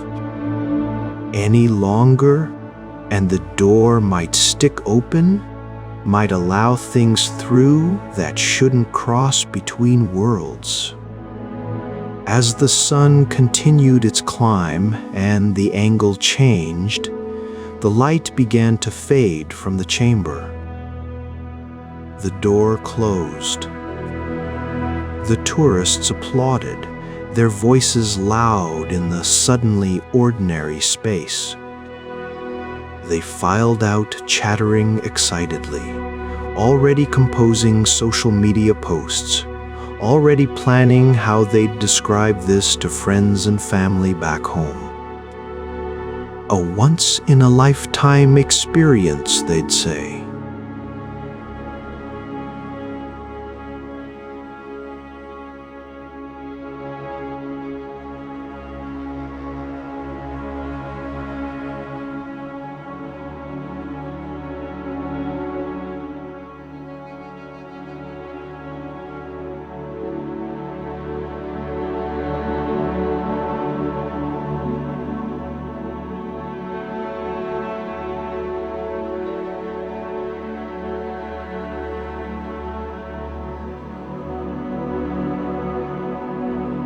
She remained behind as the chamber emptied, making final notes, recording which messages had been successfully passed and which would need to wait for another year.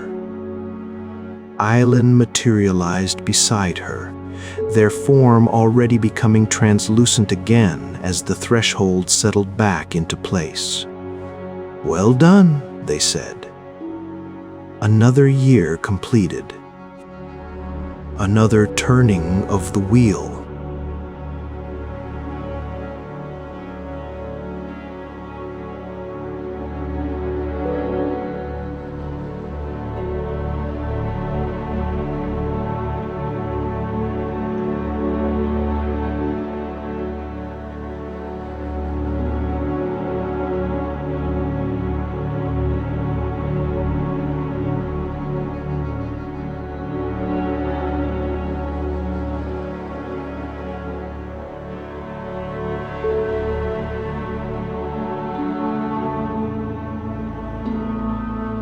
Though perhaps next year, You might bring some of that brown bread I've heard about. Your grandmother used to speak of it. She made the best brown bread in 3 counties, Maeve said softly. I'll see what I can do. As she emerged from the passage tomb, she found the young American tour guide waiting, clipboard in hand. His next group was already gathering by the visitor center. You're always the last one out, he said curiously. What's it like, being in there when the light comes through? I mean, really like. Maeve considered the question carefully. She thought about doors and boxty recipes, about small questions that mattered more than cosmic ones. She thought about the comfort of knowing that even after 5,000 years, someone was still listening, still caring about whether dogs go to heaven and whether you remembered your grandmother's recipe correctly. She thought about hope and how precious it was, and how the ancient builders had understood something fundamental about human nature when they'd built this place. Magical, she said simply. Absolutely magical.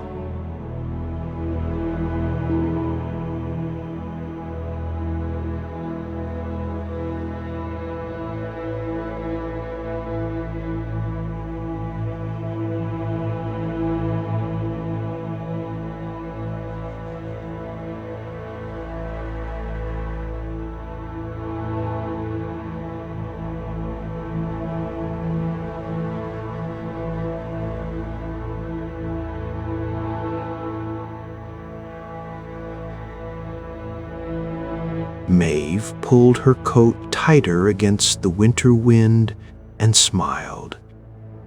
Above her, the great mound of Newgrange stood silent and eternal, keeping its secrets as it had for 50 centuries. The white quartz facade gleamed in the winter sun, and somewhere in the spirals carved into the curbstones, instructions waited for those who knew how to read them. Some doors, she thought, were meant to stay mostly closed, but it was nice to know they still opened once a year for anyone who thought to knock, even if they were just asking about buttermilk. Especially if they were just asking about buttermilk. Because in the end, it was the small things that kept people going, the everyday magic.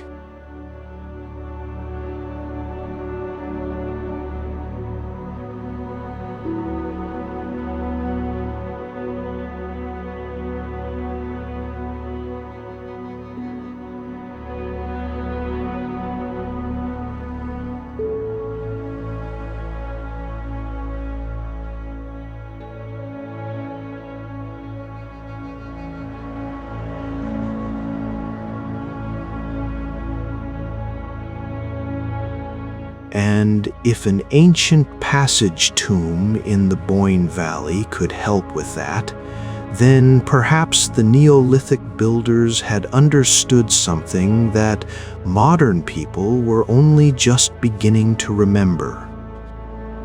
As Maeve walked back to her car, she passed families taking photos by the entrance stones, tourists marveling at the sheer age of the place, children running circles around the standing stones.